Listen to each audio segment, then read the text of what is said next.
Okay, good morning everyone. Welcome to Scheme Workshop. We're going to start off with Andy talking about Scheme on WebAssembly. And I'll just say, to make sure all the questions in the talk get the audio gets recorded nicely for the video, please speak directly into the mic. So when we take questions after, I'll pass it all around. Okay, but let's take it away, Andy. Good morning, and thanks for coming here at the first talk of the day on the last day of the conference. I know everyone's a little bit tired. Good to see everyone. Today, I'd like to go through and talk a little bit about, first of all, as schemers, where can we run scheme programs, and what's the sort of missing piece, to my mind. And then missing piece is obviously WebAssembly, because that's the talk. And then we talk a little bit about what kind of WebAssembly we need to produce to run Scheme. And then finally, we do a sort of deep dive on the scheme that I've been working on for the last year and a half, 2 years or so, called Hoot, which is Guile for WebAssembly, with the scenic detour, because we have an hour. So, all right. So first of all, let's think about Scheme in 2024. You know, where are the places that people can run programs, right? It used to be that everybody just ran programs on their computers, like native binaries and such, and Scheme, you know, as an old language, targeted this use case quite a bit. But it's waning as a way to run programs. It still exists, but it's not the totality of computation anymore. Maybe 20 years ago or so, we started to have users accessing programs over web browsers, and the programs ran on servers with HTTP as an intermediation. And on the internet, you know, nobody knows you're a Scheme. Okay, fine, we've got web servers. In browsers, well, people these days run a lot of computation in their browser itself, and their JavaScript is really the king. So it's not really a Scheme land such as it is. And then finally, we have on servers with Dockers and Kubernetes and things like this. And I'm glad this is other people's problems. It's not mine. So let's look a little bit more closely at what I think is the sort of main missing piece for Scheme in 2024, which is on the browser. Browsers are pretty weird computational environments in the sense that every time you visit a web page, you install a program. And the web browser has to see the program as new each time. It can't cache very much. Even for an application like Gmail or something like this, the actual code changes so many times a day that as you use the program, like going and visiting it a second time doesn't necessarily mean you get the same code as the first time. And that's besides the question of JavaScript on ads or tracking third-party scripts and things like this. Also, as a computational substrate, I know many of us in this room have powerful Androids and iPhones, but that's not actually the majority of the world. There's a lot of low-power devices out there on which programs are running. And so this leads to a very hard constraint as to how much code you can actually ship over the wire. You're incentivized to make very small bits of code. And in the same sense, the network is good in some places and not good in others. And this also imposes a constraint. You can't ship 10 megabytes. Well, maybe you can, but that doesn't lead to a good user experience. And then finally, if you're going to ship a program, you have to ship it in a form that can run, and the form that can run on the browser is JavaScript, meaning JavaScript source code. You have to compile and produce JavaScript source code, which is a thing you can do. And so if you think about, let's target Scheme to JavaScript, this exists, it's out there, and on the plus side, the JS virtual machines are amazing, right? I did a back-of-the-envelope calculation the other day, and I think like JavaScript VMs have gotten at least $1 billion of engineering investment in them. And where else are you going to get this for free? The other wild thing about them is that they are like constantly resourced, and then the people that run JavaScript, their browser is actually updating all the time. So you have access to new standards in an ongoing way. It's a maintained system, and it's everywhere. So it's a good substrate from that sense. But just because you can target JavaScript doesn't mean that necessarily it's a great idea. If it's your only option, yeah, certainly. But as far as the qualities of a compile target goes, it has a number of drawbacks. One, when you compile something, you want to compile to primitives that have known semantics. This is hard on JavaScript because the user can redefine the meaning of math.sign, right, during runtime. There are workarounds to this as to many of these other things, but is unsatisfying. Also, because of the way that JavaScript engines work, there's a lot of randomness to the performance. You measure performance one time, it's not necessarily going to be the same thing as running it a second time, just due to when things get inlined and compiled. And a small change might result in a large change to performance, because maybe you get the good inlining path versus not the good inlining path, and things like this. The numerics are floating point numbers, essentially. There are big ints now, but it's less performant. There's no tail calls, which makes it a pretty hard compilation environment, unless you do trampolines, which, I mean, it's kind of gross. If you want to recurse to your heart's content, if you want to write the usual recursive map, you can't. You're limited in terms of the size of the list you can map on by the size of the JavaScript stack. That's pretty unsatisfactory. It's single-threaded, and I mean, as a compilation target, emitting source is unpleasant, right? But if it's the only thing out there, it's what you do. And so C++ world started doing this about 10 years ago with a modified version of LLVM, which emitted JavaScript, but in a very tight dialect of JavaScript that could be statically typed and guaranteed to compile down to some primitive operations. This it was a good proof of concept, but I think people were disgusted enough that we made WebAssembly afterwards to more formally codify this practice, which made WebAssembly essentially at that time a machine for running C++ programs and Rust programs now, but not Scheme programs, because garbage collection, while always planned, wasn't included in the beginning for, path dependency reasons. So now, though, that this is the new opportunity which is afforded to us. GC is now available, right? Since the end of last year, it landed in Chrome and Firefox. It's now in Safari Technology Preview, so it will be out in Safari on your iPhones and iPads or whatever very soon. And so that means it's time to make some WebAssembly. It's time to ship some programs to the user in the form of WebAssembly GC. So in the rest of this talk, I'm going to look at what the machine gives us and what kinds of code our scheme needs to map to. And then we're going to look structurally as to how the Hoot compiler is built. So when we look at the primitives afforded to us by the WebAssembly the WebAssembly GC proposal, there is a type tree. It's a type system. There are 3 top types for historical reasons. We mostly deal in the any type tree. So there is a subtype, there's a subtype of any called ec. These are those values which are comparable by equality. And then subtypes of ec are I31, which are fixed nums. There's structs, very low-level GC managed data type with user-defined fields, and arrays, right? And off of this, we can build our structures. In Scheme, as we know, it's a unitype language, if you will. Maybe you can sometimes infer some properties about data types, but generally speaking, you have a universal data representation. And we're going to choose ref ec, which is the type which is comparable by equality, because we need ec in Scheme. And within the ref I31 space, you could either use it all for fixed nums, or you could take half of it and use it for other immediates, like characters or booleans. This is what we do in Hoot. And then finally, as an interesting observation, all these types are nullable or not. You specify them. In Scheme, we don't need a null type, so we'll just go with ref ec, precluding null. And then when we look at how do we represent objects, in Scheme, there's very little type generativity, right? When you define record types and when you define closures, these are when you actually generate new types. But otherwise, in a Scheme system, you'll have your 20 or 30 types or so for which you need to represent. And in WebAssembly, what you can do is, so first of all, it's got an odd typing discipline. It's called iso-recursive types, meaning that generally types are structurally comparable. So if you define a struct with the same type fields in one module and the struct with the same type fields in another module, those will actually have the same type, right? You can do dynamic checking as to what type a value has, but given that those 2 types in those 2 modules are the same, like you might get some type confusion, essentially. However, WebAssembly gives you this kind of escape clause, which is the recursive type group. You explicitly say what sets of types can reference each other recursively. And then within that rec group, you have essentially nominal typing.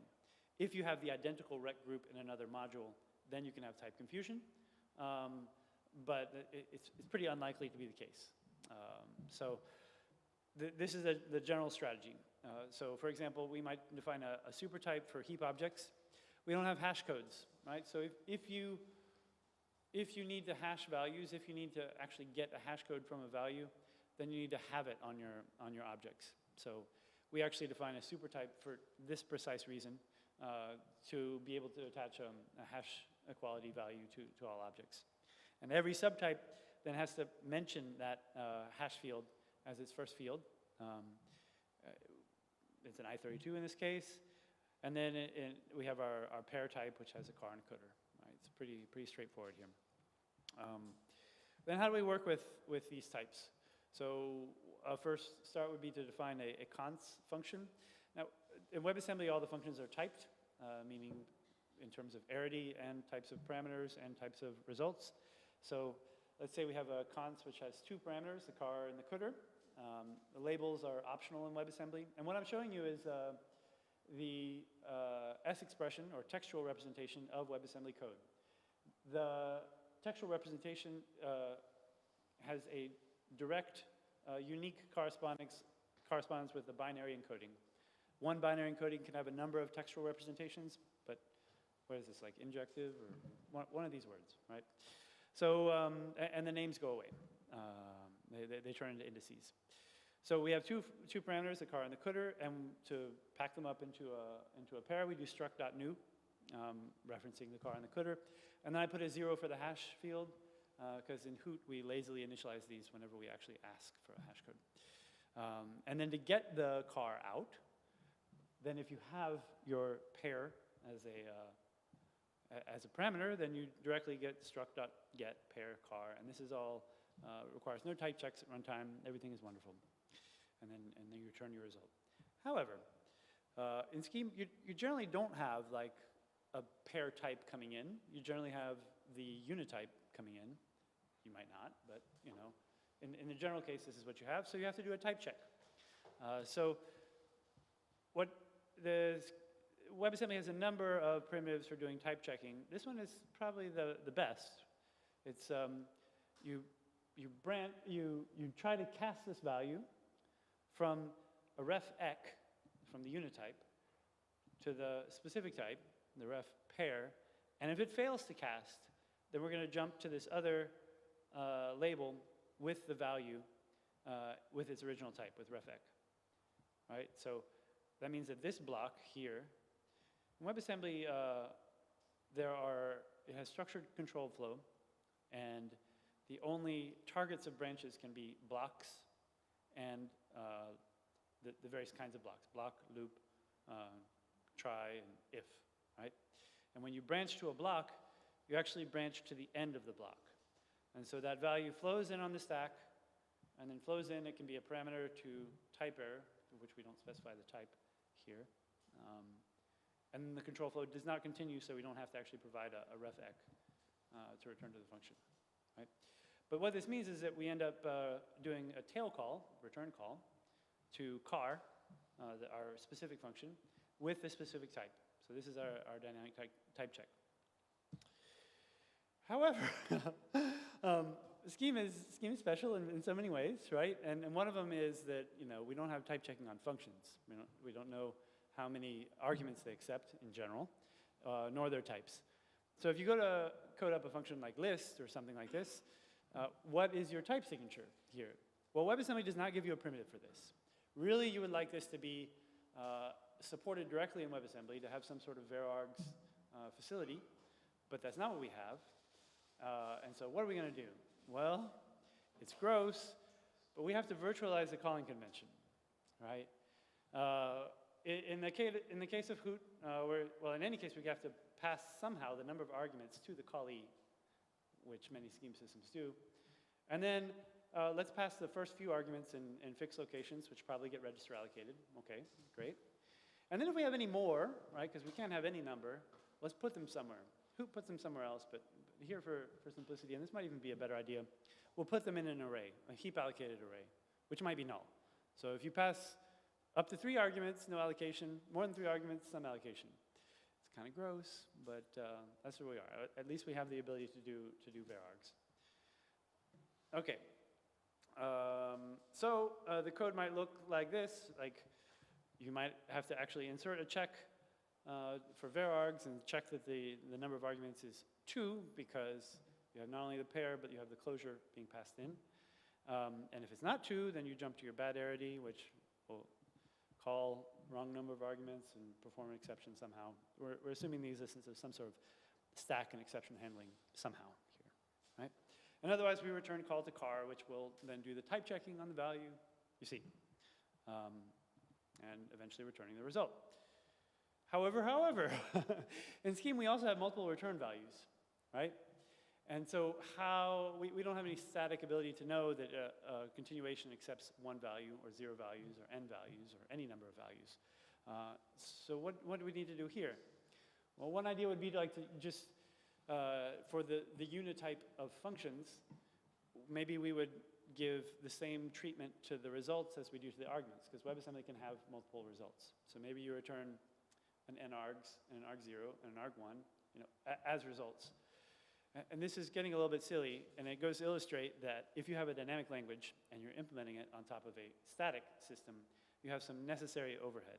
And ideally, the spec will adjust to natively accommodate this overhead in such a way that doesn't impose overhead on the kinds of languages that Scheme is, right?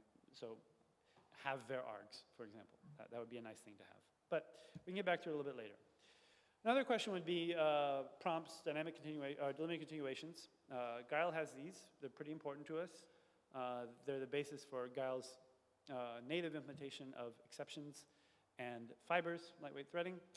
And we want these, right? I'm not really willing to compromise on these. And if I have to compromise on this, then I'm going to give up because I don't care, essentially. So our approach in Hoot, and one approach is to do a CPS conversion. And that makes stacks explicit, and then that makes the limited continuations explicit slices of stacks. There's some details involved in this. You essentially stack allocate return continuations. This is pretty classic CPS conversion stuff. Before you do a call, you push your live out variables, which is a flow analysis problem, and those might be typed. And then when you return, the callee will then pop those live in variables from the stack. So you have a kind of stack allocation discipline for return continuations.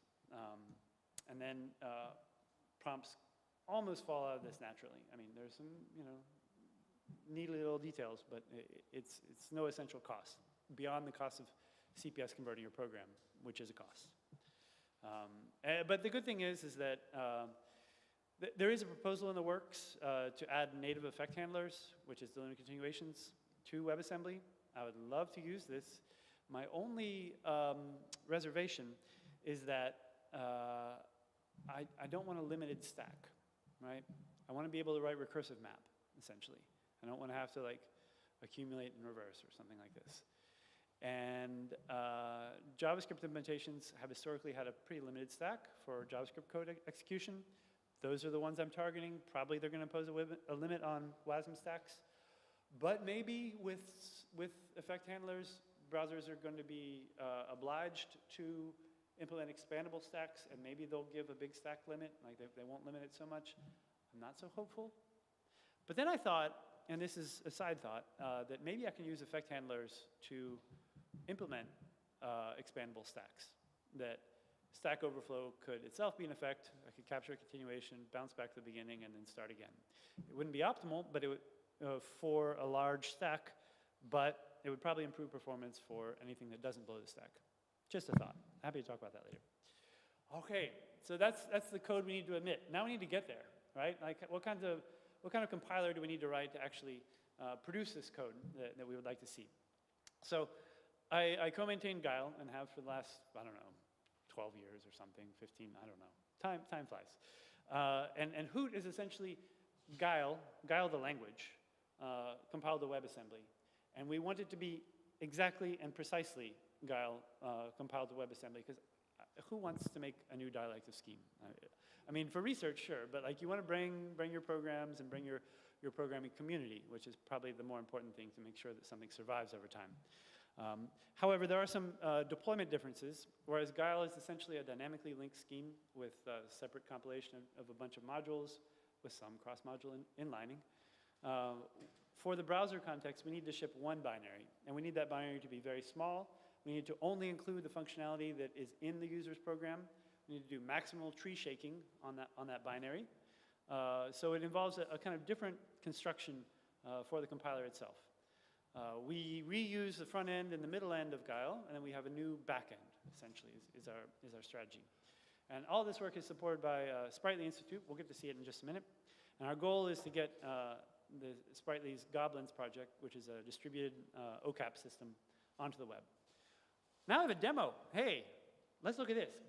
This is a game called, I don't know how to pronounce it. Is it Circoban or Chircoban or Kirkoban? I don't know. Chircoban. Okay, Chircoban. This is written in WebAssembly using Guile and Hoot, and it's a lovely little game.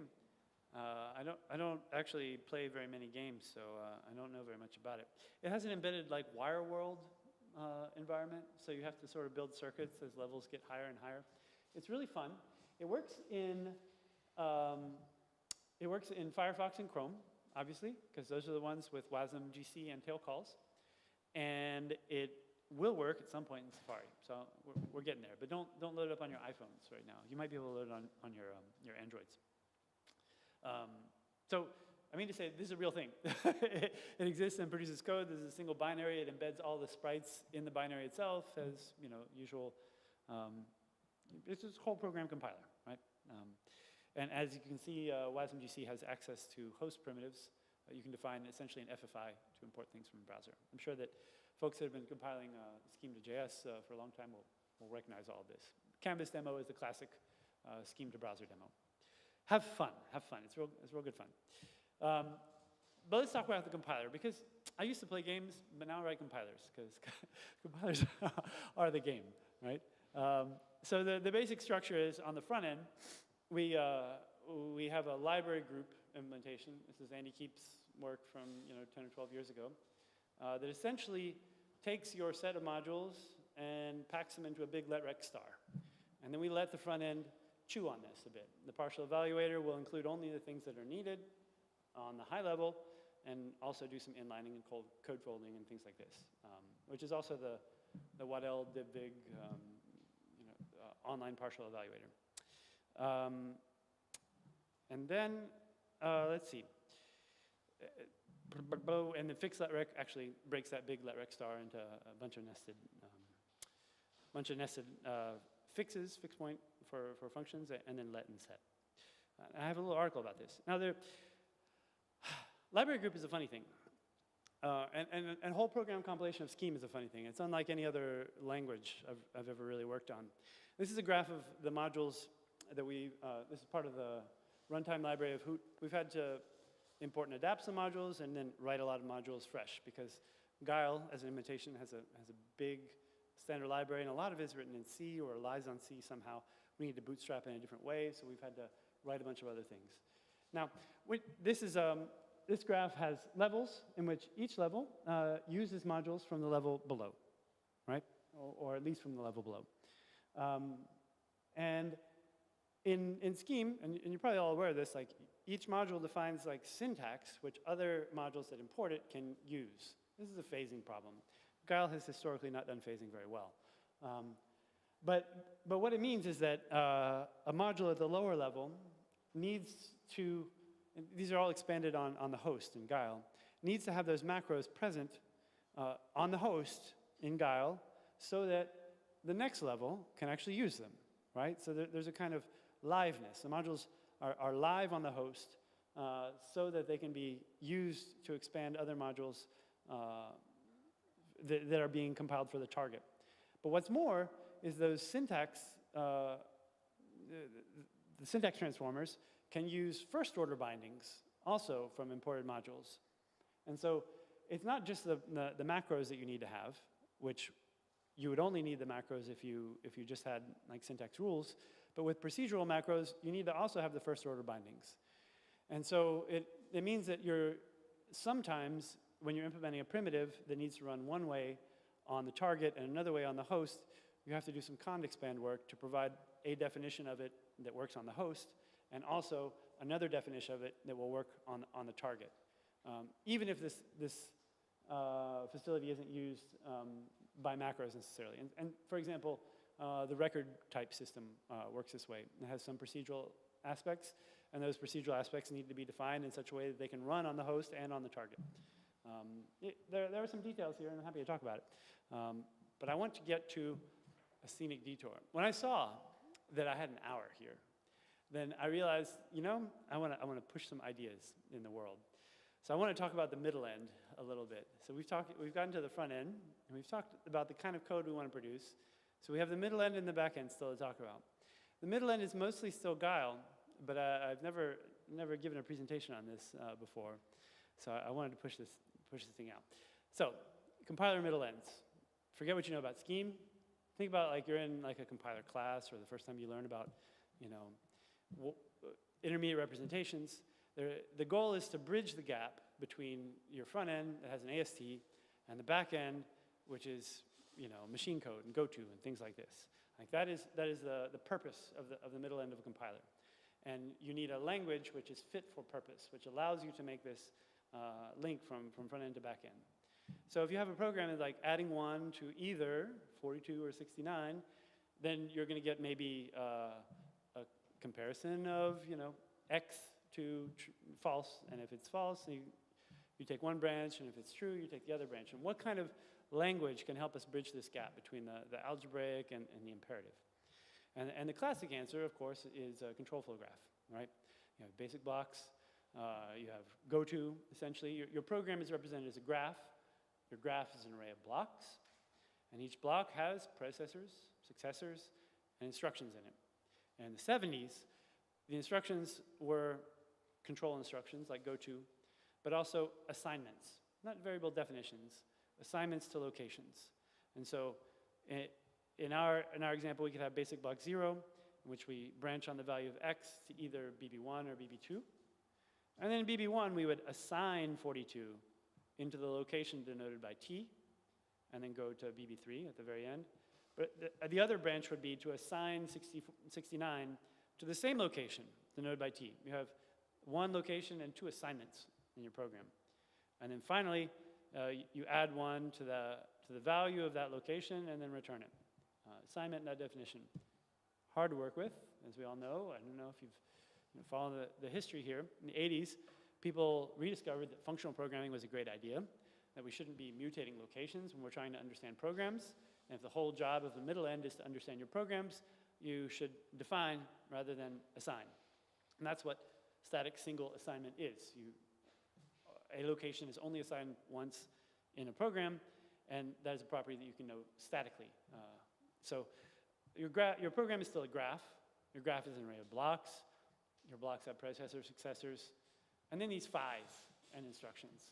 And a phi is this funny function here. Your instructions are the same functions. But the novelty here is that on these 2 branches of the if, we're defining different variables.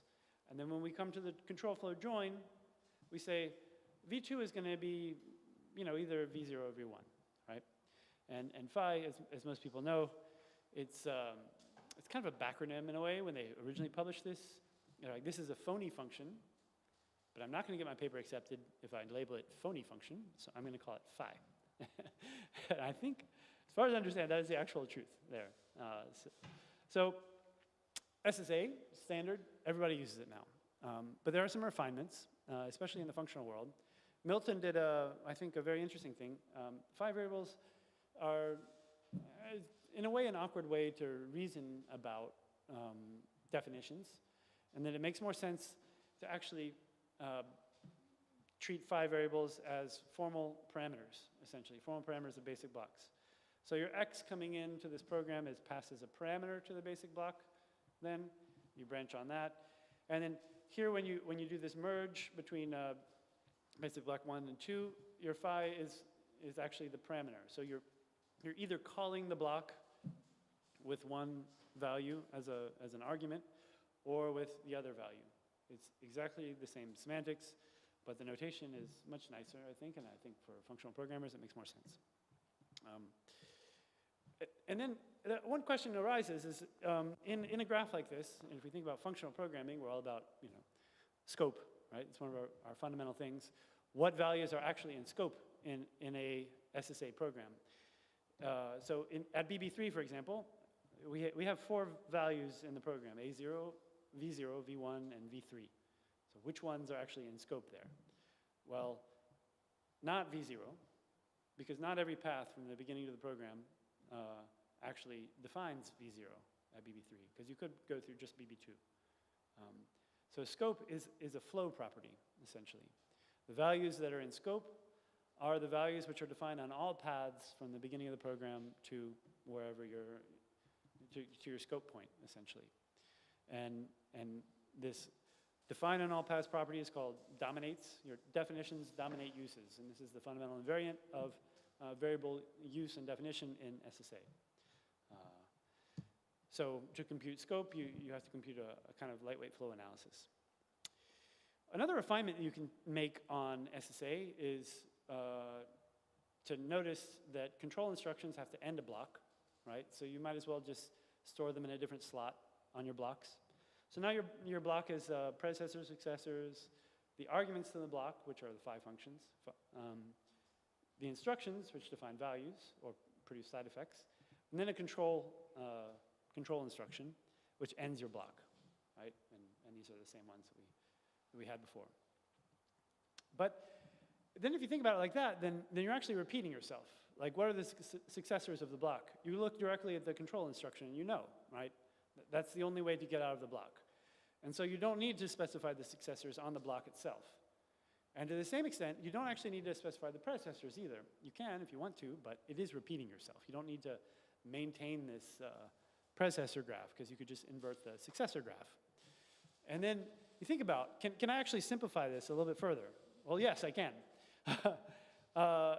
You think about blocks itself, like it's annoying to have to keep instructions in blocks, right? It leads optimizers to make local optimizations, like just look at this block, I have no control flow, let me think about just that because I can't be bothered to think about the whole program. And then if you think about an optimization which transforms one graph to another, then you're like mutating blocks all the time, and it's really kind of gross. This is a problem, and I'm going to get to the resolution in a minute. Let's see. And this leads you to the thought that actually basic blocks are redundant in a way. It's not necessary for a basic block to have any instructions in it. You can just give a basic block to each instruction and make each instruction a control instruction. So your graph is an array of blocks. Your block has arguments coming in, which are the 5 variables. This turns every variable into a 5 variable. And then an instruction at the end. And your instruction would be, go to label L with the value of this expression. So now you have expressions and not definitions, right? So you're always calling blocks with arguments. And then you think about, like, well, basic blocks as a way of representing, or arrays as a way of representing programs is kind of annoying. When you're doing optimizations, you're always adding or removing. You have to like completely clone the array and then populate it. I don't like it so much. Let's make them maps instead, and let's make them functional maps. This sounds a lot better, right? So a graph is now a map of a label of the block to the block itself. And this is CPS, right? This is precisely lambda calculus here, without a formal scope tree, right? If your graph is a map from label to cont is a block, and your cont is a tuple of arguments and the term that it contains, this is exactly lambda, right? Tuple means lambda, arg means formal arguments, term is the body of the trivial body of the lambda, and your term can be like continue to L with the values from this expression, which is exactly calling a continuation with values, with any number of values, or branch or what have you. So when people say SSA is CPS or CPS is SSA, this is precisely what they mean. Like they are mutually expressible in this way. for first-order CPS. And the difference is, the only difference, is that there is no, in this representation of programs compared to classic CPS, there's no explicit scope tree. When you go to ask what's in scope at this term or at this cont, then you have to do a flow problem. You can't just like look up in the bindings, as you will. And this is the middle end IR in Guile. We represent programs exactly this way and have done so since, I don't know, it's like 2017 maybe or so. So you have conts that look like this. We have our formal variables and the term. We also have the source names they correspond to. You might like continue to a cont with the values from an expression with a source location. The expressions are exactly constant C. Like this is how we, this is the language that we use to bridge from the AST down to the lower level. And these are, the labels are small integers, and the values also are small integers in disjoint spaces. So same integer could refer to one or the other, but they're used in different ways. And the compilation unit is an int map from integers to terms. And these are all the different kinds of terms. Continue to a cont with an expression. There's also, any way you might need to use like multiple continuations, multiple branches, then you have a different kind of term. And there are 5 kinds of term in Guile. Terms that don't continue at all, terms that branch, terms that do it like a table switch, terms that impose a limit continuation, which have a handler continuation, and then different kinds of expressions. Okay. I'm going to kind of skip over a little bit of this. Within the first order graph, you can effectively do register allocation, right, on these locations, right? So effectively, the calling convention between every cont is custom and produced by the compiler, in the same way that register allocation produces a custom register allocation between blocks. But then when you get to separately compiled functions, then you need a common calling convention to join between them, unless you specifically know the type of the callee. And there are some specific conts to allow for taking positional arguments and returning positional values and things like this. So CPS soup in Guile is what bridges the AST and the low-level code.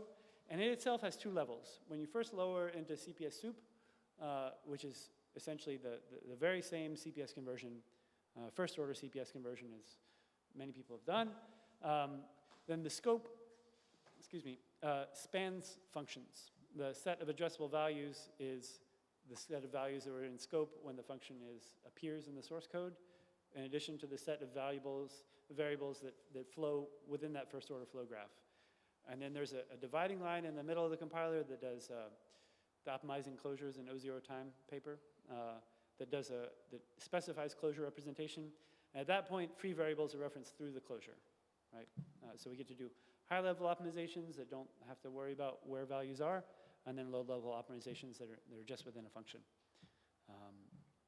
And there are optimizations on all levels. Some can be on high or low. Some are just for high. That's how it works. On a sort of practicality level, these int maps and int sets are closure-like data structures, or Bagwell-like, in the sense that they are functional maps. They share state. Adding to them is log n. And so your program is an int map from label to cont. And if you go to write an optimization, then you write a function, right? You write a function from program to program, which is really nice. And if you go to do an analysis, it's like a function from program to whatever you define your analysis in. So for example, if you go to identify what functions are in this graph, then you start with the program and a start label, and then you produce like an int set of labels that identify reachable functions in that graph. You can represent edges as int maps, compute successors in the same way. And so just as an example, if you're going to do flow analysis, like first order flow analysis, like the Fran-Allen stuff, right? Then you have a fixed point to perform, which is a mean over all paths of like the standard fixed point equation, right? And you can define this directly and functionally in CPS soup. So let's say we're going to compute available values in any given label. So not just values that are in scope, but values that haven't been killed by side effects, right? Values, this is the input to a CSE, common sub-expression elimination pass. Then we can represent available values as a int map of label to the set of values that are there. And then in the flow equation, your meet operation is just doing an int map intersect. And then when you meet the two sort of leaves of the tree, you do an int set intersect. And then to add values to the map, you do inset union. And to subtract, you do inset subtract. And then you have the kill and the gen sets, which is the standard flow analysis. At each point, which values are invalidated by that cont, and which are defined by that cont. And those are just insets itself. And the naive implementation would be quadratic, but because you have space sharing, and pretty sure about this, it's n log n, essentially, assuming that the number of values defined by a cont is, on average, like one value per cont. In reality, it's like 1 to 5 or so. So we get okay performance. And the good thing is that Guile is a very under-resourced project. And it allows like our few resources to not have to think about many things, to just have to focus on the problem. You can be a bit more efficient if you're directly mutating graphs. If you can reduce the cardinality of the graph by having basic blocks, which is what basic blocks do for you. But if you just want to think about the problem, like it's really nice to be able to do functional programming. And then I don't have to worry about a whole set of bugs, like the sort of mutating graphs in place, that kind of bug. And we get to apply the SSA optimization literature directly, right? Which is not the case for like ANF or something like this. You do have to do more pointer chasing. There's less like direct referencing of values. There's fewer arrays. There's more trees and such. It does, like SSA, it linearizes control in ways that maybe you don't necessarily want to. Like maybe you want to make a sea of nodes graph with control edges and effect edges or something. And then you end up recomputing things a lot. So it's not like the lightest weight of IRs, but it works for us, and it's an okay point. So in summary, CPS soup is Giles IR. It's SSA, but distilled in a way that works for us. Labels and variables to small integers. Programs map integers to conts. Conts are the smallest labelable unit of code, and they have terms, or can have terms, that continue to other conts. That's the IR. Hey, did y'all enjoy that? We're back. We're back to WebAssembly. So the middle end is essentially all in Guile. And I have in parentheses like where these things come from. So we lower to CPS soup. We do the usual set of optimizations. We get down to the bottom. It's kind of the standard compiler pipeline at this point, with some knowledge of what scheme is, essentially. And then we get to the back end. And this is where we have the more Hoot-specific things. We do the true CPS conversion, the interprocedural CPS conversion, which for historical reasons we call tailification. And then you compute the dominator tree for each function. And then you apply this beyond read looper algorithm that Norman Ramsey and other folks presented a couple of years ago at ICFP. And this allows you to go from the kind of CFG representation of control flow and data flow to WASM's structured control flow, these weird blocks and ifs and things. And then we directly emit for each cont some CPS code.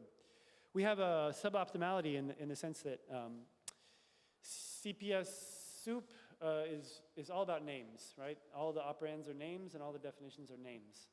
And in our output of WASM, we end up declaring a WASM local for every name, which is suboptimal, and we need to do a binary pass on the end to kind of recreate stack data flow in the WASM sense. And that will reduce the size of our programs. But that's a detail. And so at the very back of the back end, how do we get the WASM out? Well, we have a full WASM toolchain. This is the fun thing.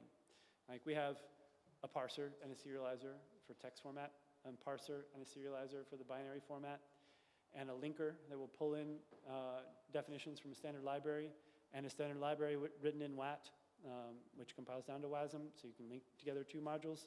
We have a number of transformations that we have on modules. For example, we emit WASM that uses some experimental WASM standards that are not in browsers, and we have post passes to reduce those away. can polyfill them if you use the JavaScript term. We have a validator on the output, and we actually have a full virtual machine as well, which we use for testing. And all this has been really useful for us in the period in which WasmGC was not standard, but it's also necessary for us right now because we use some WasmGC features which are not supported by, for example, the WasmOpt toolchain that, for example, Jerome gets to use.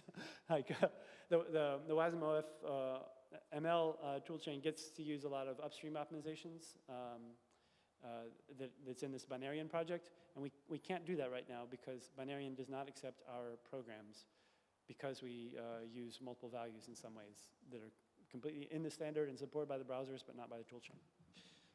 And the result is not browser specific. It needs a little runtime for bridging calling conventions, for example, and providing access to host facilities. But we can run the same binary in Guile's VM, or in the browser, or in Node. And so where are we now?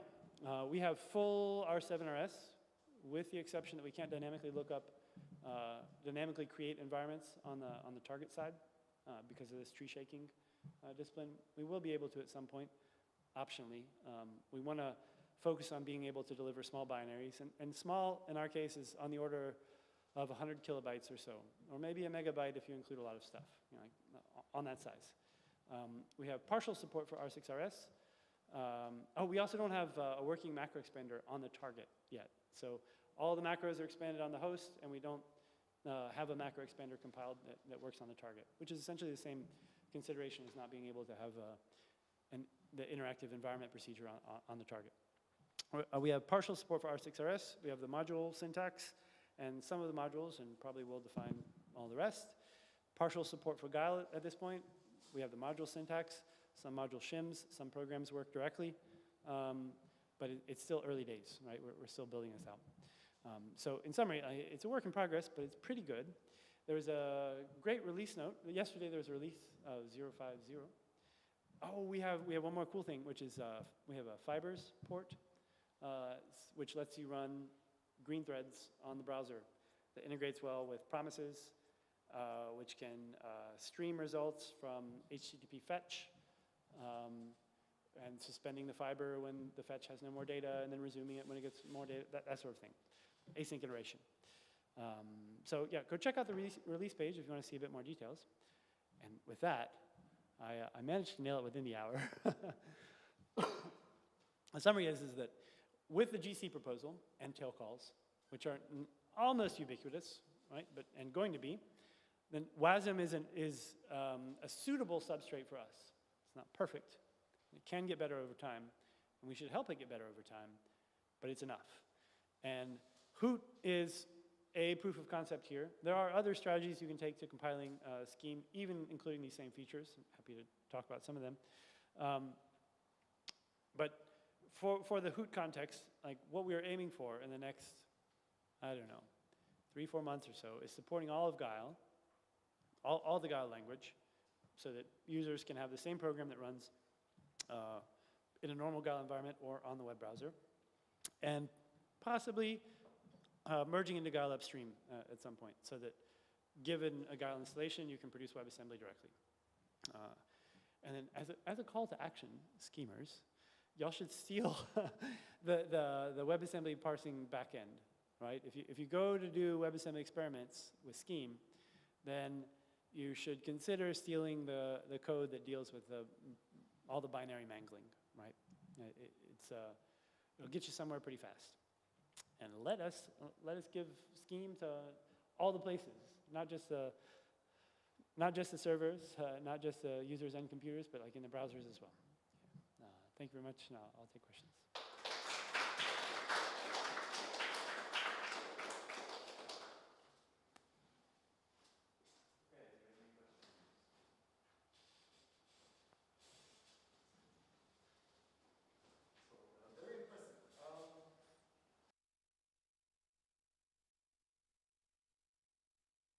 I want to learn. So the question I was going to ask if you said yes was that your compiler pipeline approaches the structure of the transformational compiler, right? Which also did CPS, and then did as for something pretty early, and then did optimizations on the CPS, and then lowered the CPS progressively further towards the target architecture. Was this the one that ended up representing registers as formals in the back end of That's the one way compiler? to do it, yeah. I mean, it's very flexible. So, I mean, this lives on as the pre-scheme compiler in Scheme. So it's part of the pre-scheme compiler that ships with Scheme 48.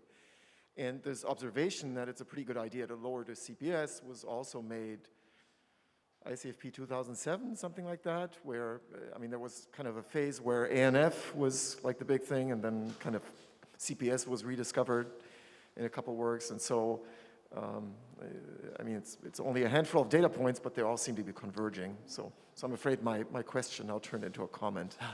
But yeah, I can build onto it on another comment, though, which is that I think the innovation, such as it is, of CPS soup is to not have a scope tree. And the reason why you don't want a scope tree is that you want to perform graph transformations that preserve the availability of, like, the definitions dominate uses property, right? But which might be invalid as algebraic transformations on a scope tree. Because the scope tree is not necessarily a dominator tree, right? Yes. In the scope, definitions must dominate uses, but it's not all dominating definitions are within scope, if that makes sense. And so I found in an earlier version of the CPS lowering that to do, for example, robust common subexpression elimination, I needed to take my scoped program, blow it up into an unscoped program, perform my graph transformation, recompute the dominator tree, and then reproduce a nested scope expression. And all, like, those 3 or so things on the side were steps I didn't feel like I needed, you know?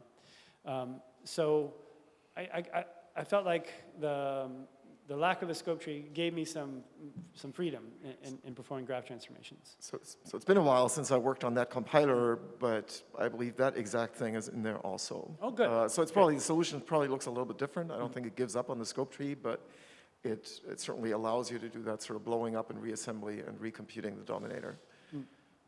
So this is, so I guess what I was then going to comment after the answer to my question was that this is all indication that you're on a very right track. So. As a kind turn to the end of the comment. Okay, any other questions?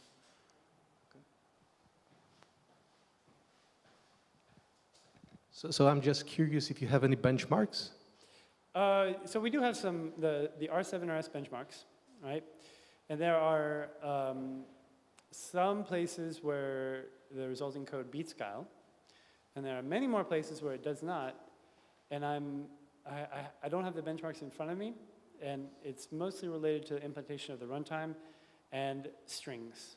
And so we have some overhead when we want to work with strings in WebAssembly with Guile's current, with Hoot's current compilation model.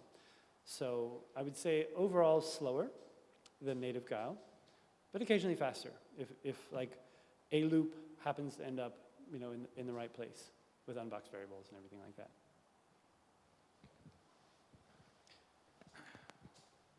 that. So I had a question, which was in compiling to WebAssembly, right?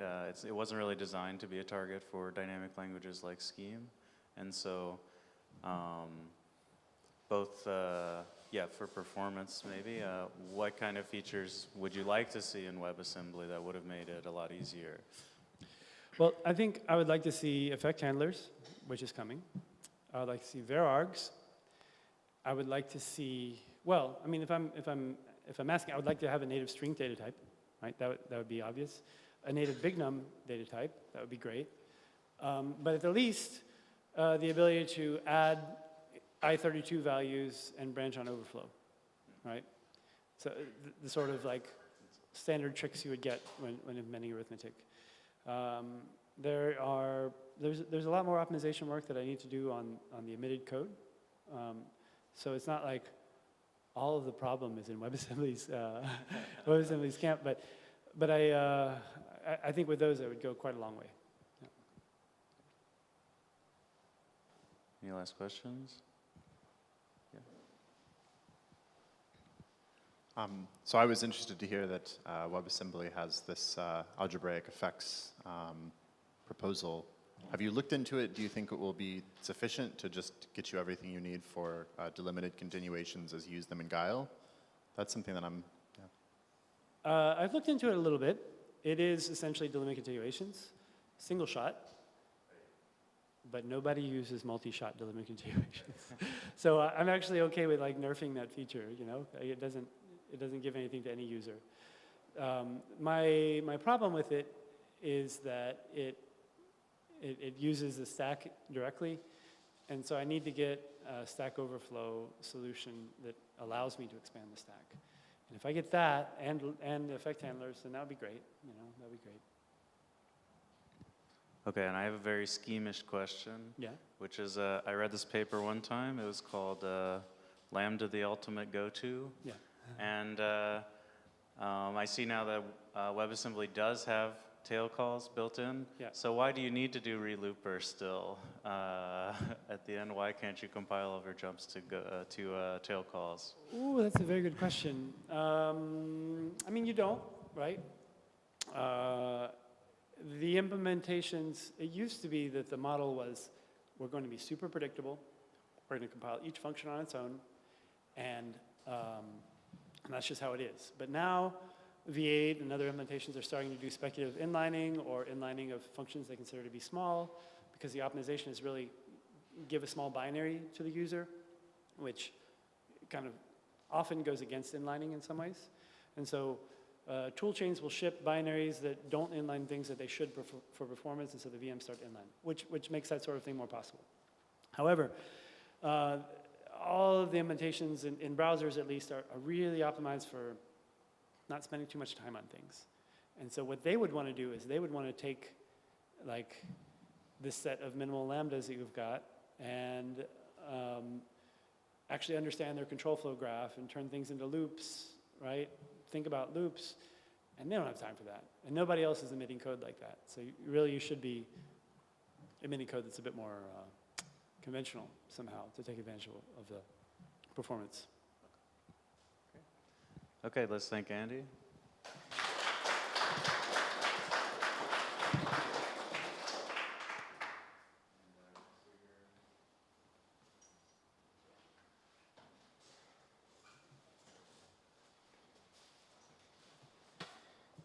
Yeah, just need a few moments to set up.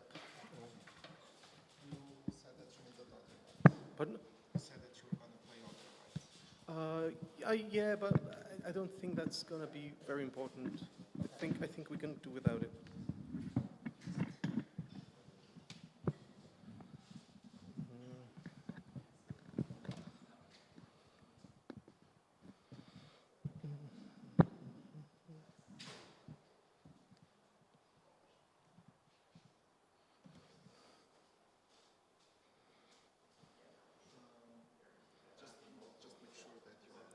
Okay. So, yeah, okay. So, it's a sound mixer, right? Decimator, okay, cool. Cool, thanks.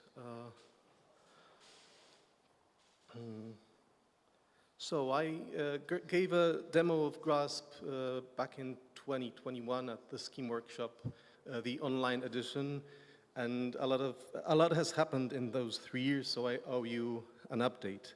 So the thing that I've been demoing 3 years ago was just an S-expression editor, which wasn't hooked to the evaluator, and now I gave it the capability of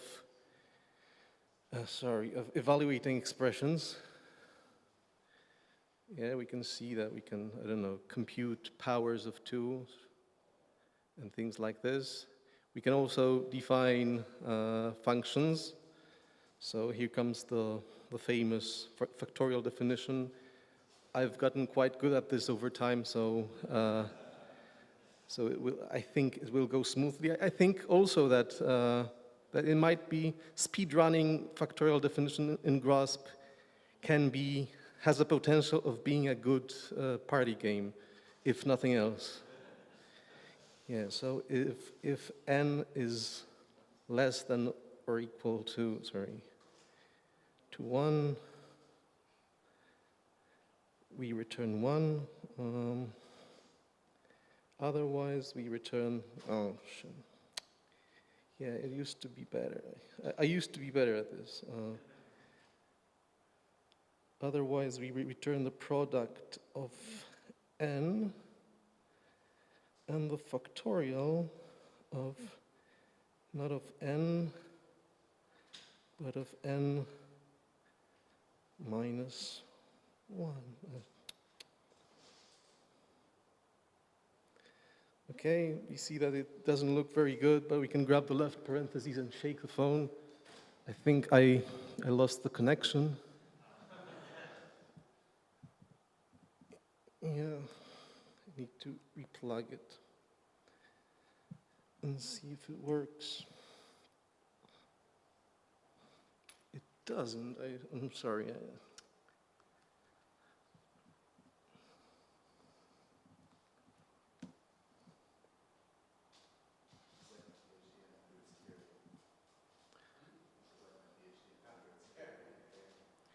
Yeah, so as I said, maybe this time it will work. Yeah, I shaked it and it worked. So we evaluate the definition. We can see what's the value of factorial of 5.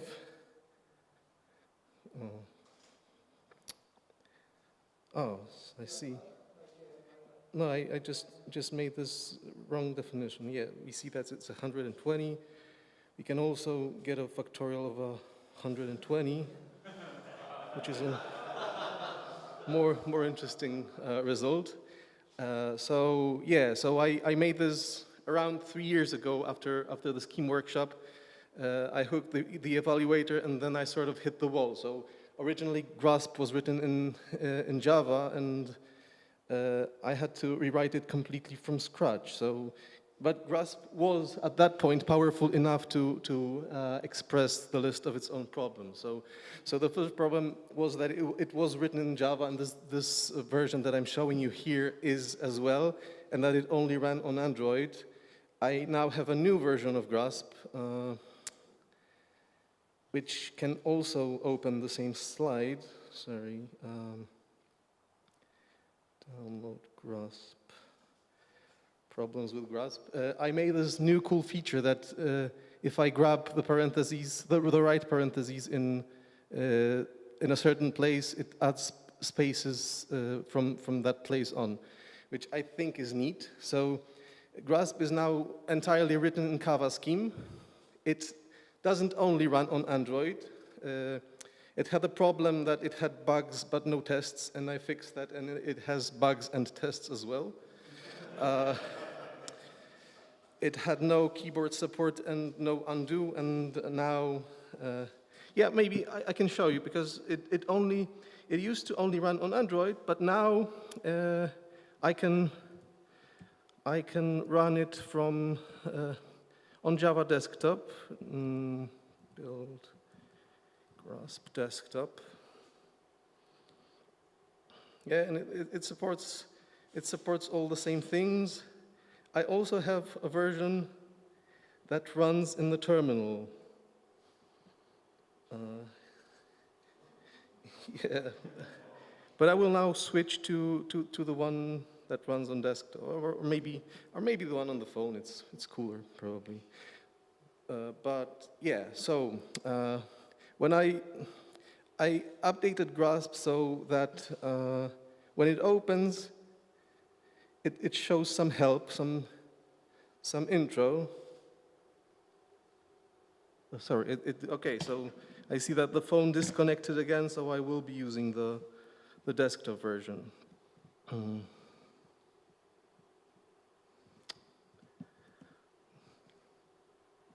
Yeah, so this is what it looks like. I can maybe make it a little bit bigger or not. This is not my fault, this is JVM's fault. Yeah, so it supports the basic gestures, so I can split the screen using a mouse.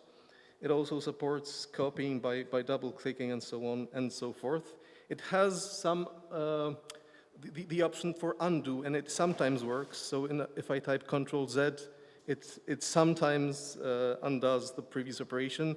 It's also integrated with clipboard, so I can, I don't know, select an expression, do Control C, then do Control V, and I get a copy of it.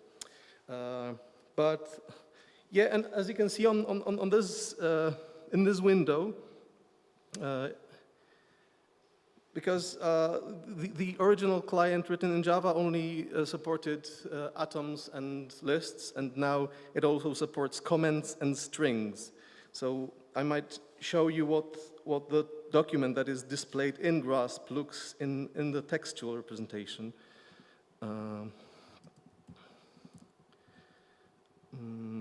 Max assets intro. Yeah, so we can see that as expressions are represented as boxes, single line comments are rendered using this fancy font. That's probably will have to change. Block comments are represented using boxes, and there's also a capability of having in Scheme you can comment out single expressions by typing hash and semicolon, and if you type semicolon on that expression, it gets commented out. So if I save that document, they would look like identical now. But the most important piece of Grasp that has been implemented is what Leif Andersen would probably call interactive visual syntax, or what I tend to call expressions. So the simplest kinds of expressions are the ones that you're, as Lisp programmers, already familiar with. So these are quotations, and Grasp implements quotations as a sort of expression. So if I, so in Grasp, expressions are just extensions in Grasp, or maybe I don't know, magic boxes, are just as expressions that have a particular form. So, for example, I have an extension called unquote, and if I move my cursor to the opening or closing parentheses of a given expression and press the tab key, then it tries to display it as an extension, so to speak. Yeah, and Grasp also, regarding quasi-quotation, it displays quasi-quotation of lists differently than quasi-quotation of atoms. So, but that's just a matter of representation, and I'm still experimenting with that. Another simple type of expressions is a button. So if you have an S expression that begins with the keyword button, capitalized, and has two keywords, label and action, then if I convert this to, or enchant it, then it will turn into a button. And you can see here, then when I press this button, the message button pressed is displayed. But why I came here is for this particular extension that I wrote, which is the visual stepper. So we can see that the definition of factorial is evaluated. I maybe remove these unnecessary comments to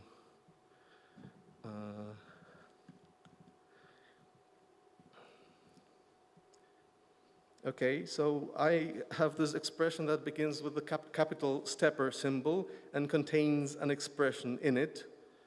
And if I press tab, it turns into something that looks like video player a little bit, or maybe like racket stepper. And so you can see that it has some buttons.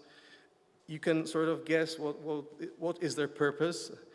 I can reveal the secret that this button isn't yet implemented. I'm trying to solve the halting problem, but it might take some time.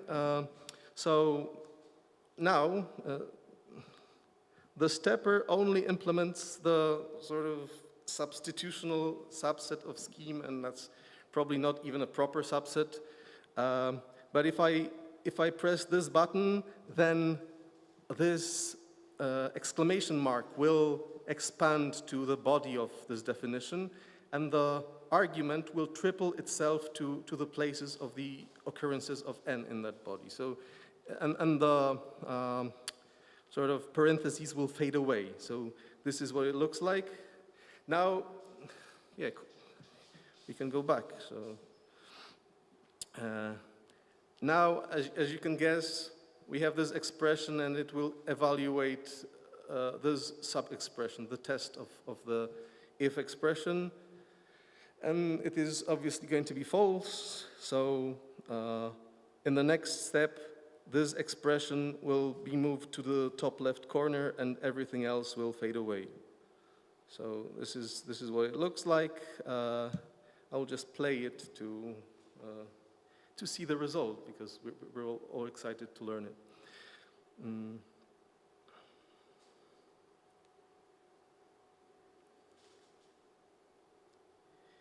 Yay! So, do you have any questions so far? No? The question should be, does it also work in the terminal? Let's find out. How would you click in the terminal? Pardon? How would you click in the terminal? Or is it With a mouse. With a mouse. I mean, I can, because, you know, terminals these days, they also support things like, you know, like a mouse. So is this like cursives, or is it like, because I've tried to write these little like terminal user interfaces before, and I ended up using it in cursives. Well, it's a Java library called Lanterna. I see. Yeah, and it's not like that I'm a psychopath that I made this. It actually has some purpose. So if we evaluate this expression and then move down to here and press tab, I think something maybe wasn't evaluated properly. Let me see. I'll rerun it, because maybe the split may have caused some malfunction. It's not that I'm maintaining this terminal client with a lot of effort. So let's see if this, yeah, it works. So I press tab now, and ta-da!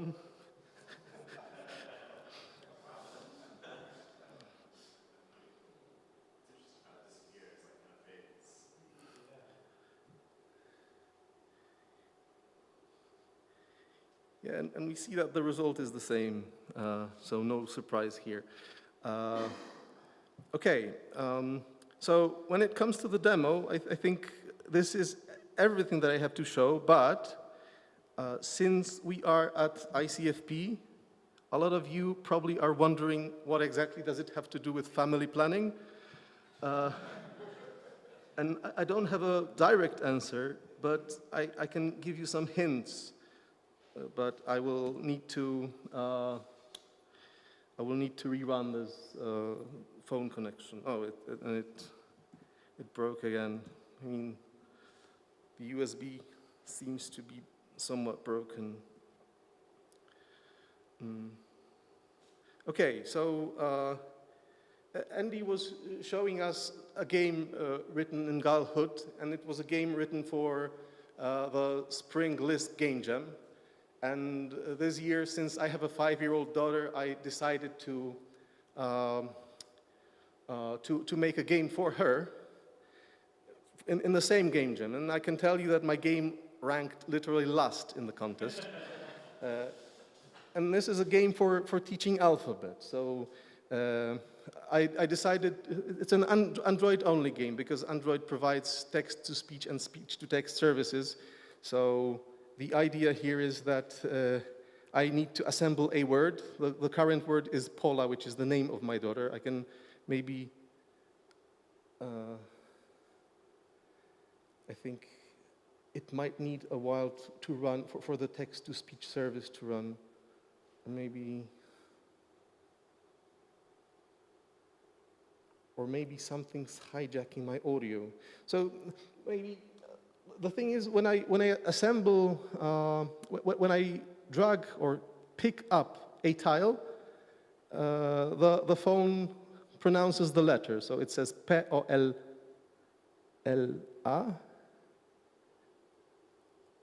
I think that something's malfunctioning, because ordinarily, oh yeah, now it works. Now it works, so I don't know. Hello. Yeah, and now I need to assemble hello. And it's an application that talks and listens, and you're probably wondering what it has to do with Grasp.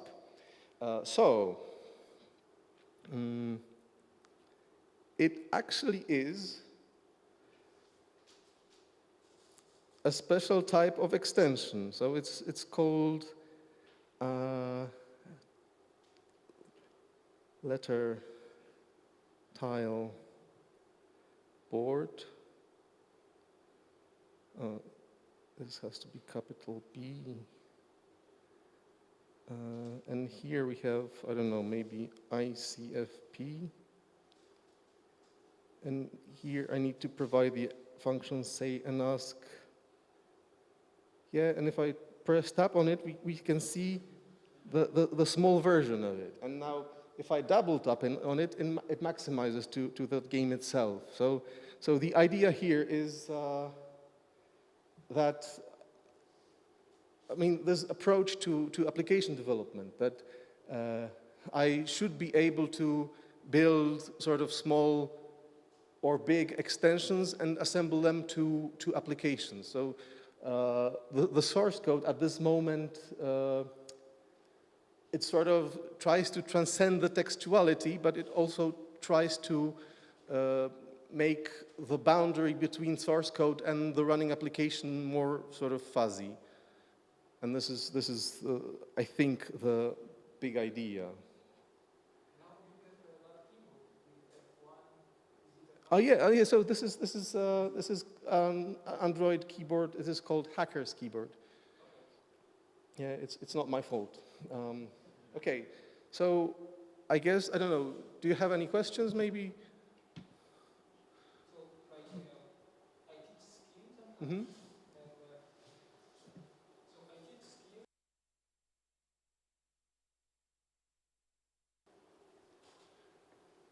And this is a perfect tool for teaching the substitutional model. Mm-hmm. And my question is, will I get surprises if I use this in a lab session or something like that? Do you get some surprises? Will it break? Yeah, probably. Probably. It probably will.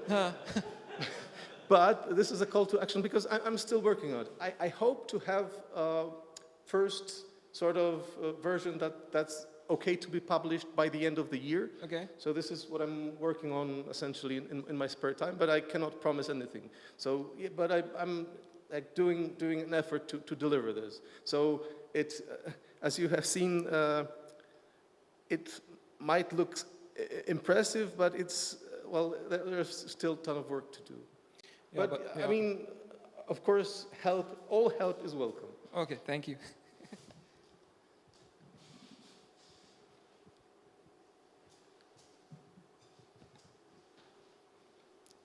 So are there any questions? Because, oh yeah. Have you seen, I can get the mic, but I'm not sure if it's actually on.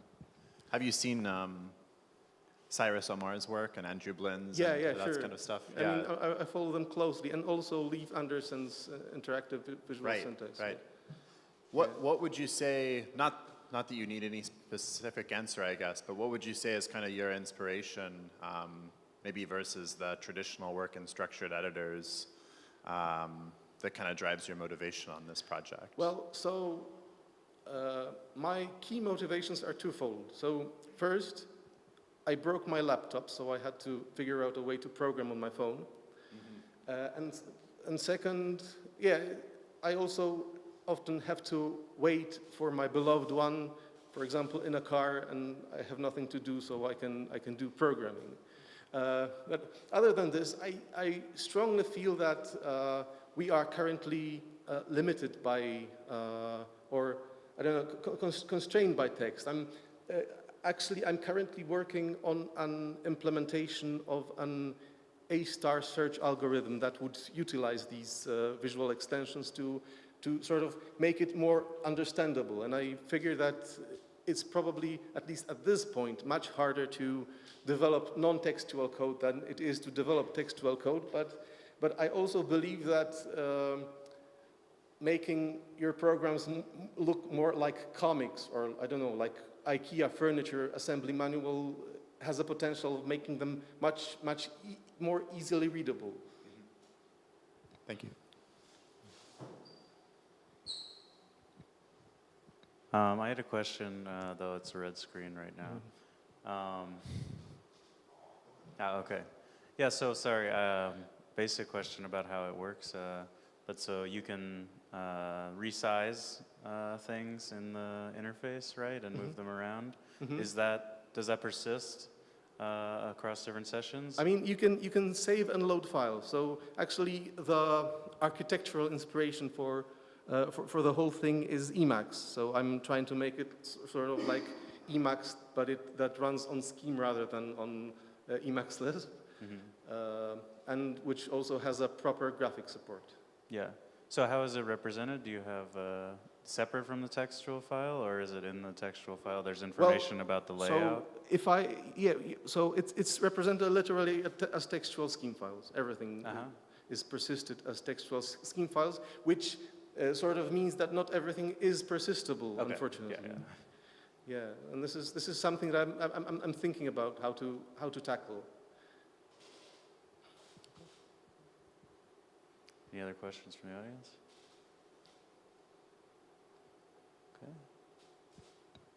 Okay. Okay, thank you.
All right, so we're starting the next session soon. I'd like to begin by thanking Yu Kong, who's the program chair. She did an amazing job and is really the reason the workshop has kind of turned out as well as it did. So big thanks to her. All right, and I think we're ready to start, so maybe we can start the slides up.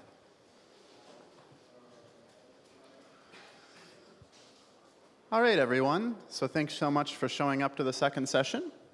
Our first talk in the second session is from Cameron Moy, and the talk is about teaching language for specification. So thanks, Cameron. Thanks. Everyone can hear me all right? Good? Okay. So yeah, I'll be talking about a new teaching language for software specification, which is intended for a course that we have at Northeastern. I should first mention that a lot of this work is done in collaboration with Daniel Patterson. So I worked a lot in the background working on this programming language, but Daniel's actually the one who was teaching the course and came up with all of the material, and so he's really the mastermind. I was kind of working in the background, so he deserves as much credit for all of this. Okay. So to give you a little bit of background about the context, so we're at ICFP and the Scheme Workshop, and I think a lot of us think formal specification is really important. In a language like Racket, we usually will use something like a contract in order to have a specification for our programs. And we like to write really rich specifications so that we get nice error messages and we can test our software. And so we would like to teach undergraduates this. I think there's lots of universities that would like to bring this into, or already have brought this into, the undergraduate curriculum. And there's a lot of ways that you can think about bringing in software specification to undergraduates. And one common approach, I think, and we saw in some other talks about this, is proof assistance. So you can teach proof assistance like AGDA or Lean. And there's plenty of resources and textbooks to do this, and plenty of courses that do so. And this is great, and lots of students find this very engaging. I certainly did as an undergraduate using Software Foundations. I found that to be a really great experience. But there are some drawbacks. And one of the drawbacks is there's a quite large learning curve, especially when you're using some of these more advanced proof assistants. And this is the same kind of experience that we've had in ordinary teaching for programming, which is, introductory curricula often will use industrial strength programming languages like Java. And of course, in the Scheme community, we know that having a more minimal programming language is often very helpful. So this is where a lot of, for example, how to design programs comes out of, which is the realization that you want pedagogic programming languages, and maybe even a sequence of pedagogic programming languages, in order to build you up eventually to an industrial strength language. And that's useful because you get, for example, good error messages out of that. Okay, so proof assistants have a steep learning curve. We might want to avoid that.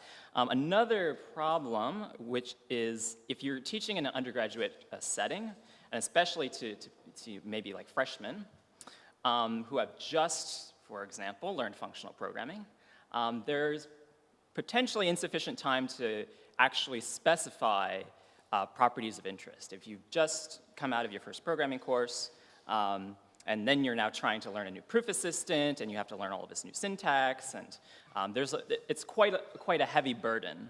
And that means that a lot of course time is going to be spent on the tool and not so much on the specifications.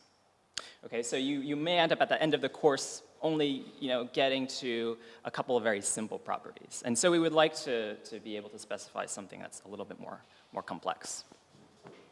And the last thing that often we hear from students, and I've actually talked to plenty of students who've took prior iterations of the course that we have at Northeastern, is that they find that when they go on internship, they find that they're not using any of the skills or many of the skills that they learned in the logic course. That the experience of using Proof Assistant, they feel like they didn't get a takeaway from that, that they could use on the job. Okay, so we would like to try to address some of these things. Okay, so just a little bit of context for where we're coming from. So at Northeastern, we have a curriculum that looks sort of like this. It's a little bit small, but hopefully that's all right. The first course is this Fundamentals 1, which is based on how to design programs. And then the intention is that you follow this path along the right. So you go to Fundamentals 2, which is taught in Java, at least at Northeastern. Object-oriented design, which is kind of scaling up the things that you learned in Fundamentals 2. And then software development at the end. And there's this kind of parallel track, which is required for quite a few students, but not all of our students, which is to take logic and computation. And exactly when you take it is a little bit unclear, but you can take it immediately after Fundamentals 1. So what's interesting, at least from our perspective, is that in the course we get some people who are freshmen, so they're in their spring semester of their freshman year, and we also get seniors, okay? So we have a very kind of mixed audience when we're thinking about logic and computation. And so we have to assume both that you may have students with a kind of minimal background in programming, but also we want to make it sufficiently interesting for seniors who have done 2 co-ops and have seen a lot of programming. So we want to make it interesting, but not too difficult for everyone. Okay, so that's the context that we're in. So what is the solution? Well, I kind of hinted at it, which is this logical student language, which I'll refer to as LSL, which is a teaching language that's based on ISL from how to design programs. So the idea is if we want to minimize the time that we spend on teaching the language, we're going to build on a language that students already know. So we're going to minimize the changes from ISL, which they already took in Fundamentals 1. We're going to add some new features, but not too many, not a completely different context. So basically, almost from day 1, assuming that the students still remember things from Fundamentals 1, which the freshmen do, but maybe the seniors a little bit less so, that we can start talking about specification and the actual skills required in the art of specification, as opposed to the details of how to use a particular tool or language. And the idea is this will smoothly integrate with the rest of the curriculum. Okay. So what does that look like in practice? So the language itself is intended to support this key idea, which is that students will write specifications and then gradually increase the confidence that software conforms to this specification depending on how much effort they want to put in, okay? So in Fundamentals 1, if you're following how to design programs, you're going to follow this design recipe. And one of the first steps in the design recipe is writing a signature and purpose statement. And this signature and purpose statement, they're in the form of comments. So you write a function and you have this signature and purpose statement above it. And the intention is to do this in a very systematic manner. And that's what the course goes through. But we want to demonstrate in this course that you get a lot of value out of going from an informal specification to a formal specification. And we want to make that gap as small as possible, syntactically. So the language actually expresses the specifications in a language that looks very, very similar to the informal comments that students would write in Fundamentals 1. And those end up being contracts. So the contracts are intended to mirror the language and the syntax that the comments would in Fundamentals 1. Except now it's a little bit more formal because they're actually executable. And so once you go from informal to formal, from comments to contracts, that's the first step, then we talk to students about, well, what does that buy you? Because of course, that's a little bit of effort to go from informal to formal. And if you want to specify richer properties, it may take you quite a while to get to something that is specifying all of the properties that you would like. So what do you get from this? The first thing that you get is you get them checked. So contracts typically are runtime checked. So you write down the contract, you have your program, you write down some tests. You may write a larger program that uses a lot of the functions that you've written. And then when you run the test or run the program, those contracts will be checked at runtime, which means that if some of the properties are violated, in one of the tests that you've written, for example, a unit test, you'll know about it. And you'll get some information and some blame about which part of your program violated the specification, okay? So that's one thing that you get from the contracts that you wouldn't get from the comments, okay? The second thing that we emphasize immediately after that is that you can actually use these contracts for property-based testing, okay? So, contracts are usually run in one mode, which is this checking mode, but it turns out that you can often run them in a different mode, in a testing mode. So if you have a contract, typically, at least for first-order contracts, it's a predicate that takes in values and checks to see if that value satisfies the predicate, just a Boolean true or false. But a contract can also combine the predicate with a generator. So you can say, oh, is this an integer? But also a contract can say, okay, well, I have a way of generating integers. So it can combine these two things, which means that your contract system can double as a quick check-like thing. So if you put a contract on a function, and those contracts all happen to have generators associated with them, then what you can do is you can say, all right, I want to quick check this function, and then you can test it like you would in Haskell, for example. Now, of course, that's assuming that all of your contracts have generators associated with them. So for the standard library that we provide students, all of those have generators associated with them, more or less. But we also tell students how to write generators. So if they define their own first-order contracts, there's a way of specifying generators on those first-order contracts. And we talk a little bit about, what does it mean to have a good generator, et cetera.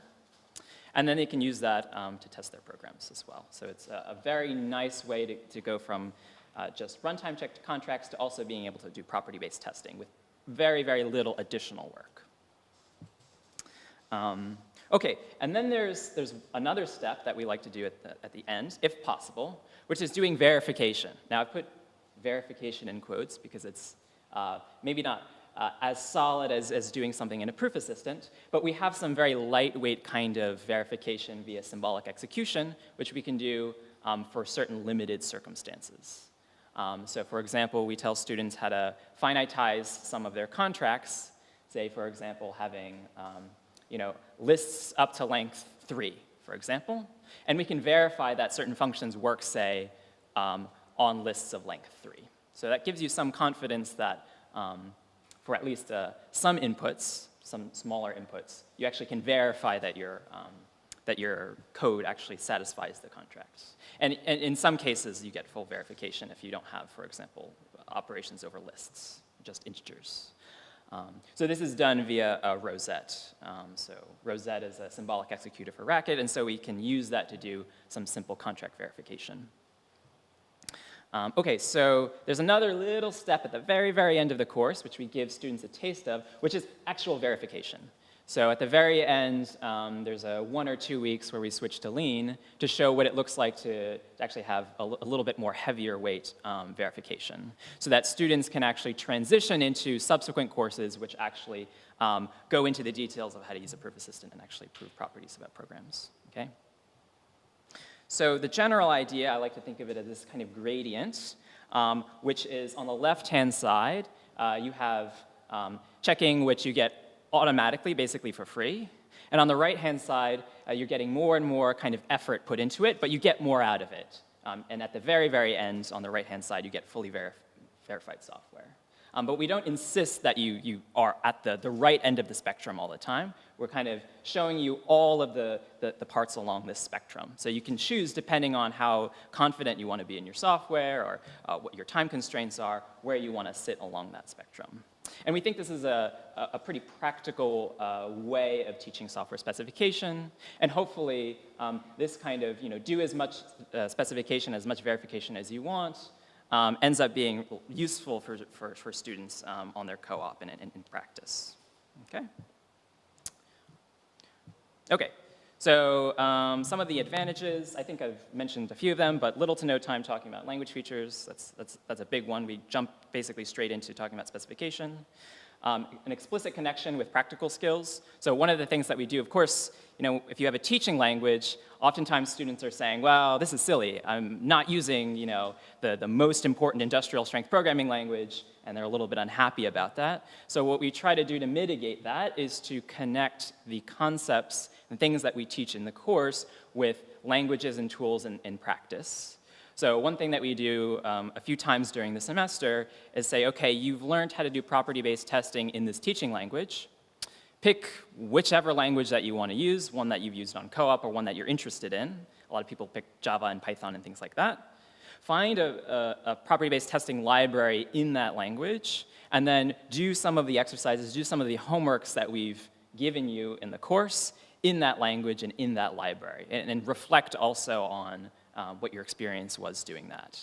And the idea is that by actually having students use tools that are used in practice, that they'll come away with the feeling or some skills that they can actually apply on the job.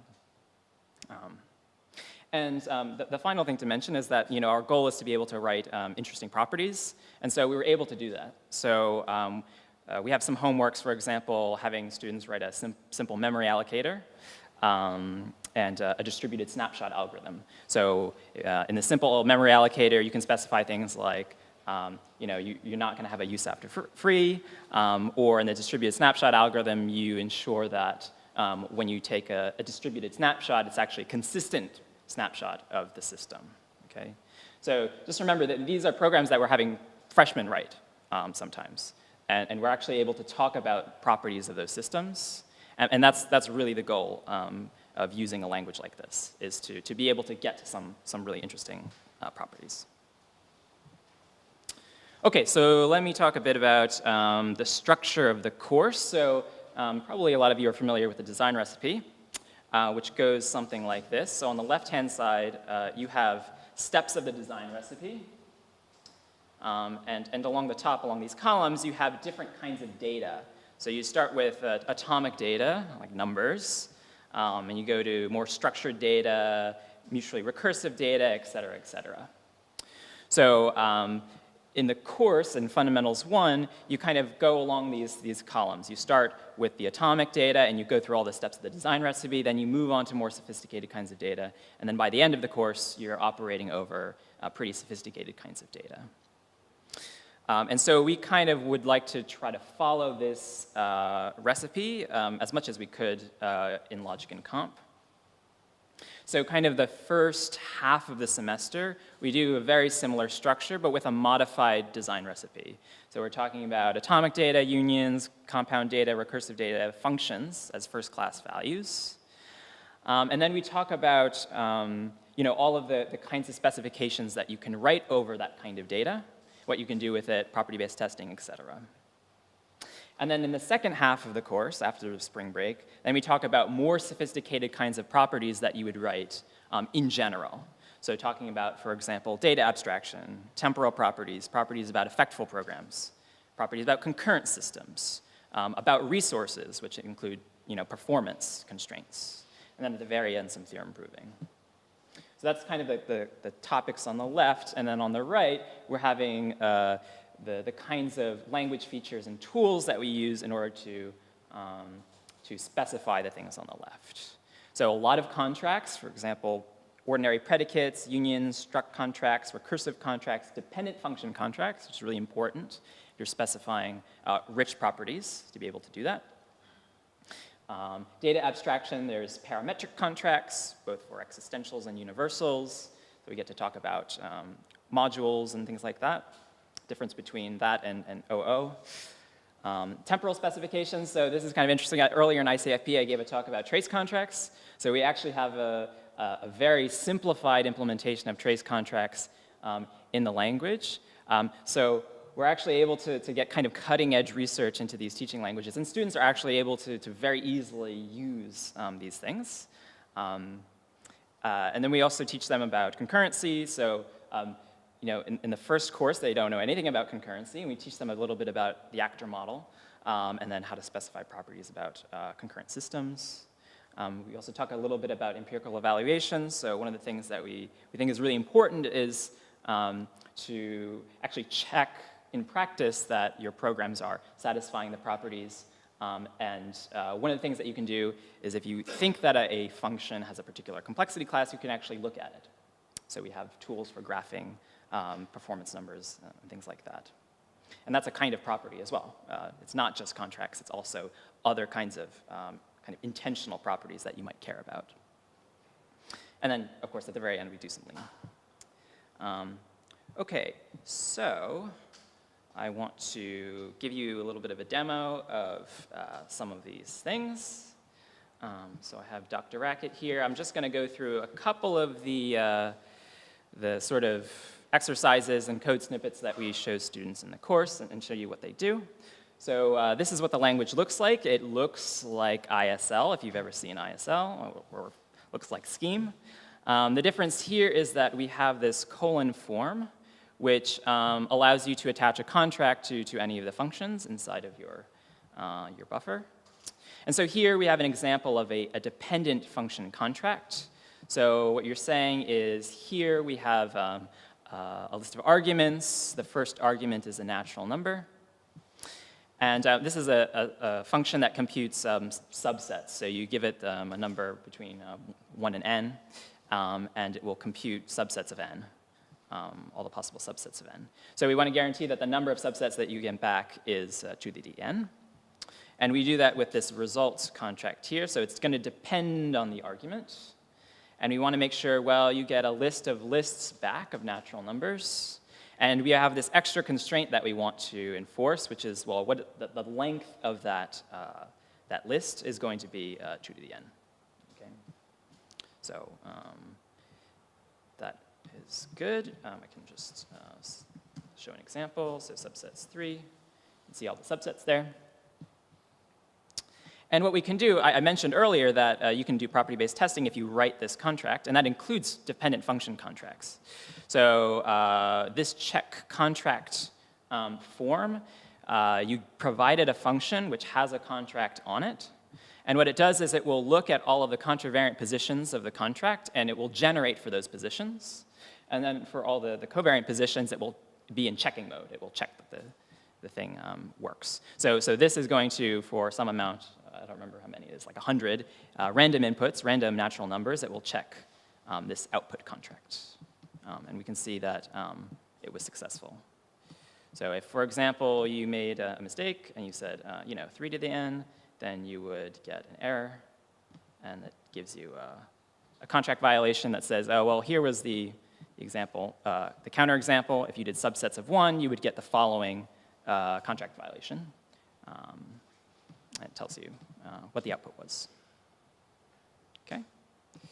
So that is a very simple program. Here's another one. So we try to make these contracts mirror what the comments are like in how to design programs, both for signatures but also for data definitions. So here's the definition of a tree from how to design programs. It's either a leaf, one of a leaf, or a node. And so here's the contracts for that. So you can see how we're trying to minimize the distance between the informal and formal. So we use the same language, for example, one of, for itemizations.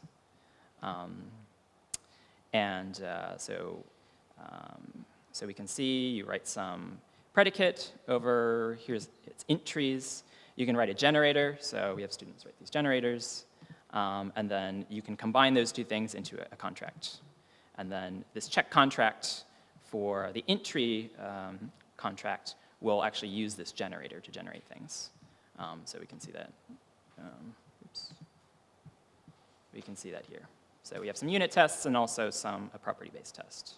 So once again, if I make a mistake, it will give me a counterexample. So you can take this counterexample, and it's formatted in a way that you can copy and paste it into the REPL and actually see the contract violation.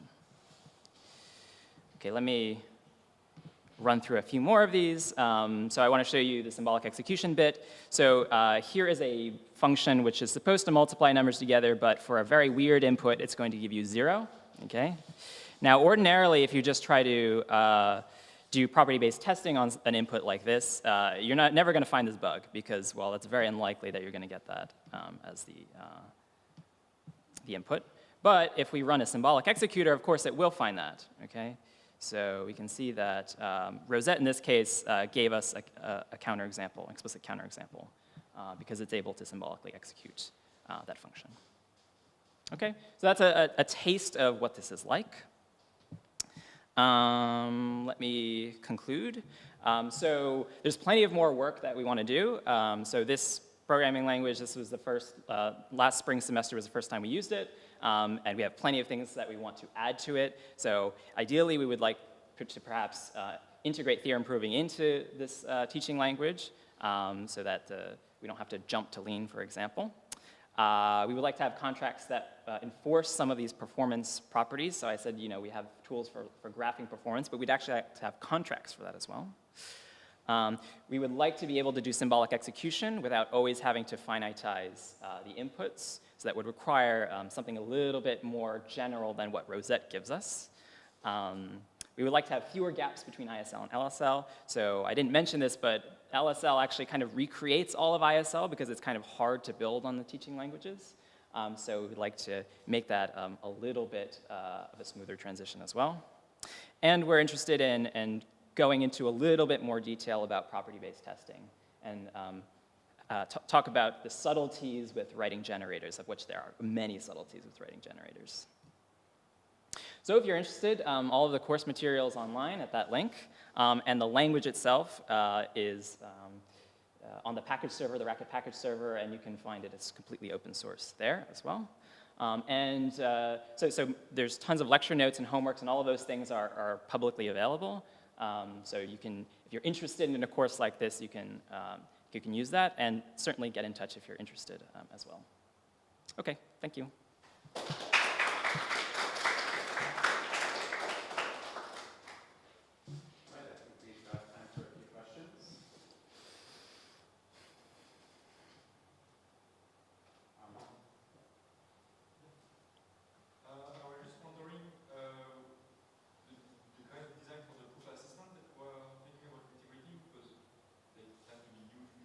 Yeah. So we would be doing something very, very simplified. So we only have a kind of 2 weeks, at least in the prior version of the course. We only did the proof assistant for 2 weeks. So we would only need something that very, very, very basic, not something that you would actually do any sort of sophisticated proving in. So you could use something a little bit more simplified. So I know, for example, there's the little typer has an implementation of dependent types called pi. So you could think about implementing something like that and integrating that, but something very, very simple. Yeah, but we're not totally sure about how to do that. Yeah, but, yeah. More questions? What do the students think of it? Do they like it? Yeah, so from anecdotal evidence, they really enjoyed the course, and certainly compared to, so I actually, we did some interviews with prior students who gave us feedback about their experience in the course, and just qualitatively, students who came out of this course were much, much happier with what they learned and thought they could apply it in practice. So that's just, but that's anecdotal, but yeah.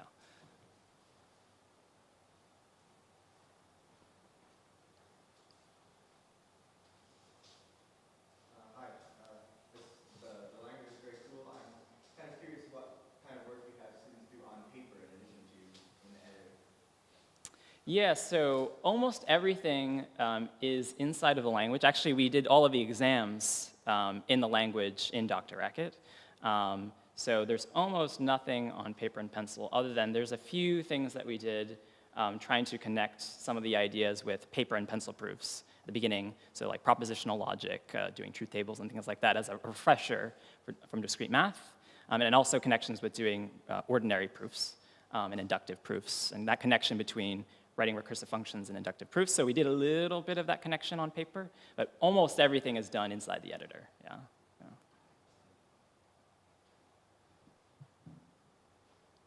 Any more questions? I guess I have a final question, which is just that in teaching a course like this, one of the main things I really hope to convey to students is teaching induction, basically. And I think you you were kind of pointing this out. My concern when I started to see the talk was that you might eschew that if you weren't teaching improved assistance. And so, what do you think, how do you think this course kind of addresses that? What would you do in the future to kind of solidify that? Yeah, so this is a concept, I think, so how to design programs itself, Fundamentals 1, talks about recursion in a way that if you also take it at the same time as discrete math, you are forced to see that there's, the same thing as induction. And so we do try to make that connection a little bit explicit in the course as well. Probably we could do a little bit more of that, but it is something that does come up, and it is, there's a whole lecture like making that very, very explicit. Yeah. Thank you. Yep, thanks. All right, thanks so much. Let's take the speaker again. Thank you.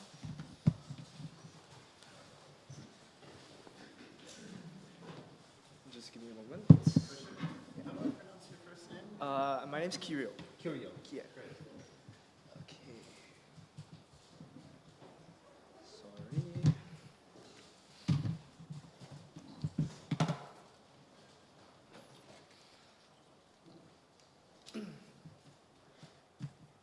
Sorry, let me just test it.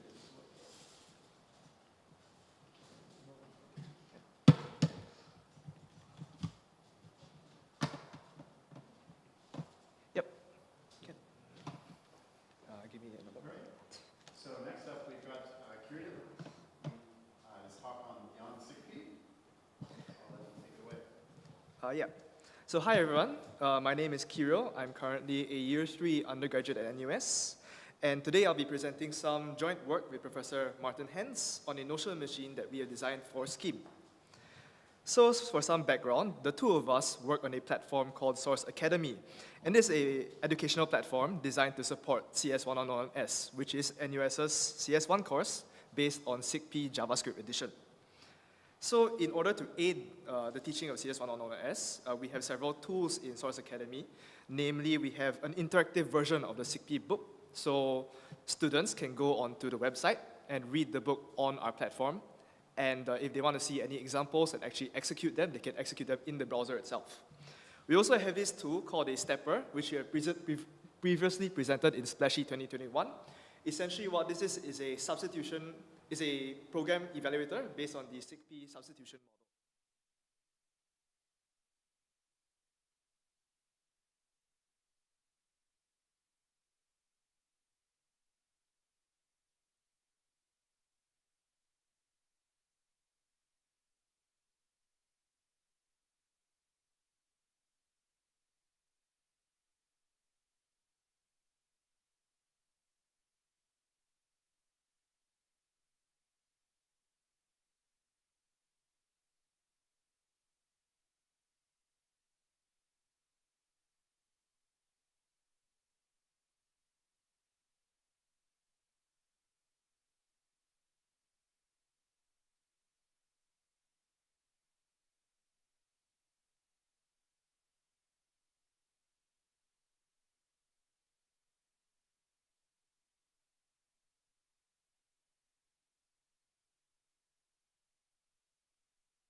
general sense of the CSC machine through some simple examples.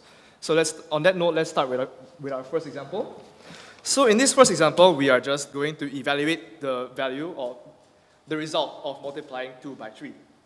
So whenever the CSC machine starts its execution, it will always begin with an empty stash, the base environment here represented by E0, and a control consisting of just one item on the control, in this case, the entire program.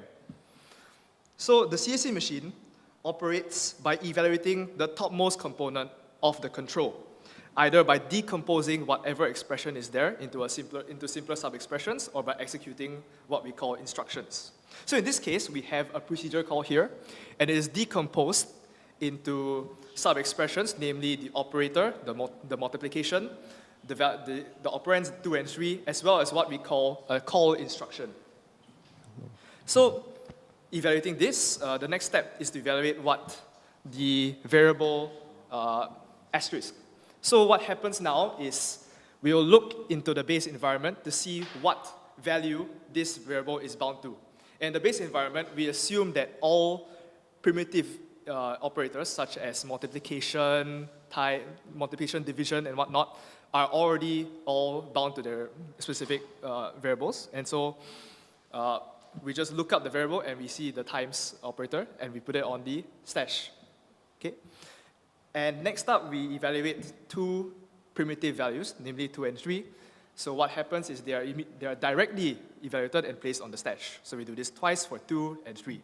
And now this comes the interesting part, which is the actual application of the procedure. So what call 2 does is it takes the topmost 2 items from the stash and it applies them to the very next item in the stash, which is the times the multiplication procedure.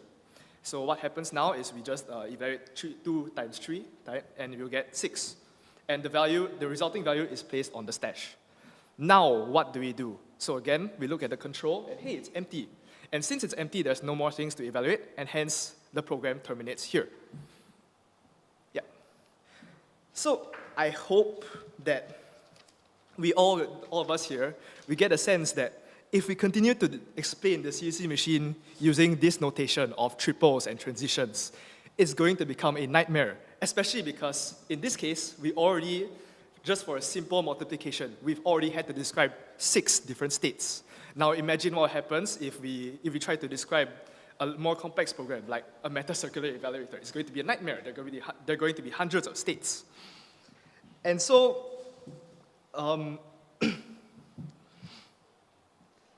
so we agree as well, like using this representation is not how we intend to teach a CSC machine. And for that, we actually have a tool in Source Academy we call the CSC Environment Visualizer. Let me show you what it looks like. So we argue that this visualization is much easier to teach to students, and this is how we intend to teach the CSC machine. So again, going to Source Academy, we are on what we call the playground. So on the left side, there is an editor, so I can edit my code. I can say, okay, I can add another command. And if I want to evaluate my program, I can just click run here. And hey, yeah, 2 times 3 equals 6, right? Oh, yes. Okay. But now I want to see how the CSC machine actually executes. So you see this flashing tab. This brings us to the CSC machine. So right now what we see is the entire environment tree of the program. But to actually see the CSC machine, we have here the control and stash button. So if we click it and we press run again, let me explain what it looks like. So the control is here. It is visualized as a vertical stack, whereas the stash is a horizontal stack. Right now, you don't see the stash because there's nothing in the stash, right? So if we actually evaluate the program, the very first state contains just the entire program on the control. And another thing we see is an additional procedure call for the make number procedure. We will get into this later, but for now, just understand that this produces a scheme number, okay? So in line with what we've previously discussed, we can see the transition of state to state by using these buttons here. So we can go back to previous states, we can go forward, we can go to the start of the program, we can go to the end, but we can also use the slider on top to go to whatever state we want. Yep. Okay. So the takeaways from this example is that the CSC machine execution is fully dependent on the control. So it proceeds and transitions to the next step based on the topmost item of the control, and it terminates execution when the control is empty. And the semantics of how the CSC machine proceeds are fully based on expression decomposition and instructions. So going further into what instructions actually are, so instructions are control objects that are generated during program execution, and they are byproducts of expression decomposition. Now, each instruction in the CSC machine provides a simple operation which is relevant to explain how the program evaluates. And for scheme, we have a minimal set of 5 instructions that fully describe all of the operations required for a SIGP scheme. And for example, the call instruction, as we've already seen, handles application of functions or procedures or mathematical functions. The assignment instruction handles assignment, yes. And then the branch instruction handles conditional logic. So for a more complex program, we have factorials. We have a program of factorials. Factorials are very popular today. Yep. So before we execute, we see what's actually happening in our program here. We define an n equals 6. We define a very basic factorial function, and then finally we calculate the value of factorial 3 and we add it to n. Okay. So once again, we run the program and we see that the resulting program is, the resulting value is 12. It's just factorial 3, 6 plus 6 equals 12. But more importantly, looking at the CSC machine, again, we start off with one item on the control, which is the entire program. The first thing to do is to split the entire program into its constituent expressions. So there are 3 in this case, 2 definitions and 1 procedure call. So 1 top level procedure call. So yes, the first thing we do is we define n to be 6. So what happens is we evaluate the value to be defined first. So we make the number 6 here. And then we assign it to n.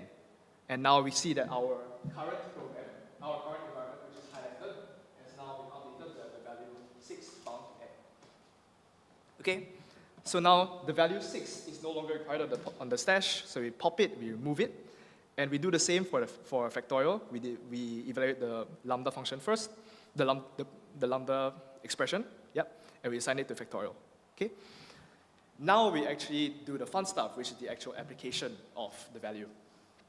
So first off, we evaluate the plus, yes, but now, and we look up the value of factorial, and yes, it corresponds directly to the closure already defined here, right? And then we make one number, okay, sure. And now we call the actual closure here.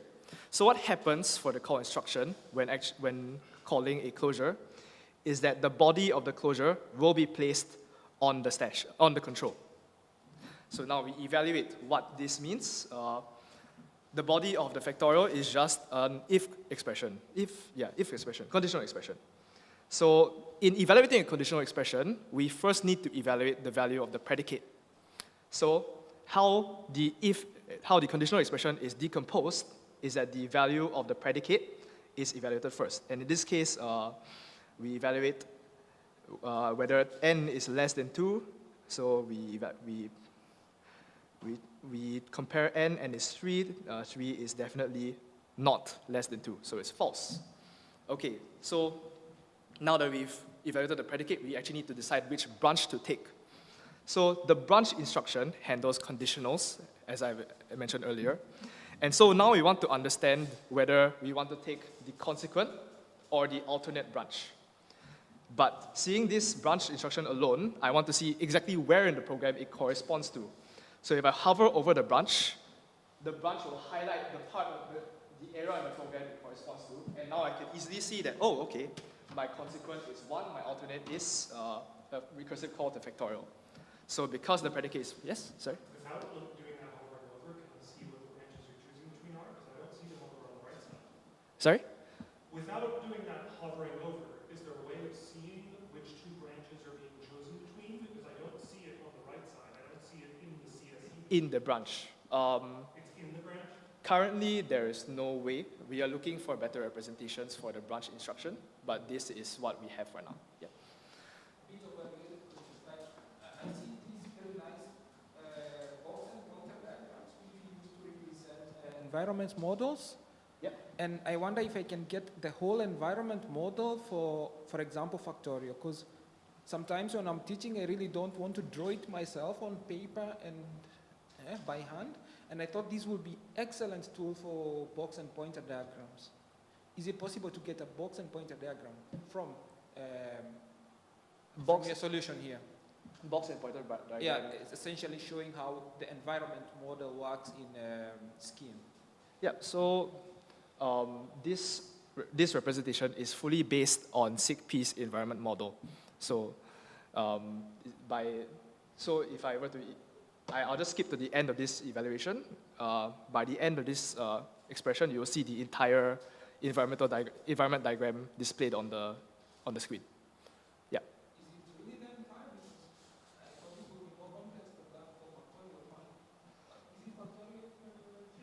Yeah, this is factorial 3. Yeah.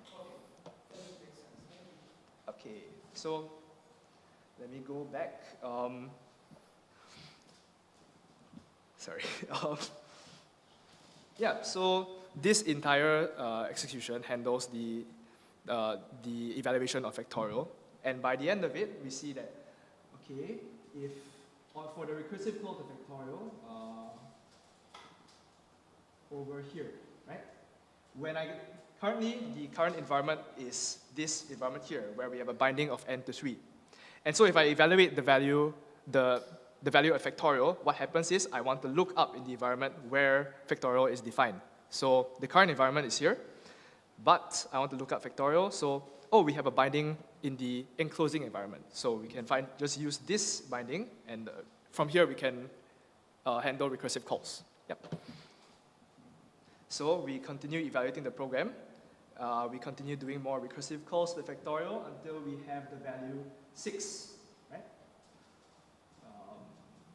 Hold on. Right, here. So now at this point, we have the value 6 from the factorial on the slash.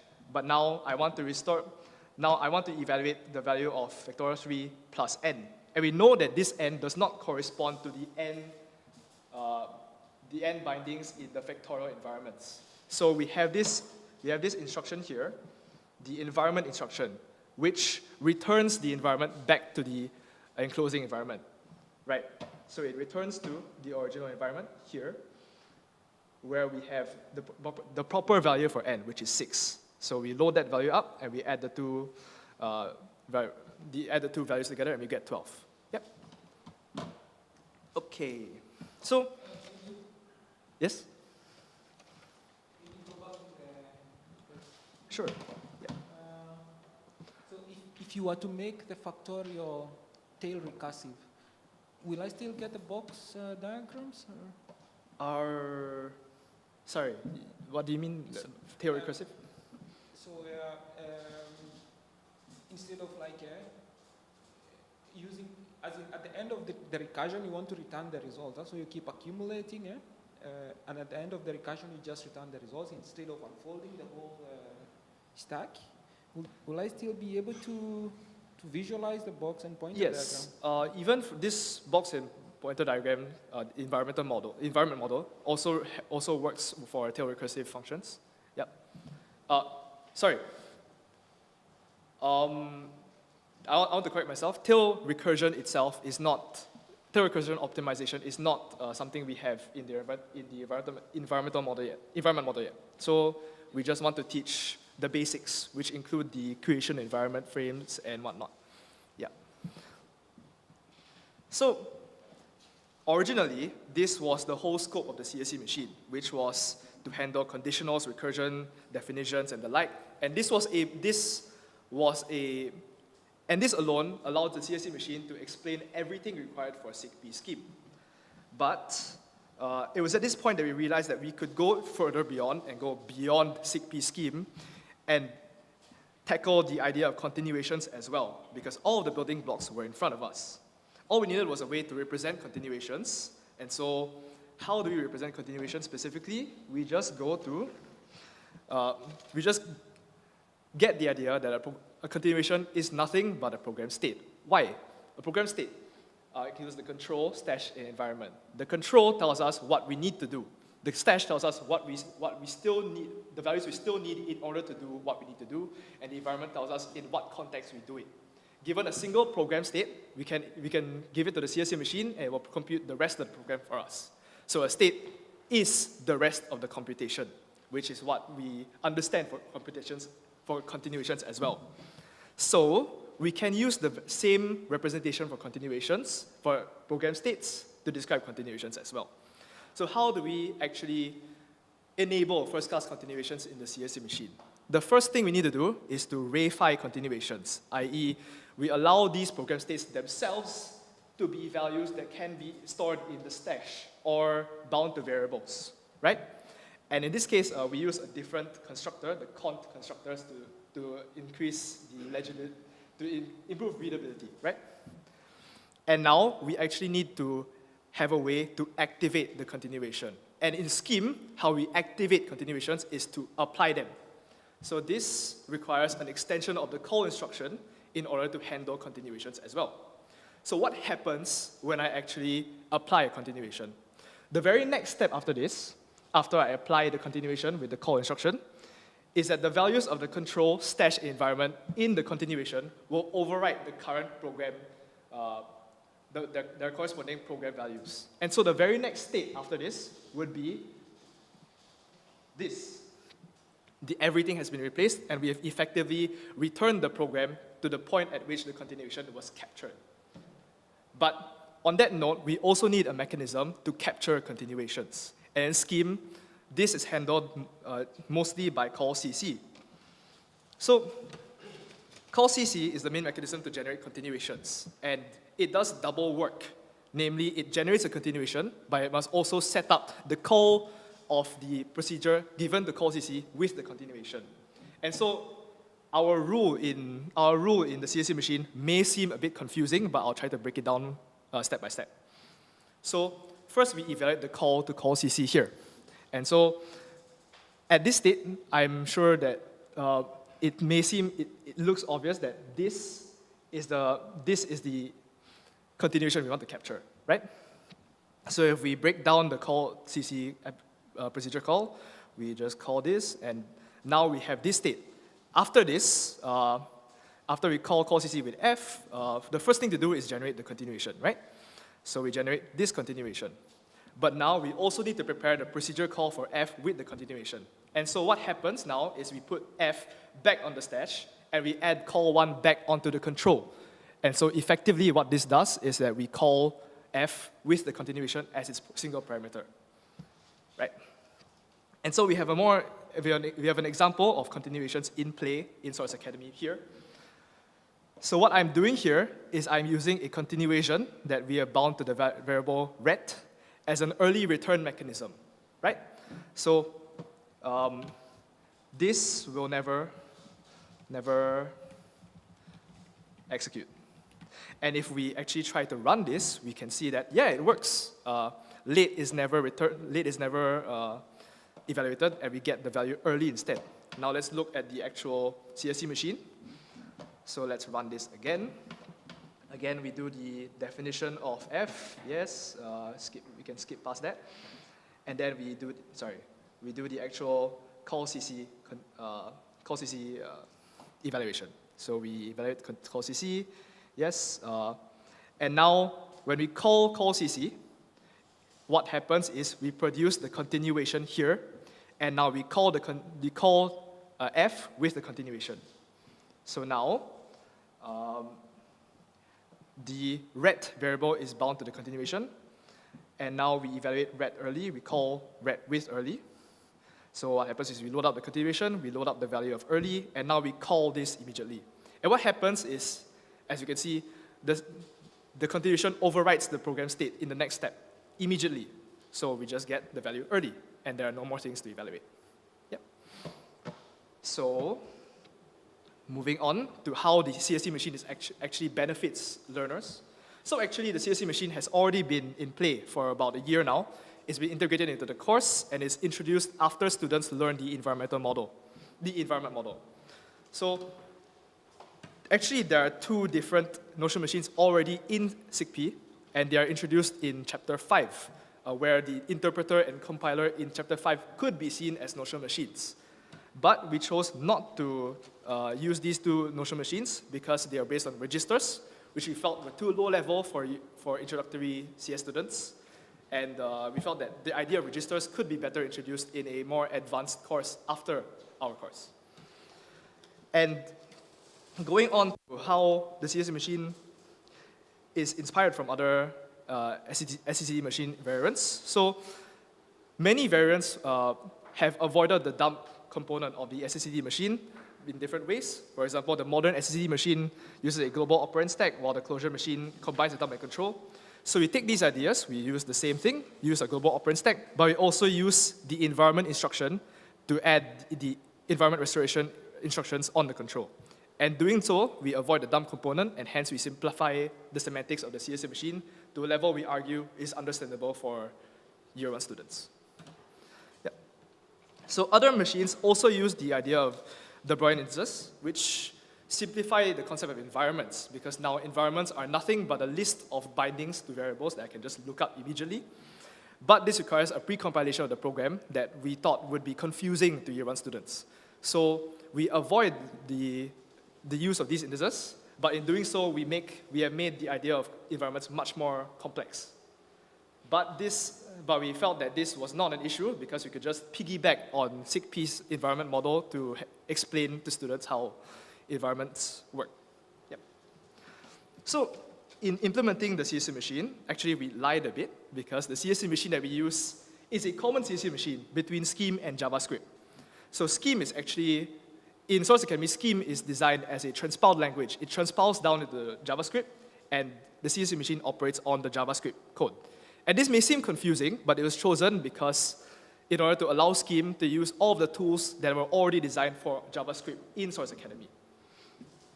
But however, this transpilation leads to many different transpilation artifacts that we can see. For example, the make number procedure earlier is required because Scheme in our implementation uses numbers that are consistent with Scheme's number tower, but these do not exist in JavaScript, right?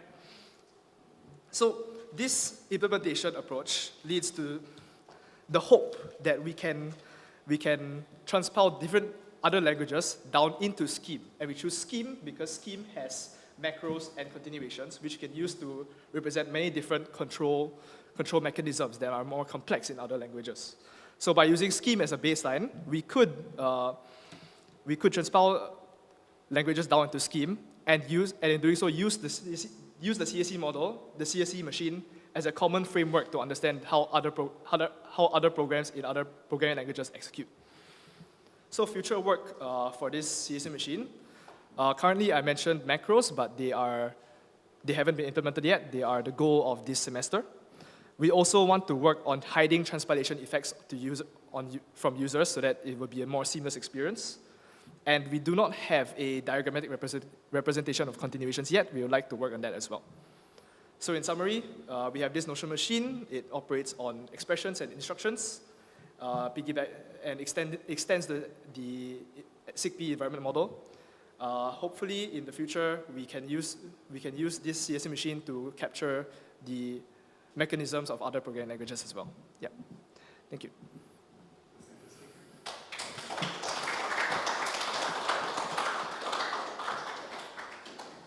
So we don't have that much time for questions. Anyone have a question?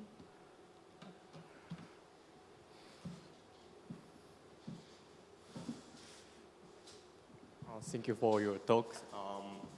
Your CSC machine accommodates code CSC mechanism, but can your machine accommodate delimited continuations? Sorry. can your CSC machine accommodate delimited combinations? Such as shift or reset or control prompt?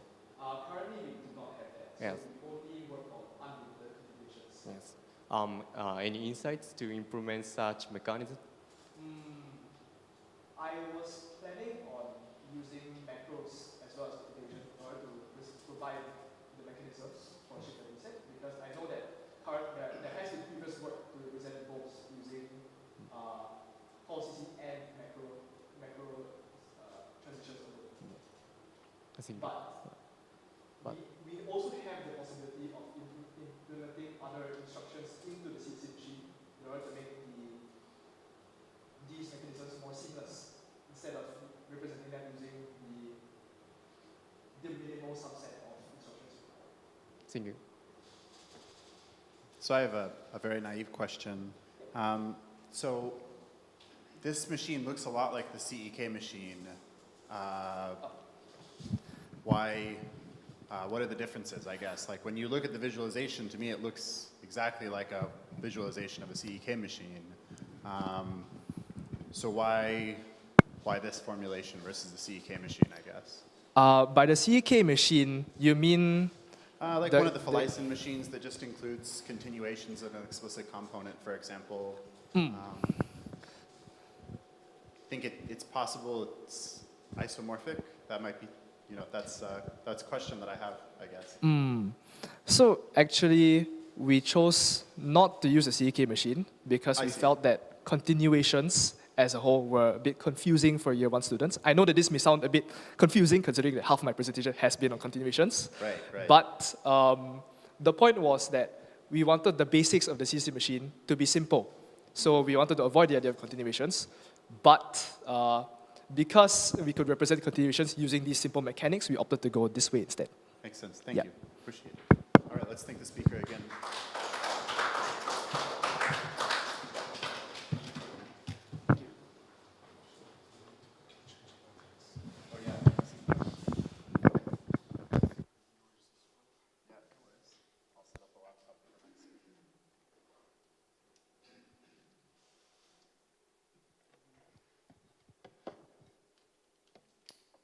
All right, we're changing out the batteries on the mic.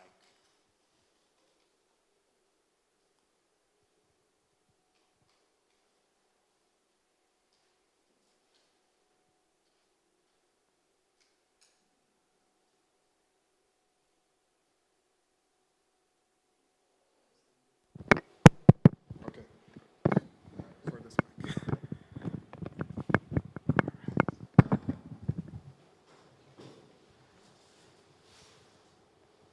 So I think I've got it all set up for you. Thank you. Maybe I can introduce you at this mic, since it seems like Certainly. the other mic is down for now.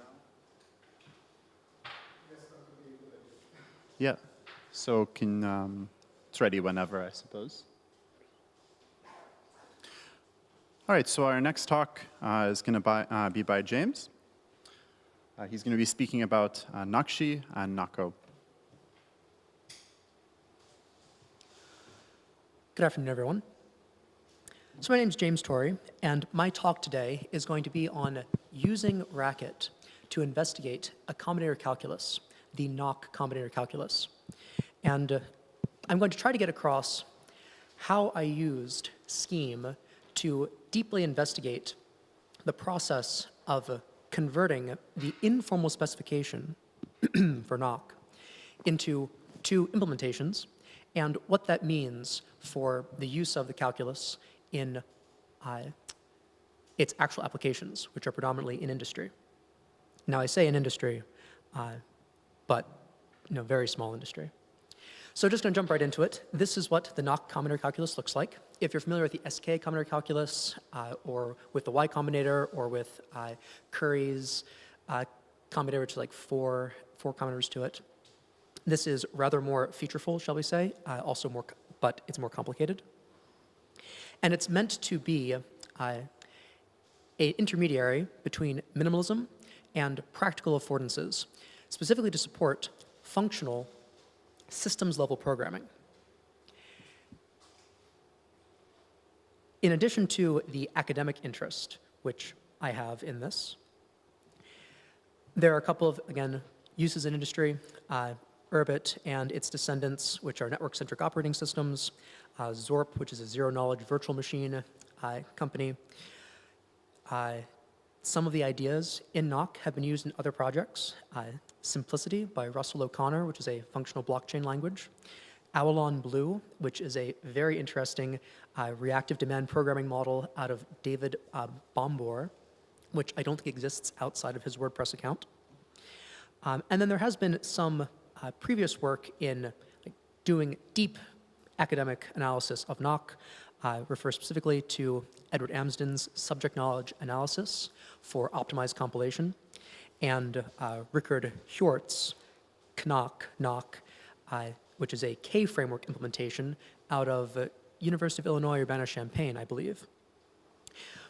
But independent of the claim of whether it is capable of supporting rigorous practical functional systems programming, there is the question of whether or not this spec, which is given in a combination of natural language and pseudocode, can be fidelitisly transferred into implementations which can work in rigorous environments, like blockchain, like zero-knowledge proofs, like a functional operating system.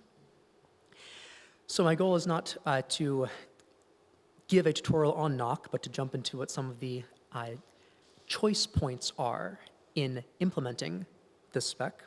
But I will draw your attention to a couple of things. So we see on the middle left-hand side of the screen the / operator. And those operations are tree indexing.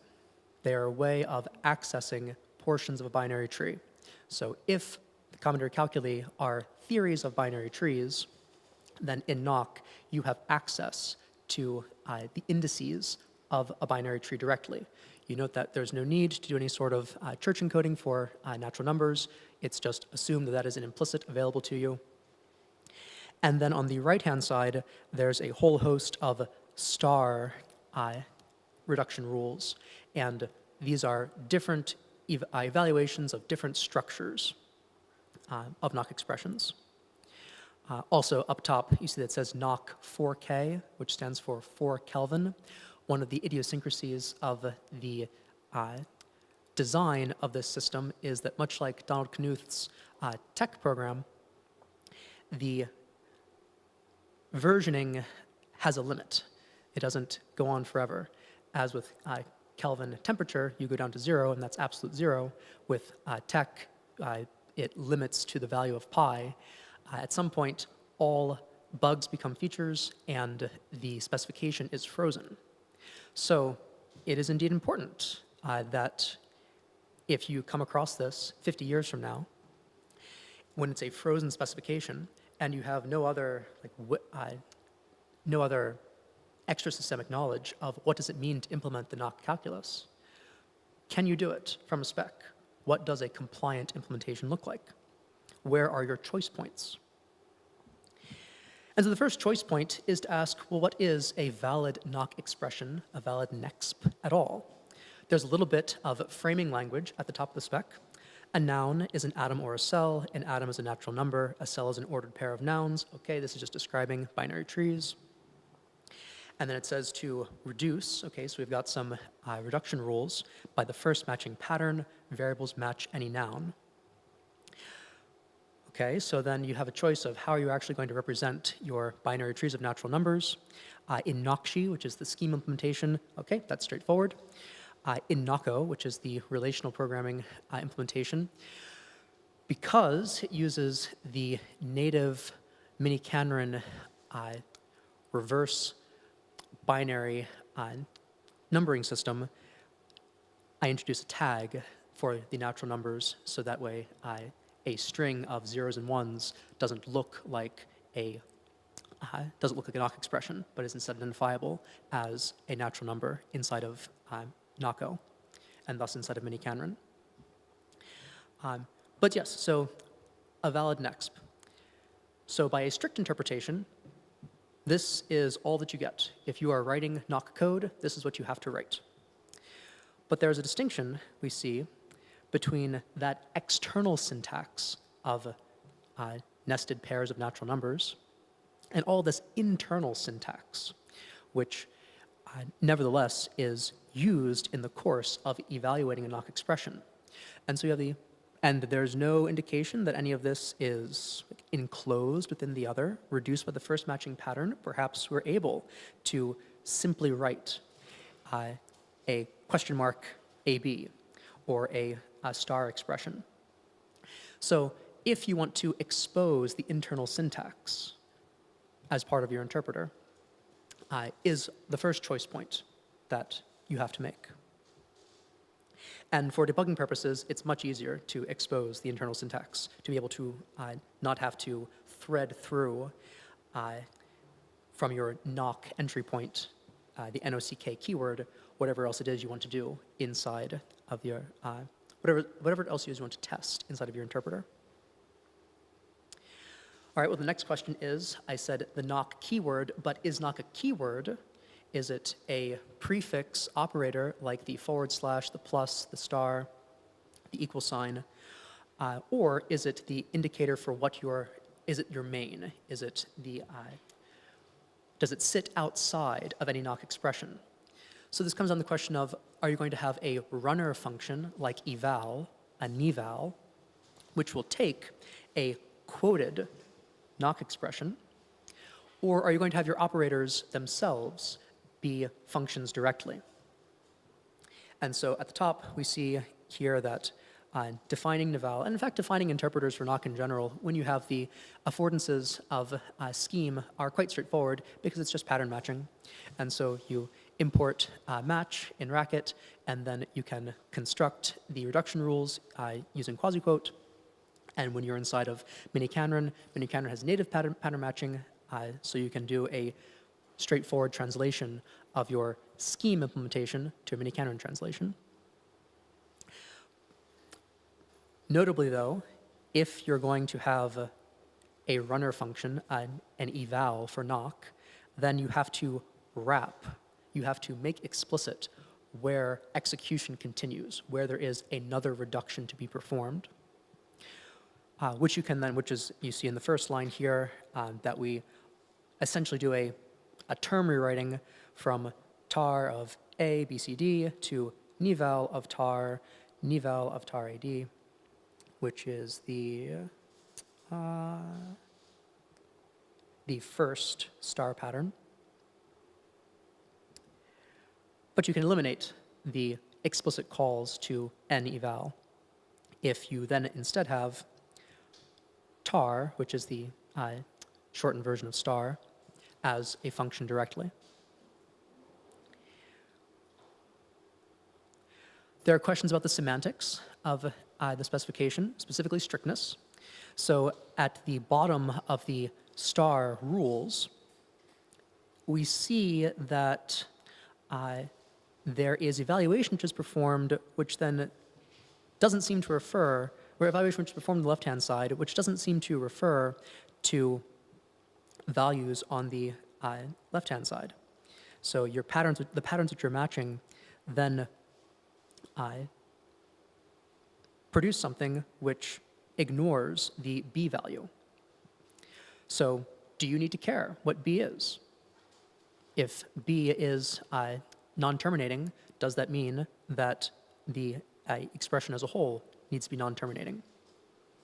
And this is probably, like from an academic standpoint, the most significant thing which the spec does not tell you. One is informed by the use of this calculus in the systems which gave rise to it, that yes, you are actually concerned with the value of B. You do have to evaluate it. You do have to, if it does not terminate, have the entire reduction rule not terminate. This is because this particular set of reduction rules is used as a hint to your underlying interpreter, rather underlying virtual machine. So if you had something which was evaluating Nock expressions inside of a purely functional environment and you wanted to communicate to the outside that there was some sort of side effect that needed to be performed, then this B value is where you would introduce that hint. So if the calculation of what that side effect should be is itself non-terminating, then the reduction rule as specified, the 2 Rule 11s, should also be non-terminating, and so in fact, knock is a strict calculus. The other interesting case is the final rule, this star A to star A, which, if nothing else matches, then produces an infinite loop. You do, in fact, need to identify that it's an infinite loop and then perform some sort of out-of-band interrupt. And this becomes especially interesting when we start looking at the differences between, using knock to investigate the differences between a scheme implementation and a mini-canron implementation. Because while scheme is a functional language, mini-canron is a pure relational declarative language. And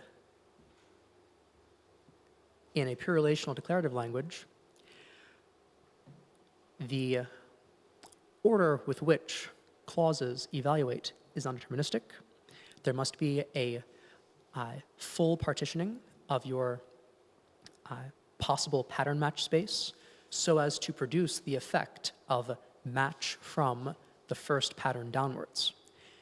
In a functional language, like scheme, you effectively get the conjunction of negations of every pattern which did not match above a given pattern. So I'll repeat that, jumping back up to here.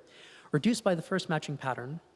Okay, so if we have some pattern which we're matching, if we're using the match macro, then if the first pattern does not match, and the second pattern does, that is as though the second pattern had been whatever it says, plus, and not the first. The third pattern is whatever it says, and not the first, and not the second. You fall through the pattern match. In a pure relational language, you don't have that natural gravity, and so instead you have to explicitly partition your pattern match space. Because otherwise, star A to star A can match anything which precedes it. Those are all valid patterns. And so then you could have an arbitrary runtime, or an arbitrarily long trace of your mini-canron interpreter running, even though eventually it might make progress. But there's no guarantee as to when exactly it makes progress. And according to the natural language, the plain reading of the spec, you must reduce by the first matching pattern immediately. All right. So there is a little bit of additional grammar to a knock expression. So it's binary trees, but it's right-associative binary trees. And we are informed that it's a right-associative binary tree by one of the early rules, which shows us that the 3-element tuple, ABC, becomes the 2-element tuple of A and the pair BC. Okay. When does this happen? Is it shallow or deep? Are we just going to take a look? Should our interpreter just see, okay, am I 3 elements, and then I'll group the rightmost 2? Or do I need to recurse through A, B, and C and produce a fully normalized right-associative binary tree? Do you have to do it at all? Is this rule, where it's present in the list of reduction rules, even necessary? Could you do it inside somewhere else in your implementation of the other operators? And imagine as though you had come across this on Desert Island or 50 years from now, and there was some pile of USBs that you wanted to then write an interpreter to run the code which was on it, but all you had was this spec. What would you write? What could you write? Would you converge to the same answer as the individuals who wrote their knock interpreters 50 years ago? To give the answer here, I interpret this, and most of the knock implementations that I've encountered interpret this as basically more natural language, and that informs you that yes, you should recurse down a given knock expression, ensure that it is a fully normalized right-associative binary tree. If it's using knock internal representation syntax, that is, if it has the pluses, forward slashes, stars scattered about, then you should also recurse inside of those and perform the appropriate normalization. So, not that hard to do in either scheme or minicanron.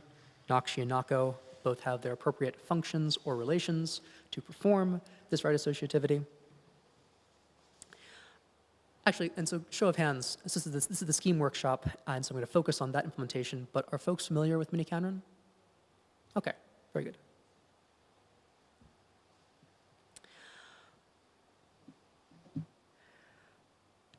Reverse tree fourth. So once you have an interpreter for a knock, then you start getting to play around and get a sense of like, what is it like? What is the nature of this combinator calculus? And Anton Duden once called knock reverse tree fourth. And fourth being a stack-based language, when you have things like functional stack-based languages, like kitten or factor or joy, then you have stack combinators. So you can think of knock, and not just think of it, does have tree combinators, and the reverse aspect is that in comparison to, e.g., the SKI combinator calculus, instead of being left associative, it's right associative. So we see here that there's no direct knock equivalent for the I combinator. That's okay because I combinator is superfluous.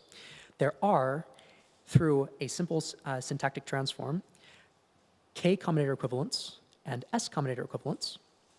And then curiously also the Z combinator equivalent, and the Z combinator is the strict Y combinator. So you essentially take, like if the combinator calculi which we are familiar with are prefix left associative, then the corresponding rules in knock are infix right associative. And so you can write definitions for I, K, and S, and evaluate equivalence within knock of the I, K, and S combinators. And even if you had, regardless of what your concerns might have been as to the computational universality of the calculus, this demonstrates that yes, in fact, it's universal. You can define S and K, and from there build any computation you so desire. We'll note that like the unlambda esoteric language, these particular K and S combinators are curried, or they require obligatory currying. That is the C suffix there. And so you then in turn have to explicitly mark using the star operator when you want evaluation to proceed. So in the unlambda esolang, you use backtick, and in this implementation of the SKI combinators in knock, you wrap each application of the combinators in star for eval.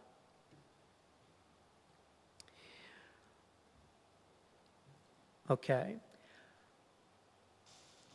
In addition, so insofar as presenting novel contributions to the field of computer science is concerned, in addition to these being, as far as I know, the only knock 4K scheme and minicanron implementations, this is, again, as far as I know, the first implementation of a quine in knock. And if we have time, I'll go to the appendix and I'll break down how you derive this quine. But what I want to draw attention to is that if we look at the knock expression in the first line, it's only using the zero reduction rule, the zeroth reduction rule, and the zeroth reduction rule is the tree index reduction rule, which shows that giving explicit access to the calculus of its own structure, or of the structure of its own code, makes it quite straightforward to construct self-referential programs like Quine. And at the very top, you see star A to star A. There's also the trivial Quine, however, and an infinite number of trivial Quines if you allow as valid knock expressions the internal syntax of star, a series of natural numbers that don't match to any other pattern. Well, the knock will produce that same input as its output, and it will produce it again and again and again and again and again. And then it becomes a question of whether you want your semantics to be, is an infinite loop an output? Have I in fact provided my interpreter with an input that has produced an output where the input and output are identical? When that output is going to be consumed again as the next step of an unending computation. So these are things which, when you just look at the specification off the bat, it's not clear what the correct answer should be. And so as you are implementing, and as I was implementing the language, these questions came up. And I found it to be useful, specifically having the trivial means of implementing the knock reduction rules in Scheme to then play around with, okay, what does the correct knock interpreter feel like?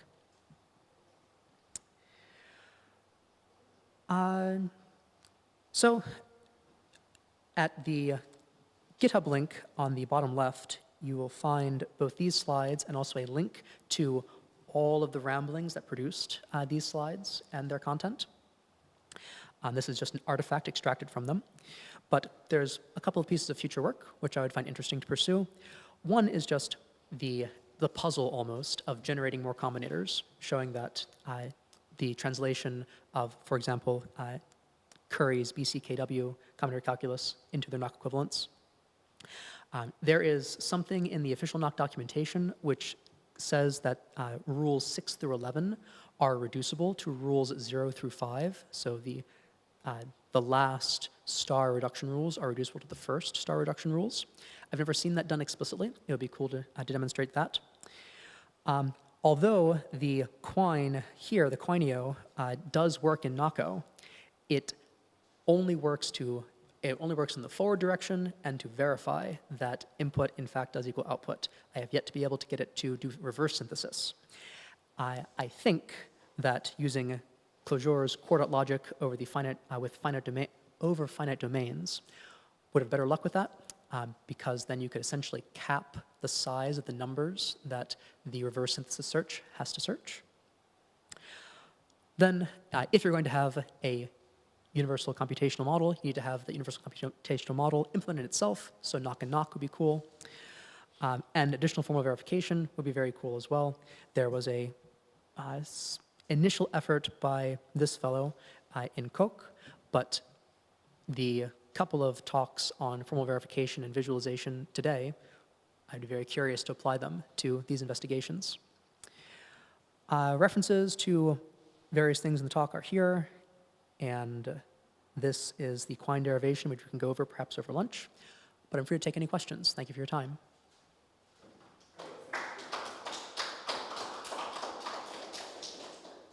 All right, we have time for a question or two.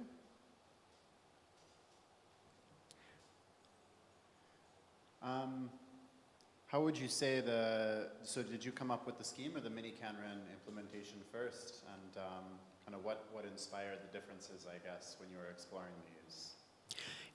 So the scheme implementation was actually second from the mini Canron interpretation, though then after I wrote the scheme implementation, I went back and rewrote the mini Canron interpretation because it was much easier.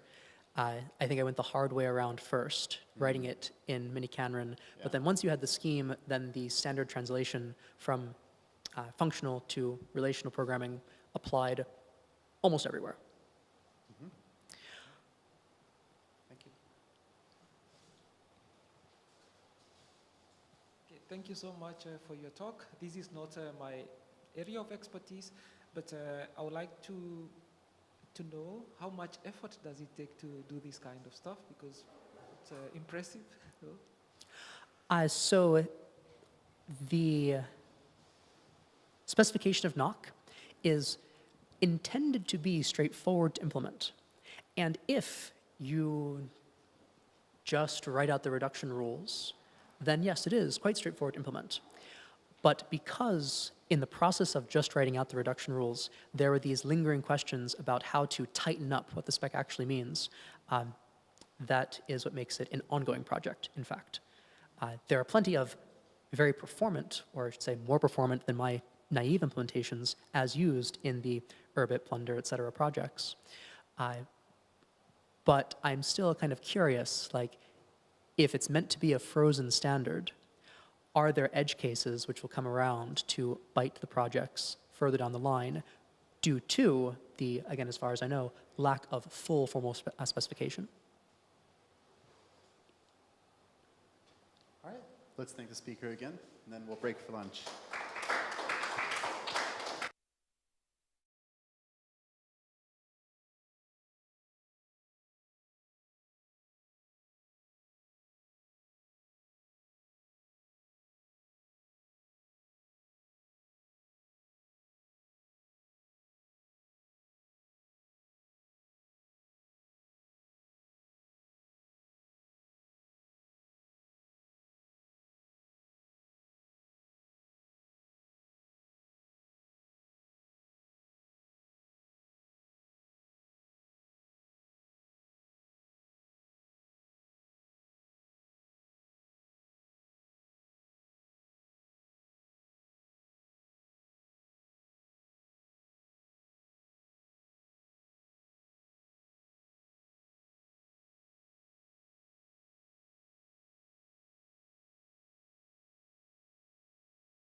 Okay.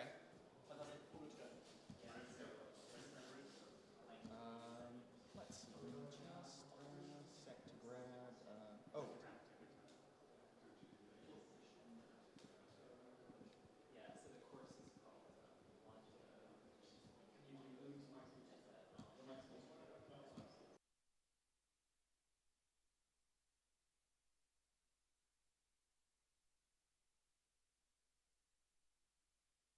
I think we're ready to go. Okay. Hello, everybody. Welcome to the 2 o'clock Scheme workshop session. Will Bird was going to be here giving us a tutorial on mini-canren, I think, but unfortunately couldn't make it. I don't know exactly why, but we've upgraded, and Jason will be running the session for us today. So let's give him a round of applause.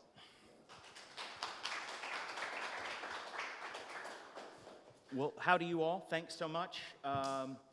This would normally be a Will Bird talk, but he wasn't able to be here, and he had intended to give a talk about some of the Scheme program transformations that we do in a sequence at the IU 311 undergraduate course. But since Will couldn't be here and Dan couldn't be here as their perpetual understudy, I'm going to try and take you on a tour through what it is that we do with students and how we can kind of get them from squinting at denotational semantics in the distance to squinting at operational semantics in the distance over the course of a semester. But of course, we're going to do it in 90 minutes.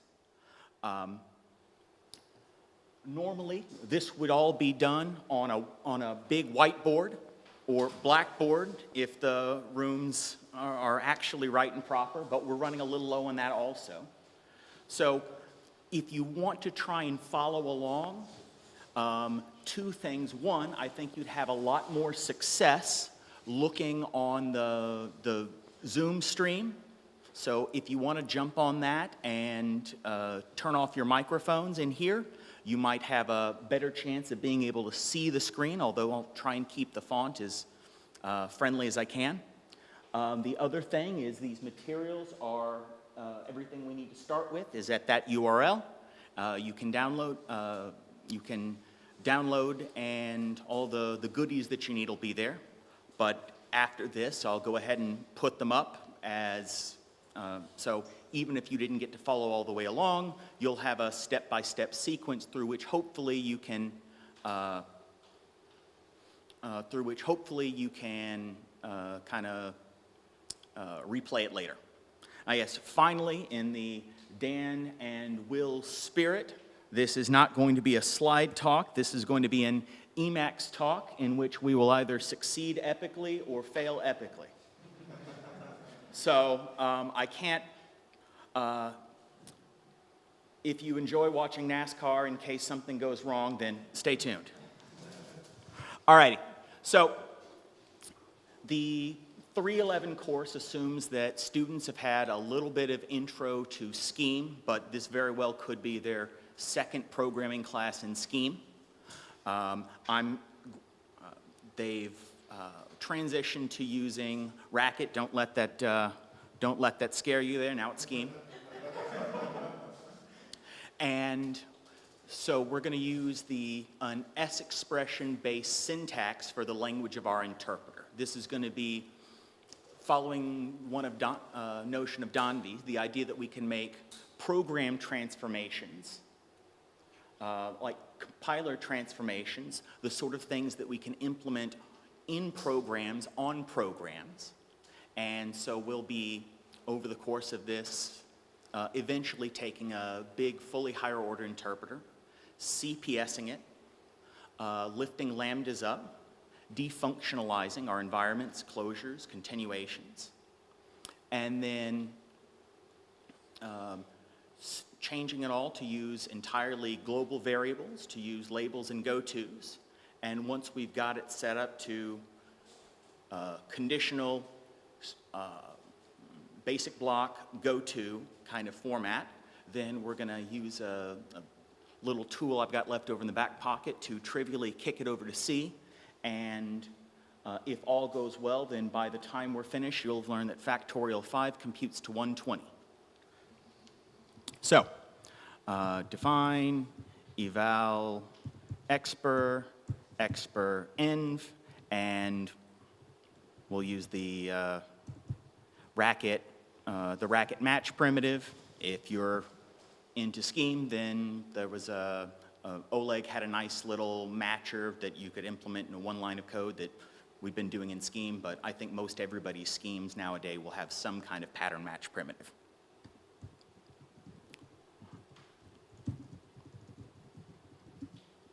The language, as I said, is going to be S expression based, so we can distinguish lambda xb and rator rand for the operator and operand. To keep the names straight, we found that M and N, or E1 and E2, tend to be difficult names for students to remember and pronounce, and so shorthand operator and operand were nice and convenient names. This is a teensy-tiny lambda calculus, but in order to do something exciting, we'll evaluate, we'll have toss numbers in just so we've got constants that evaluate to each other. And I should have...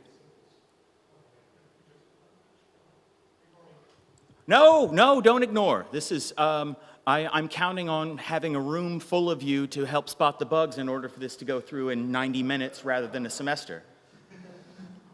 Let's see, eval, expr, and I want to do like a real big fancy program, something that will exercise the bejeebus out of this. Lambda x, lambda y, x on 5, and then 6. And we'll run that. That is a mighty beefy program as far as I'm concerned. For the language of this interpreter, it has application, variable lookup, lambda abstraction, and it tests to see that we can look something up pretty deep in the environment. That's a mighty serious program. So we're going to first take in 5, and then take in 6, and we'll return 5 back out of there. So we should be able to get check equal, if you've got this built in. If not, you got something else. I think we need to pass a hash to eval x. Yeah, thank you. So normally this would be normally you would imagine having some sort of a nice, pretty data structure environment. And instead, I'm going to do everything in higher order functions entirely with lambdas. Thank you. No, I would have tried to run it. Lambda y, and we'll have a nice, friendly error message. Error.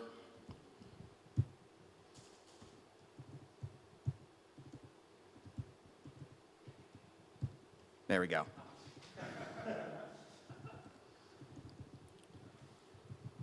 So if we try and look something up in the empty environment, we should get swatted. I love this little thing. Will likes to call it the Maxwell equations of programming. A small, tiny interpreter that once you understand this, you kind of understand the whole picture. But I found that, unfortunately, folks, if they miss one thing, they can figure it out from the rest, and you can recompute it. But if you get 2 things wrong, or if there's 2 pieces you don't understand, then invariably they interact with one another in a way that you can't recover from a double error. I'm going to try and do this in sort of a smallest fashion that I can. Evaluation, an interpreter, is just another program, and we try and recur structurally. So to evaluate an application, we'll evaluate the operator in the environment,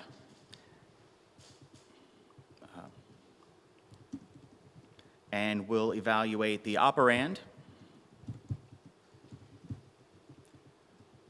And once we've evaluated both pieces, we will take the result of evaluating the operator, which is going to be a racket function. And you know it's going to be a racket function because we're about to call it like a racket function using racket's application here to whatever value we got back out of the operand. So this tells us that we're using functions, racket functions, to implement our closures. And we're also going to be using racket functions to implement our environment. I used in as the shorthand name for numbers, and y as the shorthand name for the variables. Anybody know the reason? Yeah. I'm sorry?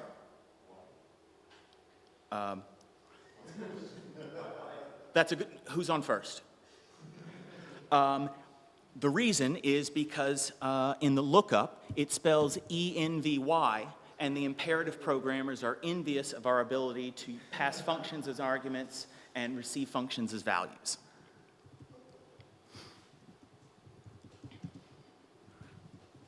So the closure is, we're going to implement these as racket functions, taking in the actual parameter.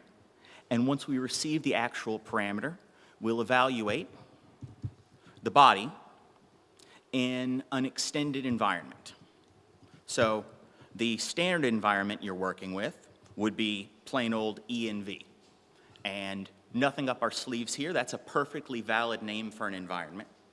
It's only once we've received the actual parameter, as well as the formal and the body we want to evaluate. Once we have all the pieces, can we evaluate the body in an extended environment? So if that's a one-argument function that takes a variable and returns a value, then lambda y, env y, should also be a one-argument function that takes a variable and returns a value. Nothing up our sleeve there, but now we've got a name for the input to this environment to talk about. We've got a, y is the input, and that means that I can modify the behavior of the old environment.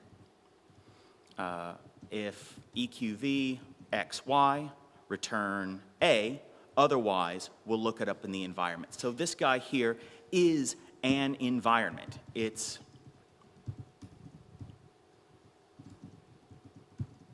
a mapping from variables to values, and we have here an expression and environment return value.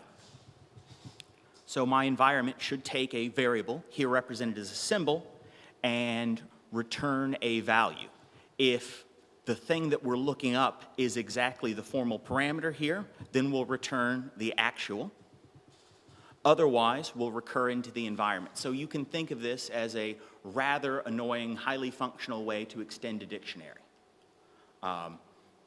But it sure does look pretty, and this is something I can show my friends. I'm in a department of mathematics and computer science, so I have to be on the lookout. This is the kind of thing I can show my mathematician colleagues, and they'll believe that, yes, this is something meaningful.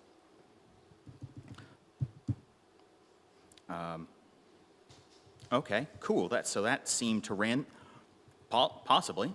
The other nice thing about this style is that I can, because we're punning using S expressions between the host language and the language of our interpreter, it's easy enough to be able to pick up this expression and run it in the host language and confirm that, yes, in fact, we do get 5 back out. In a lot of other representations, you would have expected to have tags so that I can syntactically distinguish, I know this one's a number, I know this one's a symbol, I know this is an application. But it happens to work really nicely for students when they have the very host language they're working in is a nice little Rosetta Stone that they can use to confirm whatever program I wrote, is this the right kind of thing that I wanted to get back out?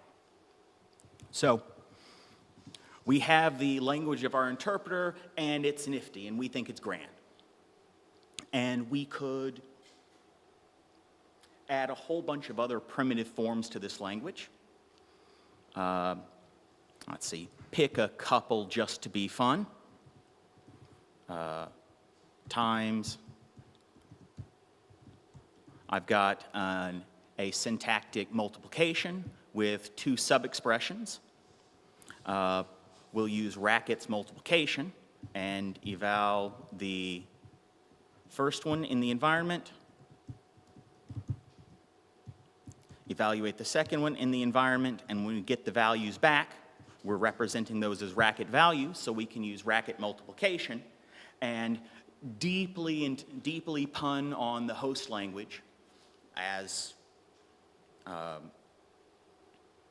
befits a nice, pretty metacircular interpreter approach. What is kind of unfortunate about this is,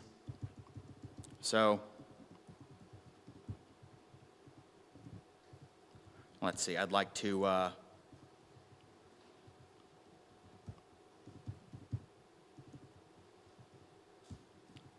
let's see, we've got my function and an environment, and we sure enough do get back out that's the closure we were expecting. And you can tell because it says hash procedure, and I'm in a scheme that's lucky enough to give me the line number from where that originated from. And that's as good a clue right now as I can give to users as to what it's going to look like. But students hate this because it doesn't look like something. They can't tell if they've got it right. And they get real excited when I finally show them, hey, I can make it so that this is entirely transparent so that you can completely and totally see what's inside your closures, what your environment looks like at this particular point in time. And they eventually get there and wonder why it is we didn't start there. But that's because character building experiences aren't good to go through, they're good to have gone through. So the way that we normally do that would be to make the interpreter representation independent with respect to environments and closures. So there are some places in here where it's manifestly, completely, undeniably obvious, staring you in the face, where we're using higher order functions to represent environments, and where we're using functions as a representation of closures. So somebody shout out a place where we are using, definitely, undeniably obvious that we're using functions to represent our environments. Line 9. Okay, what else? Where else can... Line 14. Okay, where else? Environments or closures? 26. 26 down there if you missed it. I left it sneakily down there, but put it just on the page. Can't forget the empty environment is, in fact, constructing environment. And 13 here, we're also obviously representing using our closures, using Racket functions, and 16 as well. So we've got a fair bit of work to do.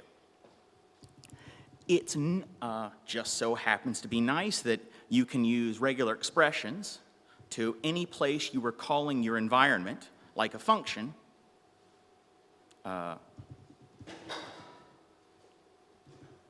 We can replace a call to environment with a call to this apply in function on the environment.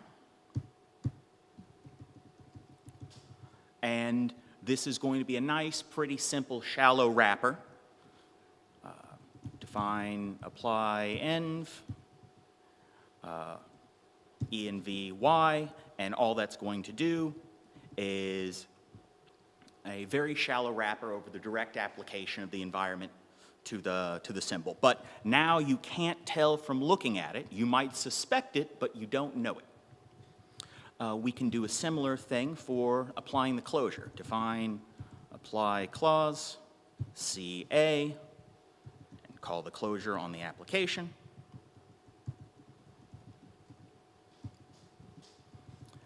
And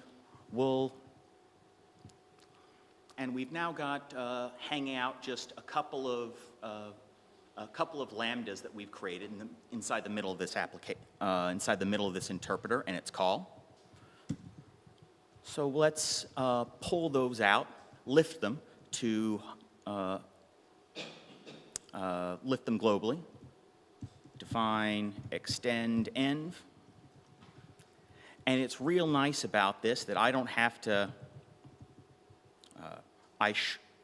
if I were in there we go. It took a little minute. Dr. Rackett would have had that immediately. But it's, some of the code is different because this is eLisp.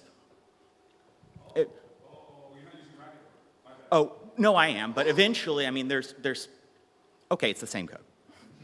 X, A, E, and V. If I wait long enough, my editor will let me know that I've made, that these are exactly the free variables. So I close over the free variables of that expression, and at no point do my fingers leave my hand. I can copy the header of that function and paste it back in place. And because I closed over the free variables of an expression that I grabbed out of that context, I can take the header using exactly those variable names and drop it back in that context, and we know it's going to work, and that's super duper nifty. We can do the same for define, make clause, make a closure, and the free variables X, B, E, and V. Just the way to do it is you put the variable, the formal parameter with which you're extending the environment, the body, and then the environment that you shall be extending.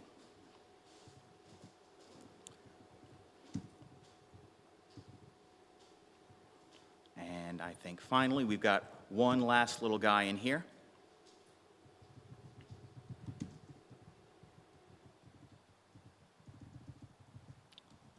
Define empty env.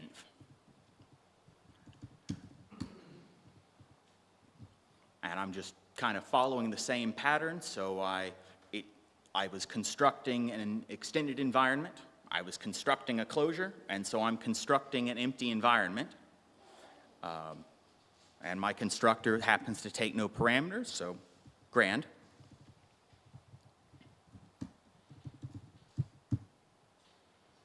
You know what I'm going to do? I'm going to take it out of the nice little check behavior, because if it's working, you won't see anything. And I think that's a little disappointing. I think it's better if, when we write the program, we can actually watch it, when we run the program, we can actually watch it spit something out. So, okay, I'm going to perhaps belatedly save this as interp2.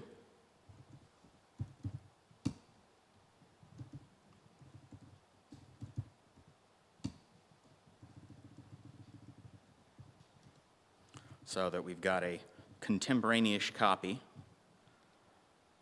Alrighty, so this is not at all what I had been promising you that we'd get to, because I go once again, okay, we'll use it with the empty environment, but you still get a closure as a closure. What I think is neat about this next little bit is that we have a way to turn the environment and closures from higher order functions into data structures, and we can do it one at a time. And it's not going to be too big of a deal right now, but because there's two kinds of environments, one kind of closure, but when eventually we CPS this program, and we'll take the whole son of a gun, CPS it, once we end up doing that, then you've got continuations galore all over the place, and that's going to, you can make a mistake there, and if you're, the terrible thing about manual whole program transformations is you need to screw up just about once for the whole thing to look undebuggable. The advice we give the students is, if it doesn't work, throw it away and start over. Dan says, I don't debug programs. So they've been recently allowed 5 minutes, but if it doesn't work, then throw it away, roll back to your previous version. If they haven't learned Git before this class, they now have the opportunity to learn it. So, oh, do what? Just save a copy of it as version 1, version 2, version 3. We're currently in terp3.rkt. Yeah, so the step at a time. Match env. This is our matcher, and if it doesn't match any of the preceding clauses, what we'll do is we'll apply the environment like a function. I'm testing those mentally, just going through those clauses one at a time. Nope, nope, none of them. And so when we fall through, we should still get 5 out of that. The idea then, what we're going to end up doing is we're going to turn this higher order function representation of an environment to a first order data structure representation.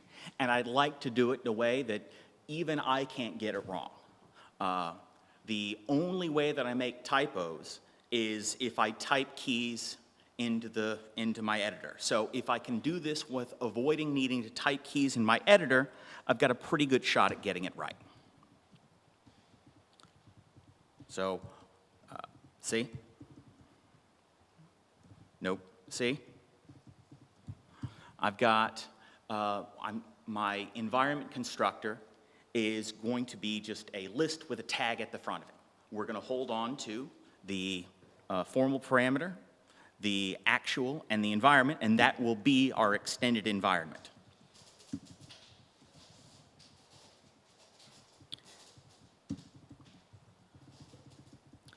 And it's nice that I can pick up the, that representation of environments and the body of the function that we've been using before and drop it back in place, and this should still run even though we've only transformed one of them. We'll do the same thing for the empty environment.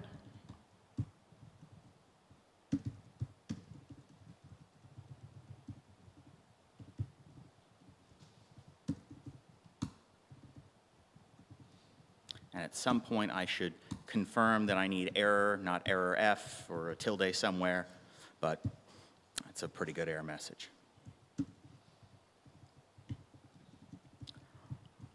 And I'll toss these up to the side, because these really are now unimportant data structure constructors. This is the kind of thing that even our friends in the C programming language could deal with. I know now that I'm not going to need to worry with higher order representations of environments, so I can leave that line commented out.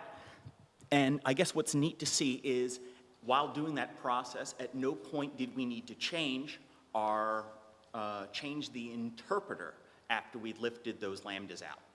The interpreter and its call were representation independent with respect to environments. They didn't care what representation of environments we used. We kind of shimmed in an interface and then changed the implementation as a way to leak test our interface. And it's not as exciting to do it because there's only one of them. Match our closure, but similar deal. And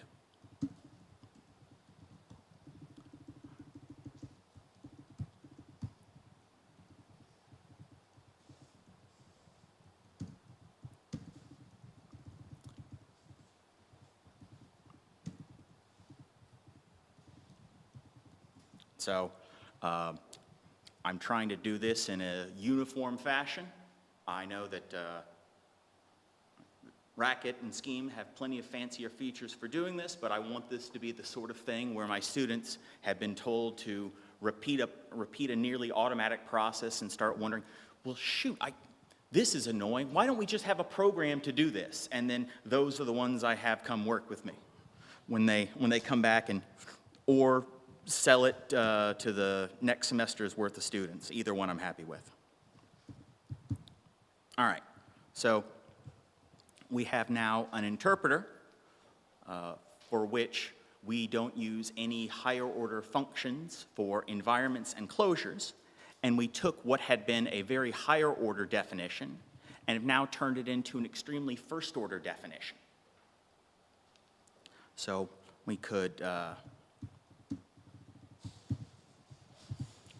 bracket trace, trace define,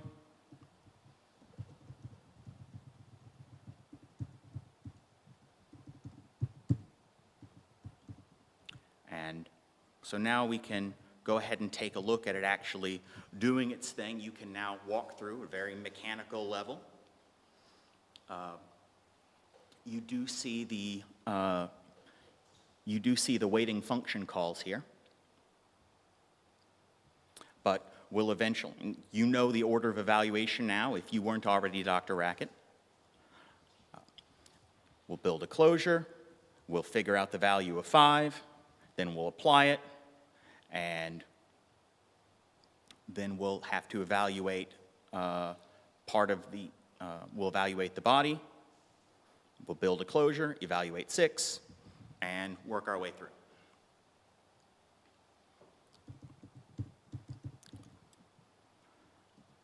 So this is the sort of thing that students are done with by the second or third or fourth week of class. I find that, well, they've had a lot more time. Plus, they've had to implement it on homework, and I've started making them come in one at a time and explain to me the interpreter, and you can always tell the ones from the look of fear in their face. They think they can hide it, but they can't. You know the ones that need to go back and learn it again.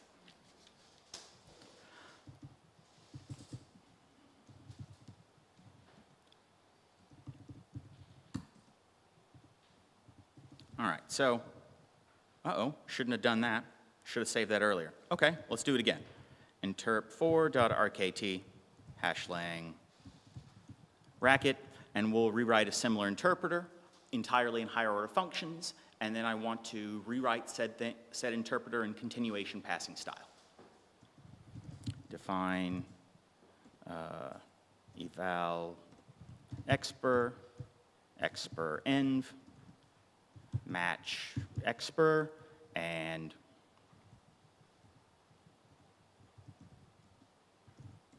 colon when number of n will return the number. If it's a symbol, then we'll look it up our environment.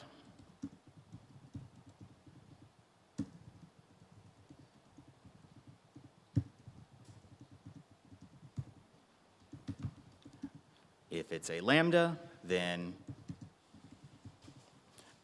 we'll wait on the actual parameter. When we finally do get one, we can evaluate the body in that extended environment.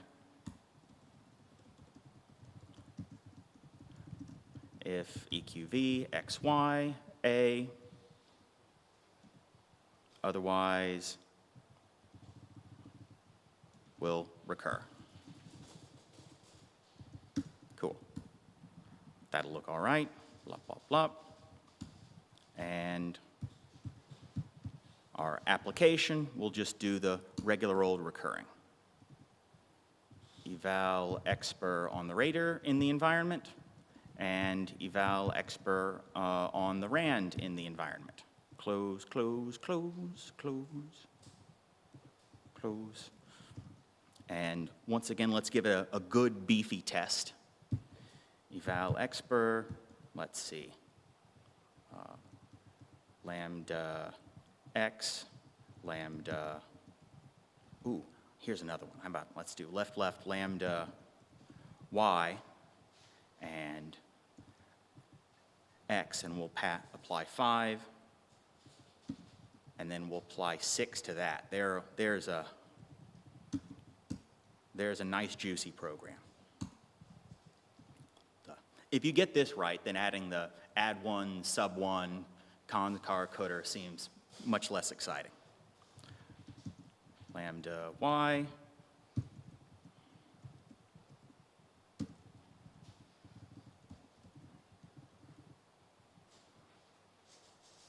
Oh boy, I wonder if, oh, has my Unicode failed me? Or is that my auto-highlighting indenting? Escape sequence.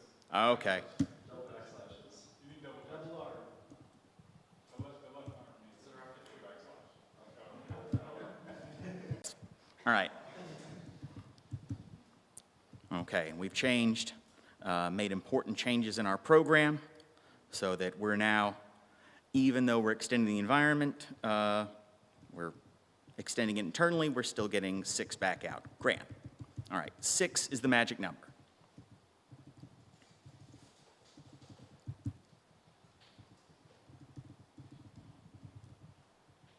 .rkt. All righty, so you can do this in a pretty rigorous mathy way, but I feel like if I'm going, trying to go through in a way that we do it in rigorously in a paper, that's tough for me to get across to a whole classroom full of undergraduates, especially if this is their 2nd or 3rd programming class. We found that teaching continuation passing styles, just another style of writing programs, is something that's been a little bit more successful. So every lambda gets an additional argument k. Oh, I should say, step 0, change the name. Change the name of your program. I don't know about you, but when I've been working with trying to translate programs by hand into CPS, just to get it into my fingertips, why isn't it calling this, why is that not a tail call? And invariably, it's because I used the name of the old function, had the old one calling the new, or the new one calling the old one, and it took me 5 hours to realize I'd made a typo. So, step 0 is always change the name, CPS. Takes an expression, an environment, and some continuation K. K stands for continuation because German, and we'll match the expression. The other thing that's nice about CPSing this particular program, they've gone through and done a decent amount of work to CPSing programs, but something that's really nice about this particular program is that we can treat the matches as simple expressions. Programs in continuation passing style with respect to whatever it is that you, for your architecture, your problem at hand, consider to be simple or consider to be serious. And we can treat those matches as simple expressions. We're treating as serious any function that we write or any function that we receive as an argument.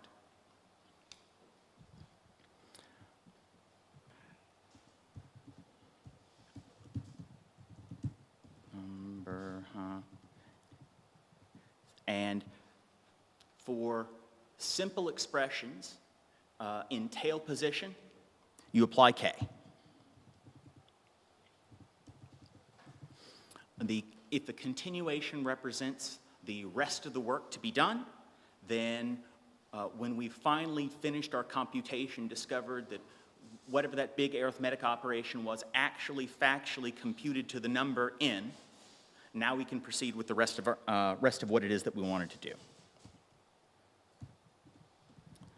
Hash colon when, symbol y, env CPS. This should be, env CPS, y, and k.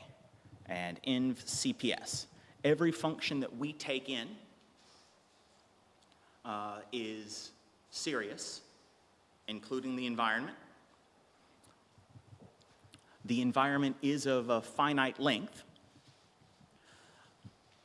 but if you treat them uniformly as higher-order functions, then the CPSing operation goes through pretty smoothly, and if you try and do some premature optimizations, you end up a little bit later on needing to needing to patch things back up. Lambda x b. So if we have a lambda, then we're going to apply k to the closure. Lambda ak, eval expr cps, body to an CPS'd environment.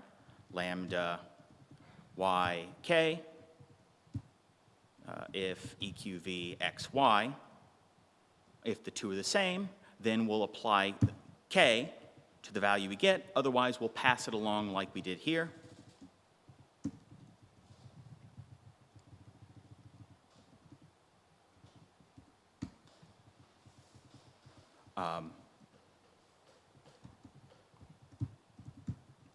And finally, we can choose the order in which we want to evaluate the operator and operand.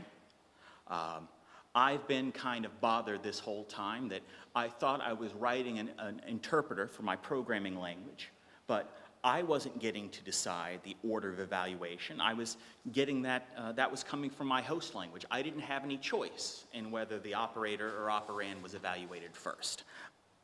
And that was a little annoying to me. So I want to be able to decide that for myself. Eval expr CPS, and let's eval the operator in the CPS environment, and that ought to evaluate to a closure. And as we know, a closure in our world here is a serious operation. Body, environment, and can't forget to actually use said continuation that we spent all that work to pass along. So we've got the closure now. See, we can evaluate the operand in that same environment. And now that we've got that actual parameter, we can pass it to our closure along with the current continuation.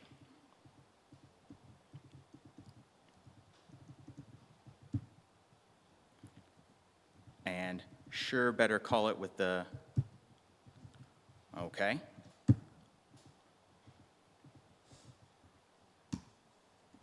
Lambda VV, our initial continuation. If my continuation is a to-do list, then I ought to start off with the empty to-do list, and when I finally achieve the empty to-do list at the end, I'm ready to go. So make sure we're not relying on this at all.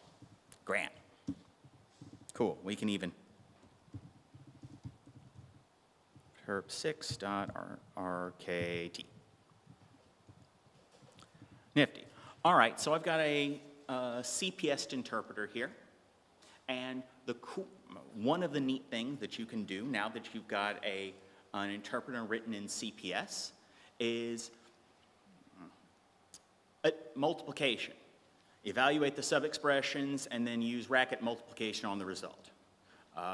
If less than, evaluate the sub-expressions, use bracket less than on the result. But if I want to implement something like abort or any other kind of fancy control operations, as you well know, recurring the sub-expressions, and then, well, what do I do with that? If I want to implement, say, abort with the value of some expression, I don't know, I've been doing a lot of operations, I got into a place where I'm doing a bunch of multiplications, and it turns out one of those values was a 0, and I knew darn well that we were never going to get a 0. It's nice that I can now eval expr CPS this expression in the environment, and what continuation, what I put there, for the job of abort is to stop the computation with the value of this expression, then what I don't want to do is reuse this continuation.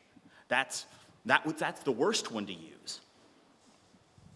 So we could toss in an empty continuation, lambda v, and we should be able to abort with a value. More generally, I want to introduce some kind of control operator to capture the current continuation and put it in the environment. And I also want some way to apply that captured continuation later on. So it turns out you don't need to CPS the interpreter in order to make this work. I'll show you how you could do it without a CPS interpreter, and the way we rely on implement our lambda in terms of brackets lambda, our application in terms of brackets application, our numbers and their numbers, our times and their times. We can implement our let cc x b, and this is, we're going to capture the current continuation, bind it to the variable x, and evaluate the body in that extended environment. And again, I'm right now assuming we didn't CPS it. Well, I'd need some way to actually factually go get a continuation, and I don't have one floating around. If only, I mean, I guess I'd have to rely on my host language to have some capacity to grab a continuation for me.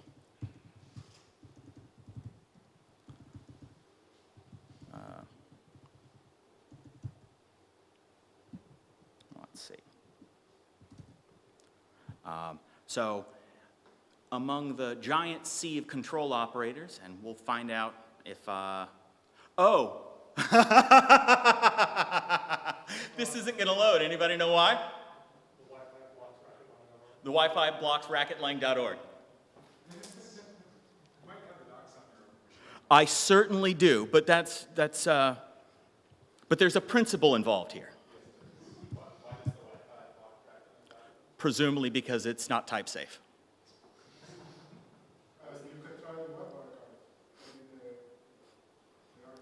We'll deal with that. It's. That's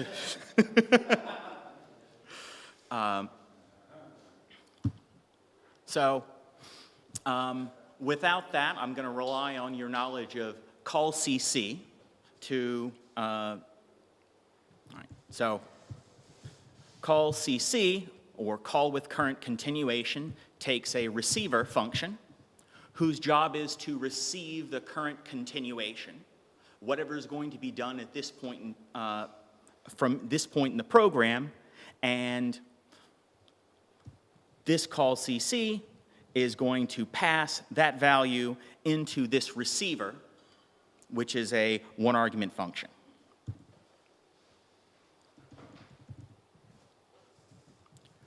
So call CC takes some program, and let's see, lambda, and so we'll use k as the variable name, and this program is going to pass in, call CC is going to pass the current continuation here, and we'll find out that, yep, that sure enough is a continuation. And if you want to know something about how continuations are represented, we can now interrogate them. They're not numbers. They're not symbols. It's actually implemented as a procedure. And if you want to see what it looks like when you print it, there you go. Used to be a fun little game we play at IU. What's the smallest program that you can put inside call CC and get something interesting? So I think list was our current winner, but maybe you got something else more exciting. And so for call CC lambda x body, we can rewrite that as this is equivalent to let CC X B. That's rather than using the call CC operation separately and passing in a single receiver, give me the name of the formal parameter and then the body over which it's bound.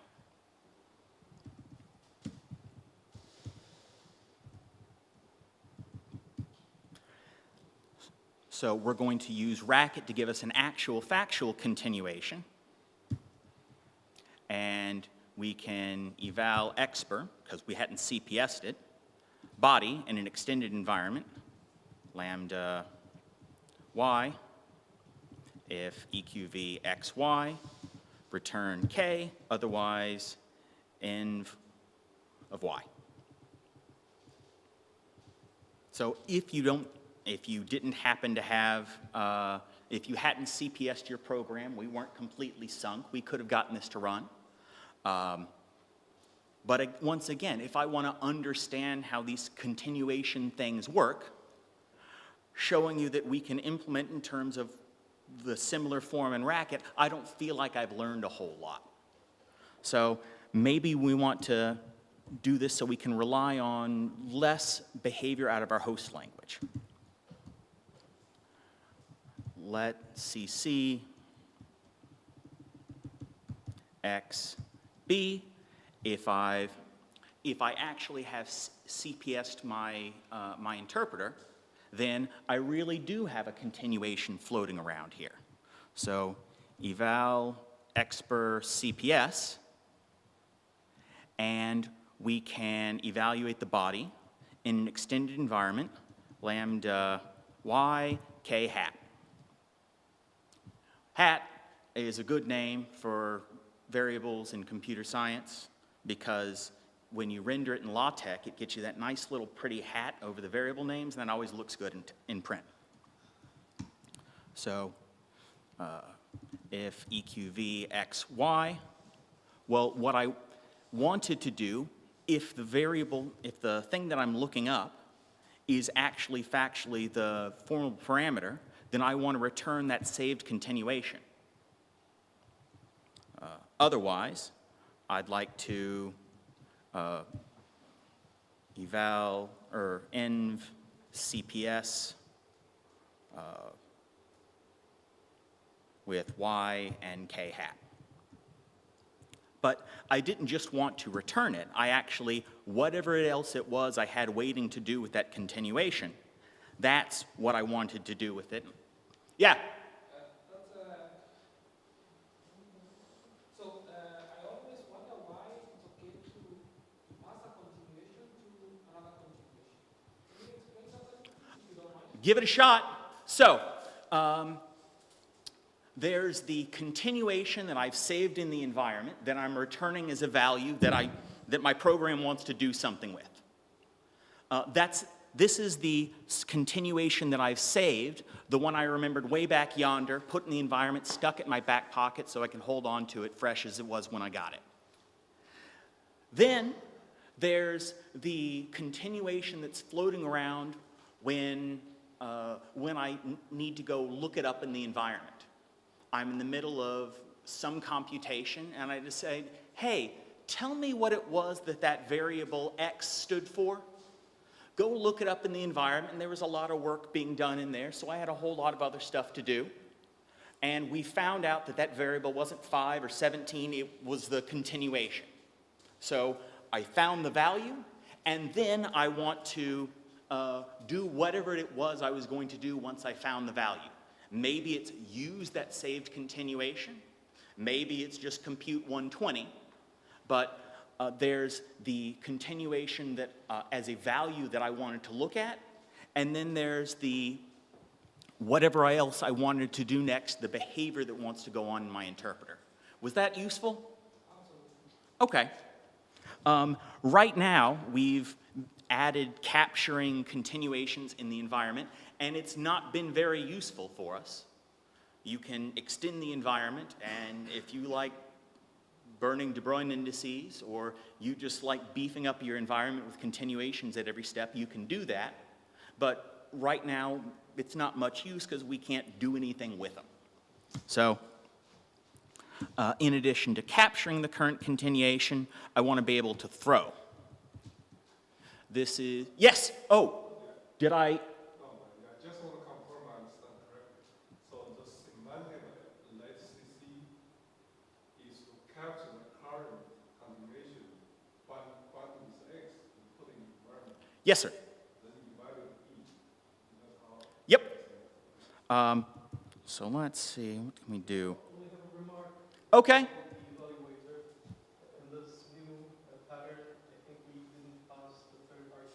I bet you're right. Holy smokes, that would never have worked. Nice. Sorry, name? I don't really know, sorry. No, what's your name? Well, yeah, I'm Maciek, but... Maciek. Gold star for Maciek. All right. Yeah. So where we're using the fact that we're applying environment, it still has the function case. Like instead of like having a list representation, this is still like a racket function, right? Yep. Well, I have once again gone back and defaulted to using racket function. If continuations, function. Environments, represented functions. Closure, functions. Name something and we're representing it as a racket function. Sure. So let's see. Throw kexp, vexp, and this is a special tagged form of application, and I can tell you why I'm going to do that, or I can just hold you in suspense and leave you wondering. I'm trying to decide which one I like more.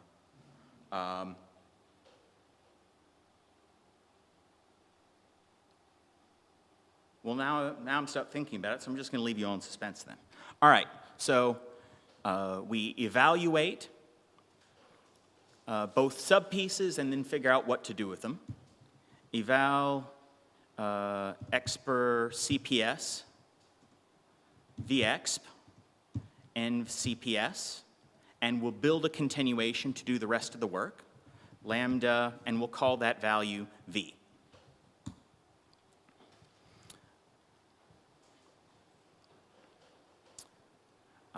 And we'll, so let's see, eval expr CPS kexp and CPS, and we'll build a continuation to do the rest of that work, lambda k. So notice here, now I am actually factually, locally shadowing that continuation that we'd stored up there. That's important. The shadowing, I always thought that sounded more sinister than it should. The shadowing has made sure that once we've introduced a local name for the continuation that was the value of this k expression, we can no longer use, we will no longer use, because we can't access the continuation that had been the current continuation at this point. We've shadowed it, it's not even locally, it's not even lexically available. So now that I've got this variable k and that value, what I want to do is throw. So this is me installing the value of this kx as the current continuation, and I'm going to invoke it with the value of that expression. So this little continuation here is, now that I've got the, I know what the value of this expression is. What do I want to do with it? I want to do whatever it is that the continuation that I got from here is going to tell me to do. So somewhere in this kexp, we've got a call to look up in the environment, go back 3, 4, 5 continuations ago, remember the dust it off, and get the value, and now I want to use that one. And this is so close to pretty. There's a beautiful 3-letter English version name for a beautiful little Greek letter that seems like it would be a really nice thing to do here. Somebody shout out Greek letters. You all know them. Lambda. Good guess. Love it. No. Kappa. It's also not a kappa, but that would have been a good one too. Yeah, because that kappa is also how you pronounce continuation. Pi? Hat. Hat, not a Greek letter, but I love it. So what I was hoping somebody would say is, man, it sure seems like I ought to be able to eta reduce there, but I can't, and it's painfully annoying that I can't. It's so close and yet so gross. So if we reorder these, we do the continuation first, and then grab the value. Now lambda v kv does give me a nice, pretty little eta reduction. One reason for evaluating the procedure, the continuation first, and then the argument, is you end up getting this nice, pretty little eta reduction because lambda v kv, if this is a one-argument function that looks something up in an environment, then this is a one-argument function, then this is a one-argument function that looks something up in the environment. If this is a continuation that receives a value and throws it to k, then this is a continuation that receives a value and throws it to k. Now, what I think is also neat about this is you may have guessed that at some point we're going to have to defunctionalize all these continuations, holy moly. And this is the point where I used to have have handwritten a keyboard macro in Emacs to show off to the students because they were doing it in VS Code or Dr. Racket or something. And I'd say, oh, well, just like, why don't you pop open your keyboard macro recorder, save the value of the marker in a register, do what you need, jump back to the register, and keep going. And they can't do that, and that feels really good. So we should now, I think, let's do, what the heck, why don't we go do multiplication, throw something in there so we've got some real beefy operations to look at. Comment E2.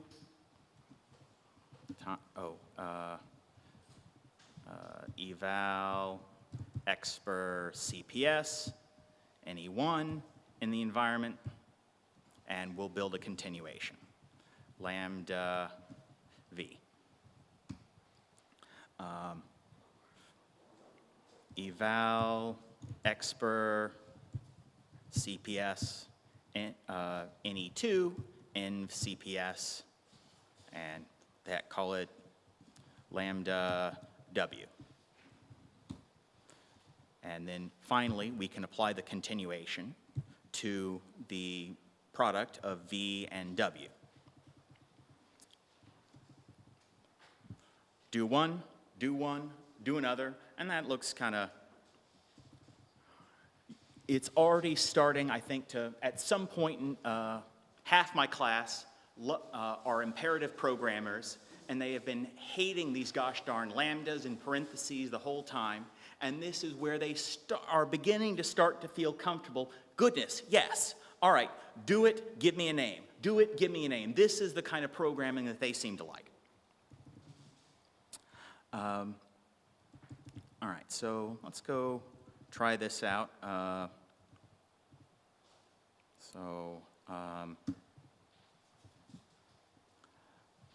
Let CC x, and so,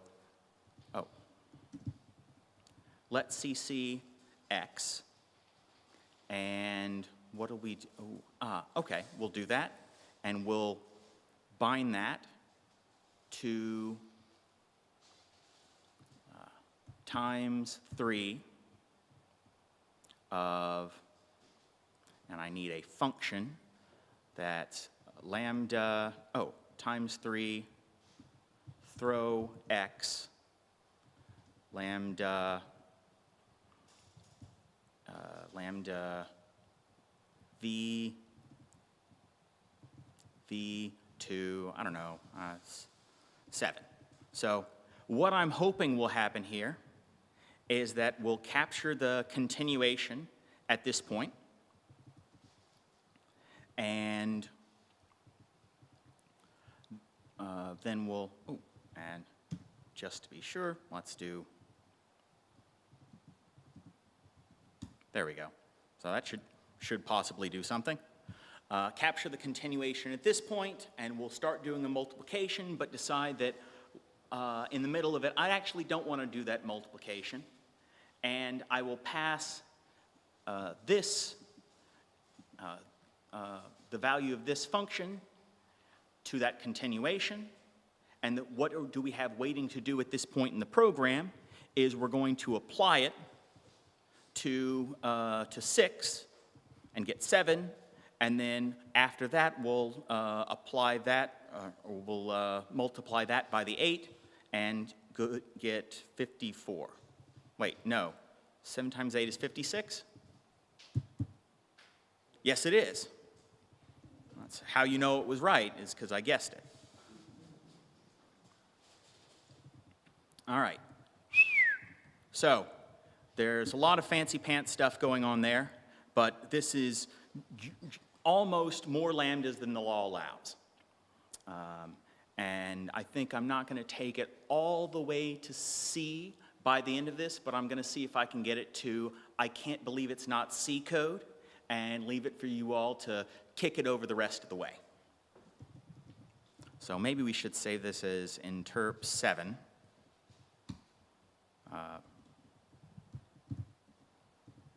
All right, so we've got lambdas abound. Let's say every place that we were invoking the continuation, we'll make that apply k. Every place that we were calling the environment directly,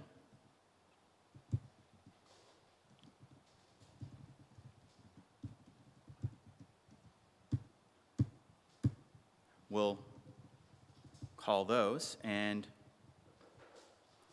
it's going to rightly complain that we haven't implemented apply env, apply k, apply clause yet, and so we'll have to go jump to that. Luckily, these are all pretty easy to write. Define apply k, v, and we'll apply the continuation to its value. Define apply env, CPS, yk, we'll env CPS, yk. And define apply clause, clause AK. Oh, we called it clause CPS, didn't we? Clause CPS, AK. Cool. So nothing up our sleeves, and that still runs. It's nice that we can do, it's nice to be able to use a regex, and afterward the program still runs. All righty, so we can start lifting up the environments or closures or continuations. It's useful to start doing them from the inside out. Okay, so how about define mult outer k? And once again, I get this lovely, I get my editor to tell me what the free variables are, so I can drop that back in. And I can do the same for the inner. Define mult inner k.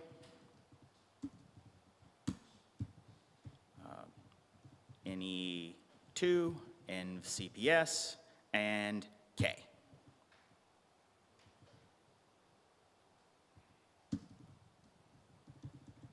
And I can finish dropping those in. Let's see.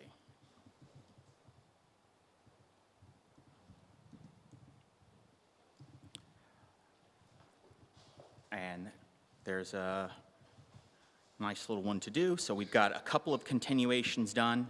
Here's another continuation that we need to pull out. And let's see. Define throw k. And it looks like it takes the exp env CPS, and those are the free variables of that expression, so we can go drop that back in.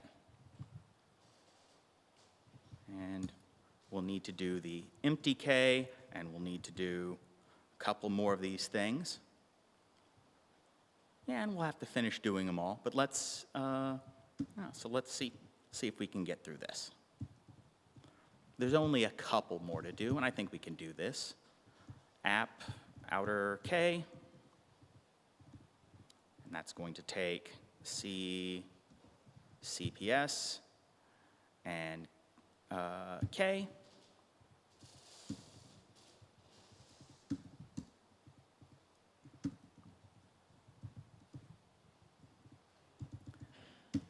Do the same for the inner one, and let's see if this works. Define app inner K.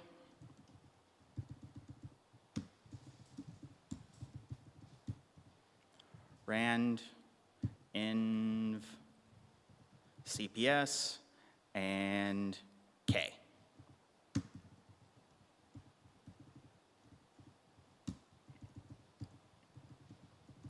All righty. And, oh, let's see, yeah, we've got our lovely,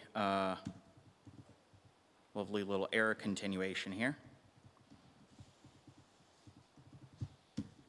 Define empty K that, oh, well, no, that's our empty environment. So that's perfectly fine. What I needed was the empty continuation. Empty env and empty K.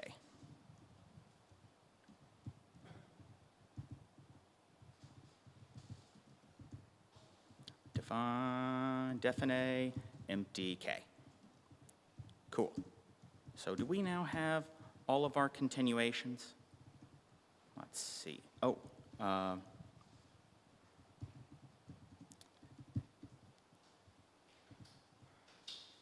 don't know if you caught that, but I actually did mess up in the regex in 2 places. That makes perfect sense. There you go. So we've got our, I think that's all the continuations taken care of. We got some environments and closures to finish off, but empty K.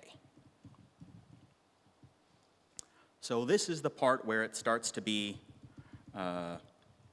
where you're very happy you've automated this procedure. I'm going to suggest that for each one of these continuations, do yourself a favor and make V the formal parameter you're using inside the continuation. So C, Shift R, V hat. C, Shift R, K hat. Just universally hat all the variable names so that V is now an available variable name for you in every place. There's 2 reasons for doing this. One of them is so that when I pick up the body, I can drop it right in my apply K, and I know the name V will be bound. It's nice to not have to change any variable names. And there's another little place where you'll be pretty excited. C, Shift R, rand hat. C, Shift R, env CPS hat. C, Shift R, K hat. C, Shift R, V. You don't actually, it turns out, need to do this for all of them. But as a rigorous procedure for if something's tricky, make it rote. Let's see. We've got like that, C, Shift R, V, VX to.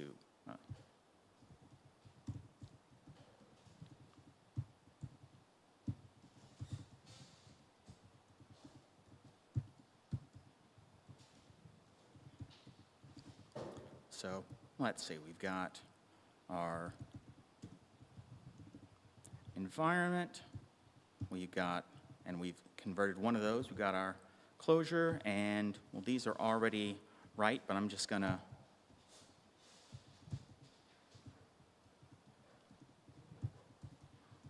Is that a racket mode thing, the rename variable? Yeah. The best RacketCon I ever went to was the one where Steve Chang introduced the Racket Graph library and Greg Hendershot showed off Racket mode. That was life-changing. The Dr. Racket IDE is fantastic, but until it has org mode built in, I'm sadly, I can't completely commit. So do we have all of those now? K. That's far too long without running. I don't know about you all, but I feel really uncomfortable when I haven't run a program and I'm making changes like this for about a minute, minute and a half. I'm the sort of fellow who likes to really make darn sure I've got hold of the next vine before I let go of the one I'm hanging on to. So, we've got, and this was born out of hours of frustration getting it wrong. Match K, else KV. All right, and so it'll be nice when we can drop in the list.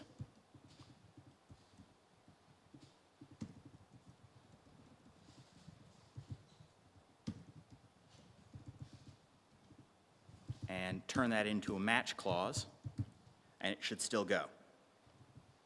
We can do that for each one of these. Pick up the formal parameter list,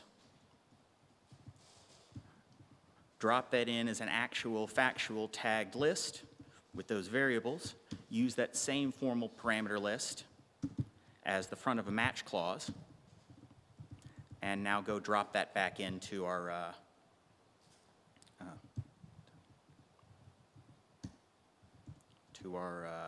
match expression. And we should be able to do that, let's see, yeah, all the way through.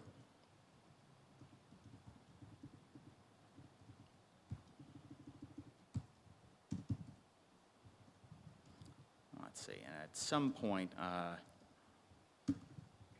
let's see if we can get all these to go through. Da-da-dum. And yeah, maybe I'm not going to actually finish doing the entire thing through to A9, assignment 9 normal form.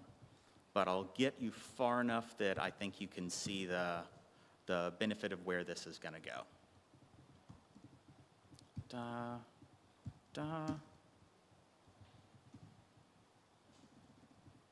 And I just need to have enough of these so that we can believe it, and some line where I can show you what it's going to do. So let's see. Do I have a good one?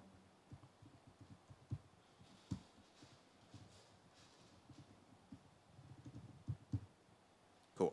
All right. So you can transform these one at a time, and it's nice that you don't need to think about variable names because you've already orchestrated your variable names to line up. You can pick up a program with a free variable in it, drop it into some other context, and have your program actually run. And that's a nifty little thing to be able to do. Yeah, so this'll do. This'll do just fine. So I'm going to imagine that we finish this process on all of the other continuations and the closures and the environments. And so what we'll have is a program that's not using any higher order functions, where every serious call is a tail call, where the only fancy things that we're doing are, recursion, conditional branching, and building data structures. So now that every serious call is a tail call, the only things we have that aren't, the only things that we're doing are what we'd call simple expressions. Let's see. So for instance, this call to eval expr CPS is taking the only things that function calls are doing for us, they're passing parameters and maybe changing the variable names. So this is I think the last little trick that I'll be able to get to show you. Let star, and I'm going to change the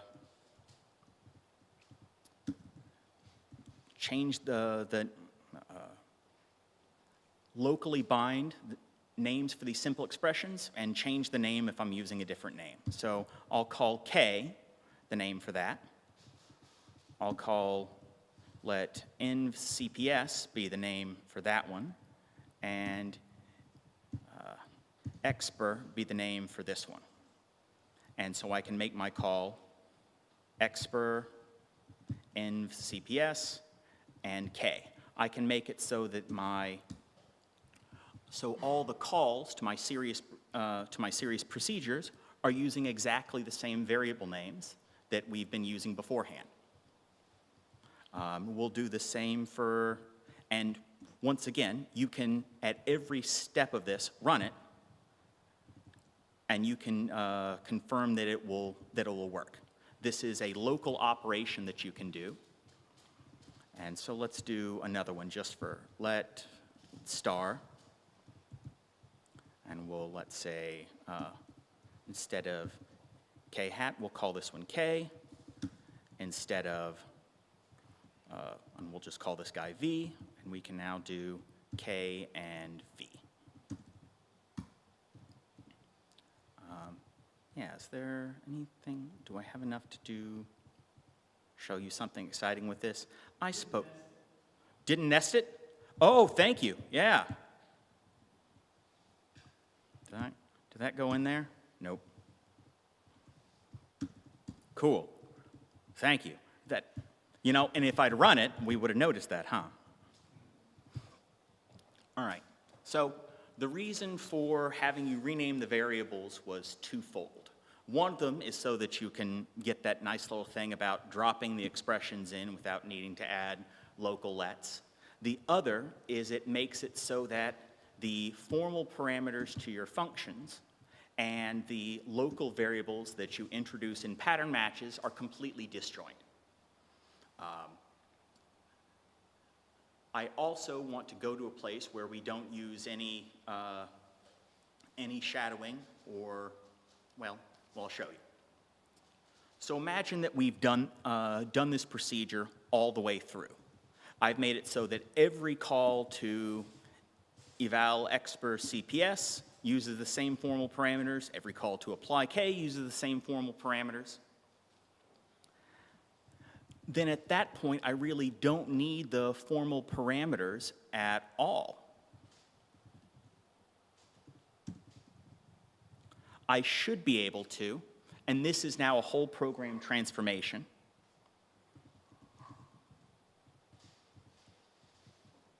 I should be able to turn each of these into a set bang.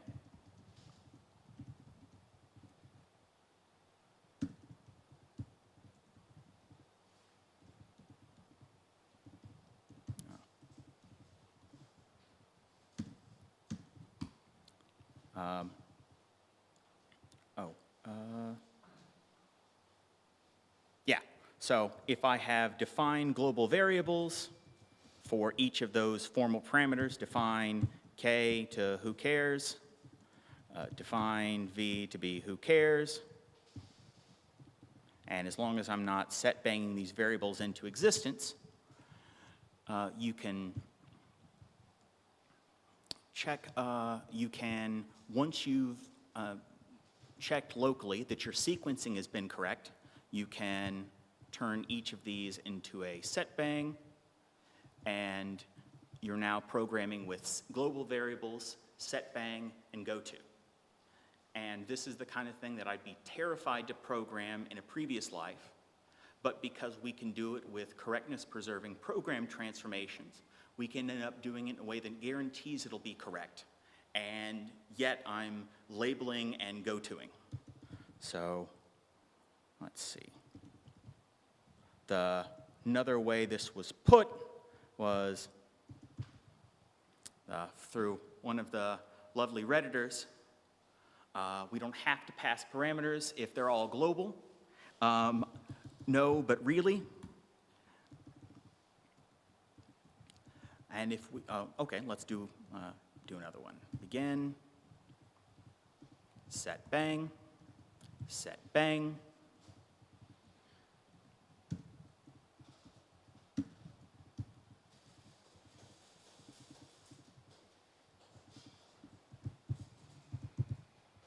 And once you have a program that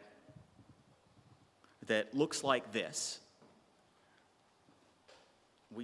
that define may as well be something, may as well be a label. We're matching, figure out what case we want to wiggle down into, set bang, set bang, set bang, and then go to. Now, this is the kind of program that I can give my friends who program in C and that they'd understood and feel comfortable using. And once you've got it in a format like this, and I might have alluded to this, at this point in the class, the 20% of the students who have been begging to do assignment and mutation and loops and programs like they know how to, these are starting to do the wave. Everybody else is like, why would you do this to me? I liked my lambdas as they were, but this group starts to like it. And if you program it, so the only 3 variables you're working with are code, an environment, and a continuation, you can start to look at these as transformations between triples. In this state, send it to that state. In this state, send it to that state. And that's the kind of thing where they may not get it right now, but if they end up taking a graduate course, they can maybe a little bit later look back and say, oh, yeah, we actually did this in 311. Anyway, there's the entire course is online for about the past 10 or 15 years. I'm happy to go through the rest of this, and I guarantee, no, I'm not going to put this up, because I'm still making students do this next semester and the semester after. But I do have for you the one that I gave them.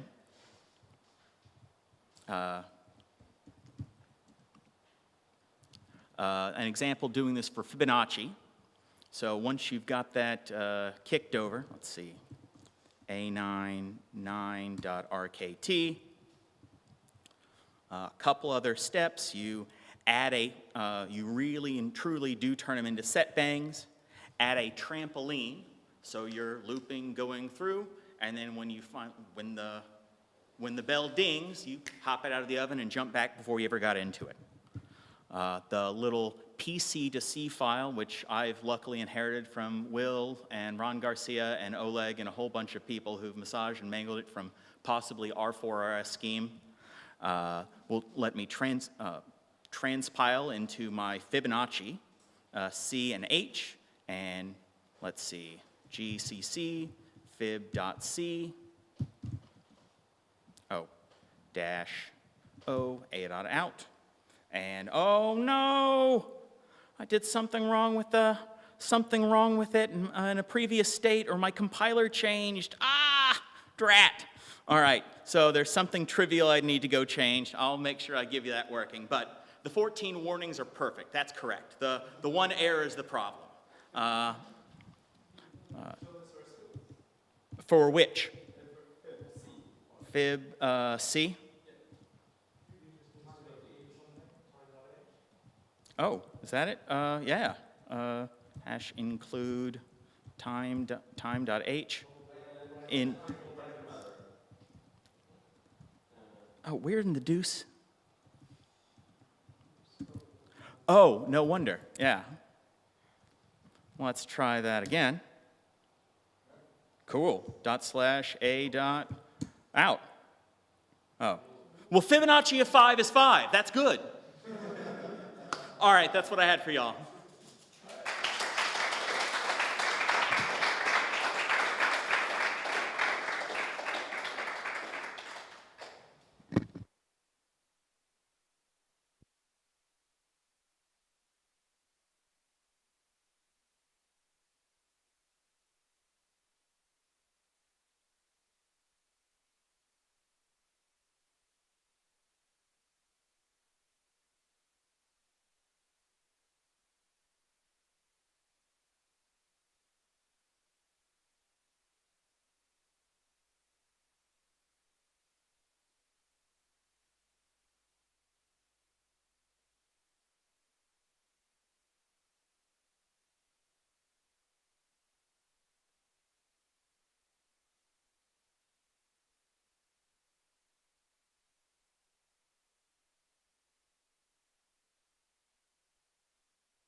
it's working yet. Okay, we're good. All right, so thanks so much for everyone coming out to the Scheme Workshop today. It's been a great time. It's been a great success. Welcome to Jason Fest. This is part 2. So I'm really looking forward, and I really appreciate Jason filling in for Will and Dan. It's too bad it didn't work out with Will, but we're really happy to have you instead. I certainly learned a lot. I teach similar material in my class, so it was cool to see. All right, so this is the last talk of the day. Jason's giving his talk on challenges in the design and implementation of teaching languages for EDSLs. Ooh. Oh, sorry. So, some more extemporaneous spanking by me. All right, looks like we're good to go.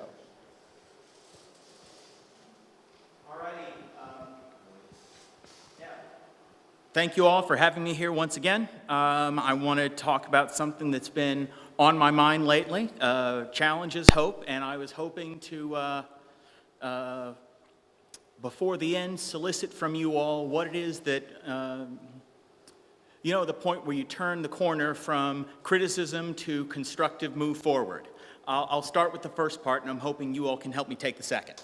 So, to get started, I want to run through a couple definitions, what it is that I mean here. By DSL, Durston, Clinton, Visser, and the tildes there because I'm vastly paraphrasing.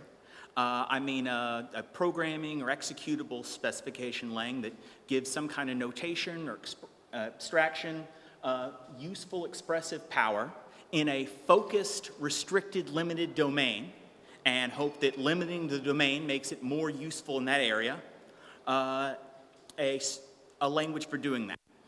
This is something that Bentley described in little languages. I wrote programming pearls there, but I should have said his little languages. But also this is the kind of thing that Lisps have had since time immemorial, the ability to design these little special purpose languages.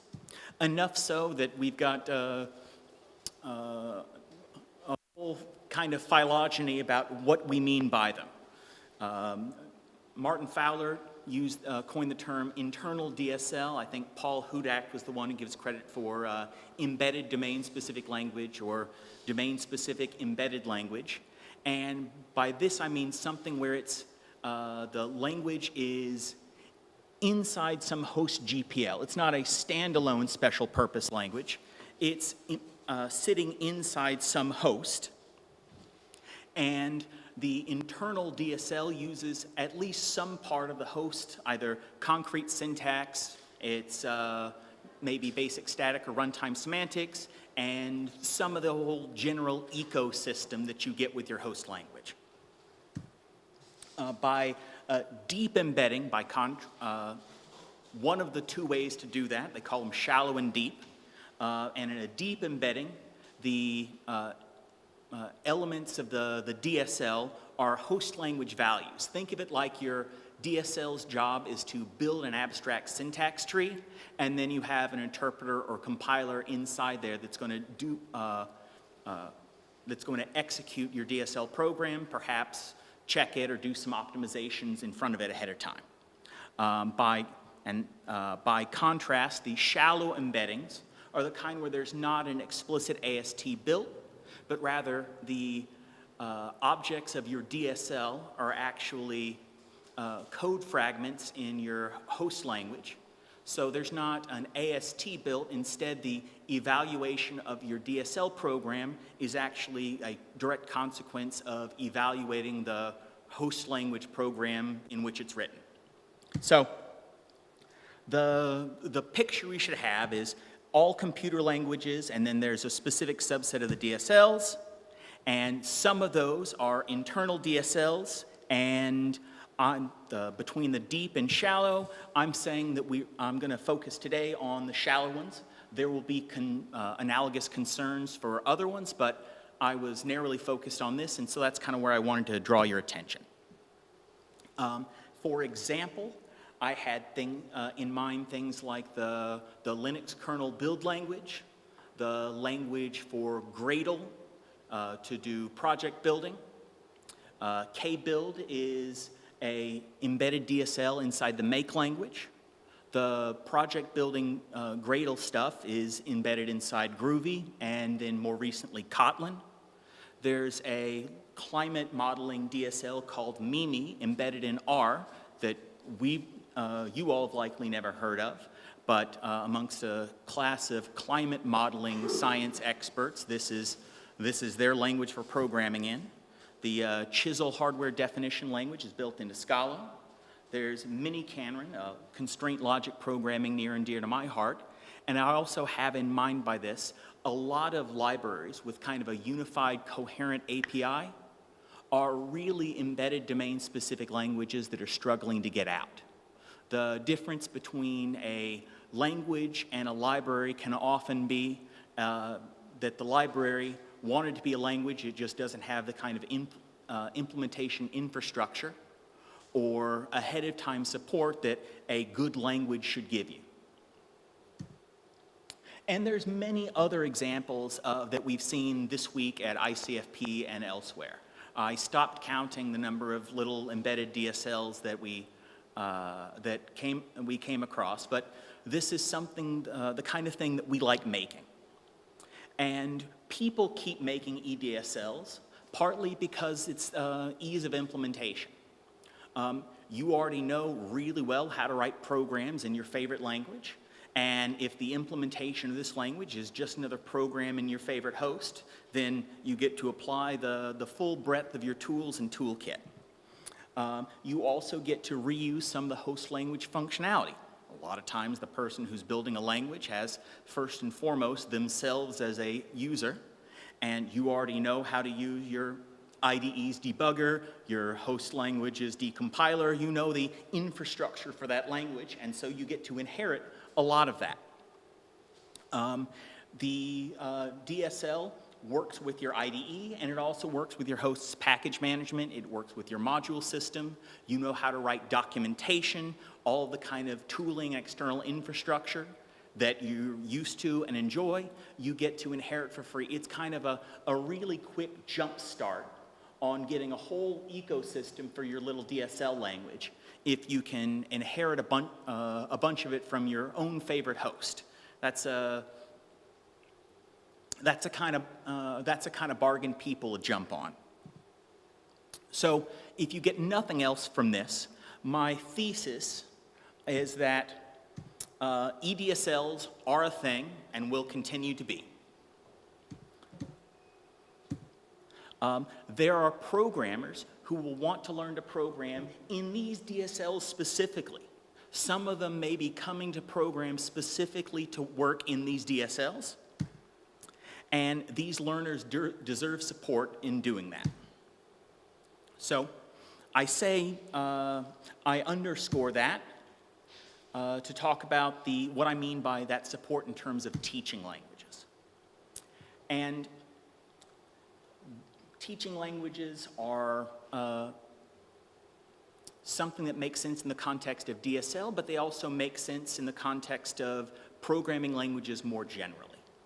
My contention is that your favorite programming language fails novices, and that this is the reason that there's so much contention over what the first semester freshman year programming language should be, what the first programming language should be.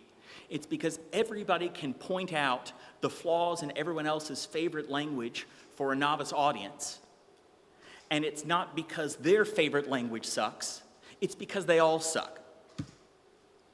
And I mean, obviously there are important differences that come up. Don't read it. It's just the consequences of one first programming language. I wanted something from the 80s talking about how the first choice of programming language matters. I'm not saying it doesn't matter, and we've all heard Dijkstra, but I just mean to say that your own favorite language is pretty complicated. It's fully featured. It's designed for a working, adult, mature programmer to work in. That's why you like it. So it's definitionally somewhat obscure to a student who doesn't know programming or doesn't understand that kind of programming paradigm. And it's speaking in a specialized vocabulary that assumes the audience, the reader, knows what it means. Students who are learning are definitionally in a context where they are the wrong audience for the language of your dreams. And that's true whether you're in Perl, Python, PHP, Prolog, or Pascal. And if the language name doesn't begin with B? Yes, even those. And so, because I'm here at the Scheme workshop, I wanted to, well, dun dun dun. But people talk about Scheme as a teaching language. I tried to pick some reasonable places where we, as schemers or parenthetically inclined people, not necessarily off the cuff, talk about Scheme as a teaching language, but I hope to convince you that that's not what I mean by a teaching language. Languages that are used in education may or may not be teaching languages, and most of them, under a strict definition that I have in mind, aren't. So, what does this program do? Quickly, to my schemers in the audience. Let me see a hand. Yes? I took it back down, but I think this is just adding 1, 2, 3, 4, the length of this thing or something like that? Absolutely. It takes the length of a list. Specifically, if that list is of length 0. And only if that list is of length 0. You will have noticed I accidentally forgot a set of parentheses here around my add 1. So in con, we'll ignore that and just recur. And so it's a very specialized linked list function. Cameron, what does this program do?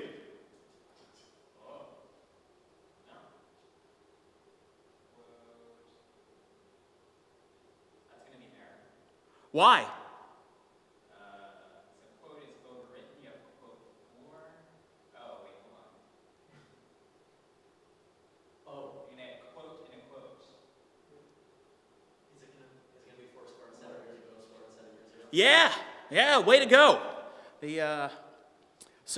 I didn't know I was overriding quote. I just wanted to use the identifier to make a quote thing. That's a perfectly fine thing to do. One of my favorite examples in class is you build automobiles, and wouldn't you know, define car.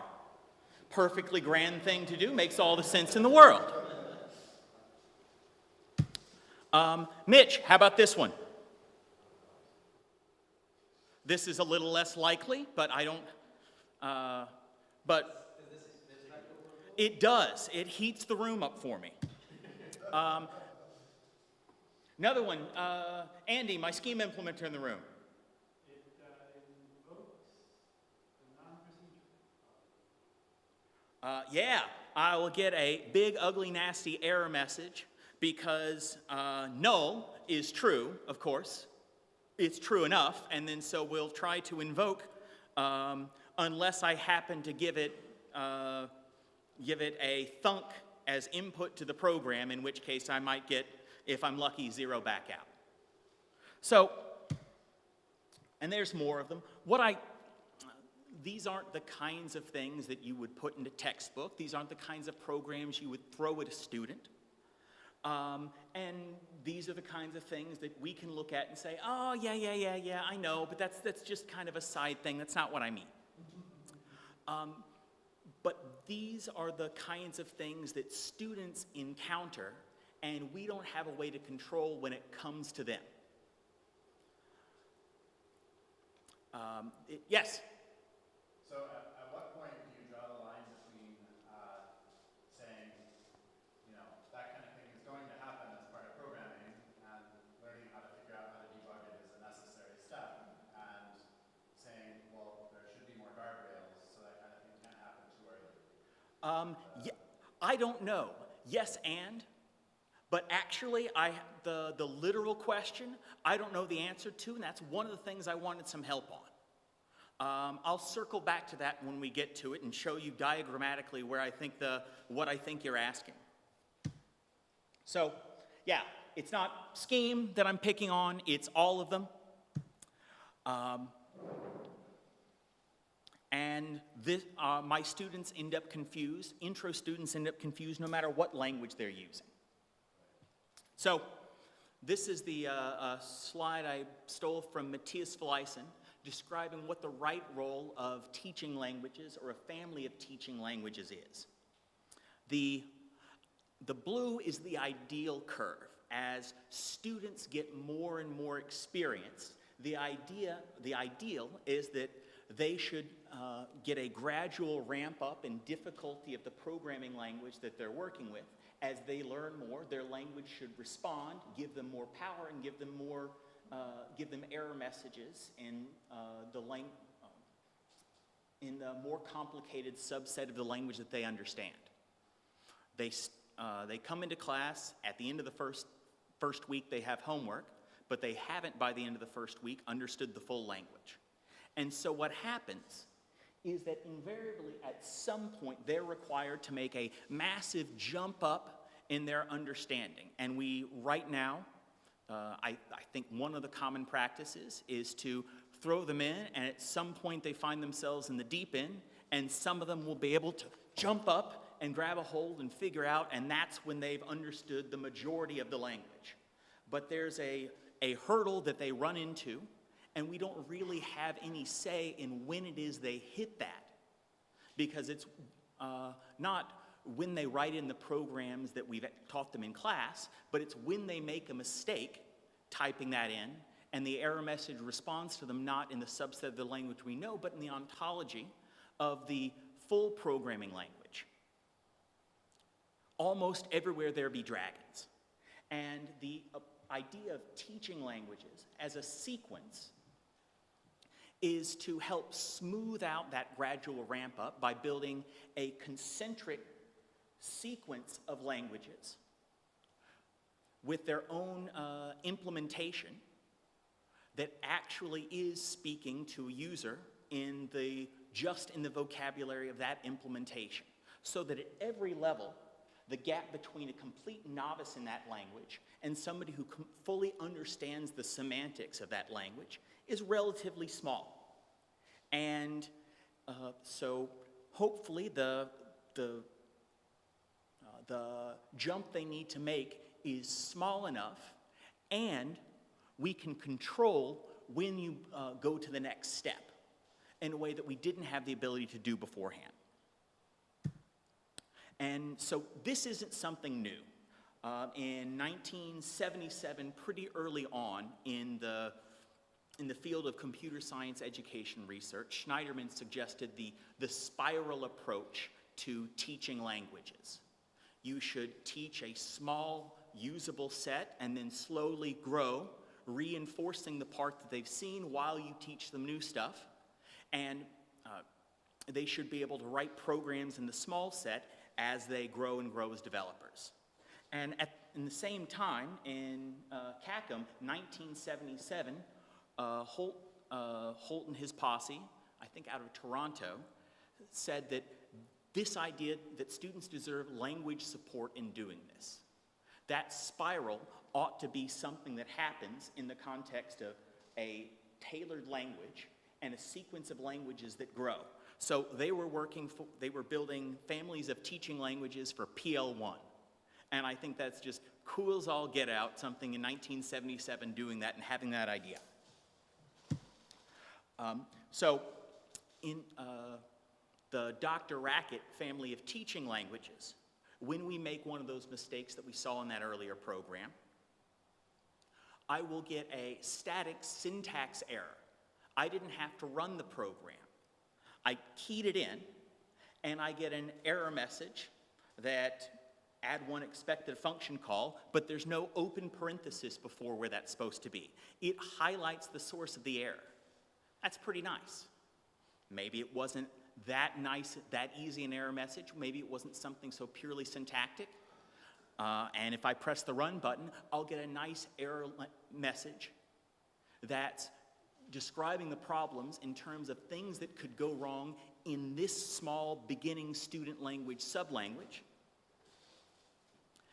Yeah? So this is a question I genuinely don't know the answer to, but in this case, this just seems like a better error message. So why doesn't Racket just do this? Is it because you just couldn't do it for all of Racket because the constraints of the teaching language allow you to recognize this, or is there? Well, sometimes, maybe that's a good question. I don't know. Is it backwards compatibility? This is a perfectly valid Racket program. Add one. Right. Yeah, right. But why it would is you, right. Yeah, Okay. But why would you want to? Right. Why is that a valid Racket program? Right. It should be a warning or something, maybe, or a linter or something like that, I guess. Or... My guess is backwards compatibility with Scheme, from which that was allowed. Right. Like there's an implicit begin, I guess, right? Yeah, it's an implicit begin, and I guess why would we stop? Why would you allow some expressions here rather than others and complicate the grammar? Right. Right. Makes sense, yeah. Yeah, would require you to analyze effects or something like that. Like, but in this case, because there's no effect for the first one, that's kind of the reason why you would expect this would be. Yeah. Anyway, it makes sense. That's a grand answer. Yeah. All right. So, in addition to the PL1 Holtz's group doing PL1 languages, the PLT Scheme group in about '93 had a similar idea. And we've got teaching language, not just languages, but language families. A couple for Java. There's the Grace family of languages, Hedi for Python, Helium for Haskell, Forge for the Alloy language, something I think that came out in a nice paper earlier this year. There's a whole lot of work on teaching on languages that are designed to be used to remove some of the warts. But there's not a whole lot of work that's been geared toward building these concentric groups of languages. You can treat any particular one-off teaching language if they've got in mind a trajectory, getting you from baby Pascal to real Pascal, or getting you from baby CPL to real CPL. You can treat that as kind of a degenerate case of family of teaching languages where the family is of size 1. But beyond that, there's a lot of work, but not a ton of it. So some of the limitations and problems with this approach, there's great benefits to doing it, but it takes a large amount of work to create these kind of teaching languages. Right now, the Racket people sort of had to reverse engineer Racket into a language-oriented programming language so that they could support building these families of teaching languages. And there's been a goodly amount of work on coming up with the right kinds of error messages, like field studies reporting what it is that students understand. Things that make sense to a programming languages person or an implementer don't make sense to students. There are distinctions that Racket had been making in these teaching languages that now they don't. It takes a group of expert craftsmen a fair amount of time to build these sort of things. And I want to live in a world not where it takes expert craftsmen to build it like a cathedral. I want not quite franchised like a McDonald's, but I want it to be a lot easier for somebody who's interested to be able to roll out a family of teaching languages with some target endpoint in mind.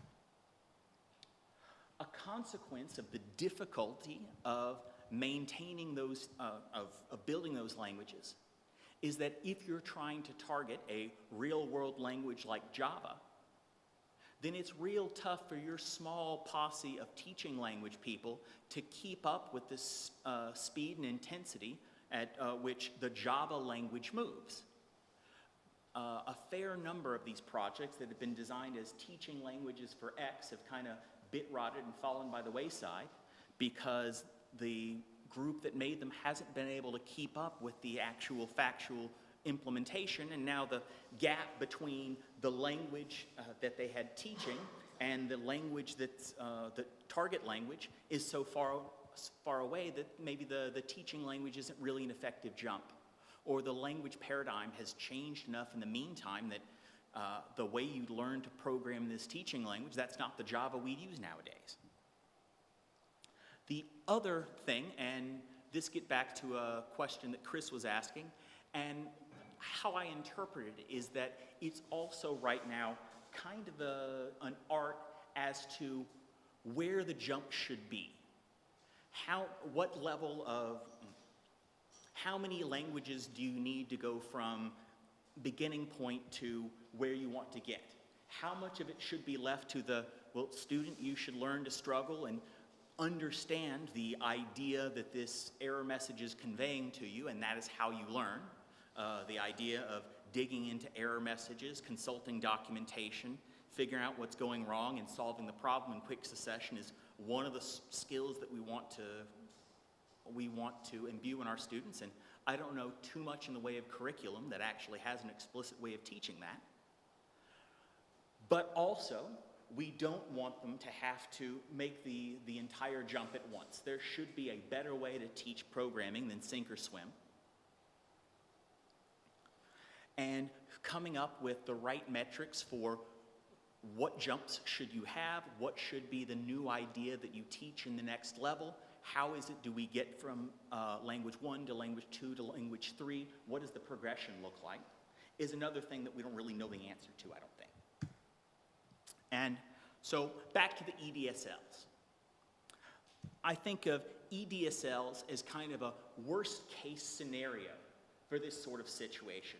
Hoot in 1977 is describing educators and students and employers have the advantage of a more widely accepted, for them, the advantages of a widely accepted language outweigh any advantages of additional elegance in a teaching language.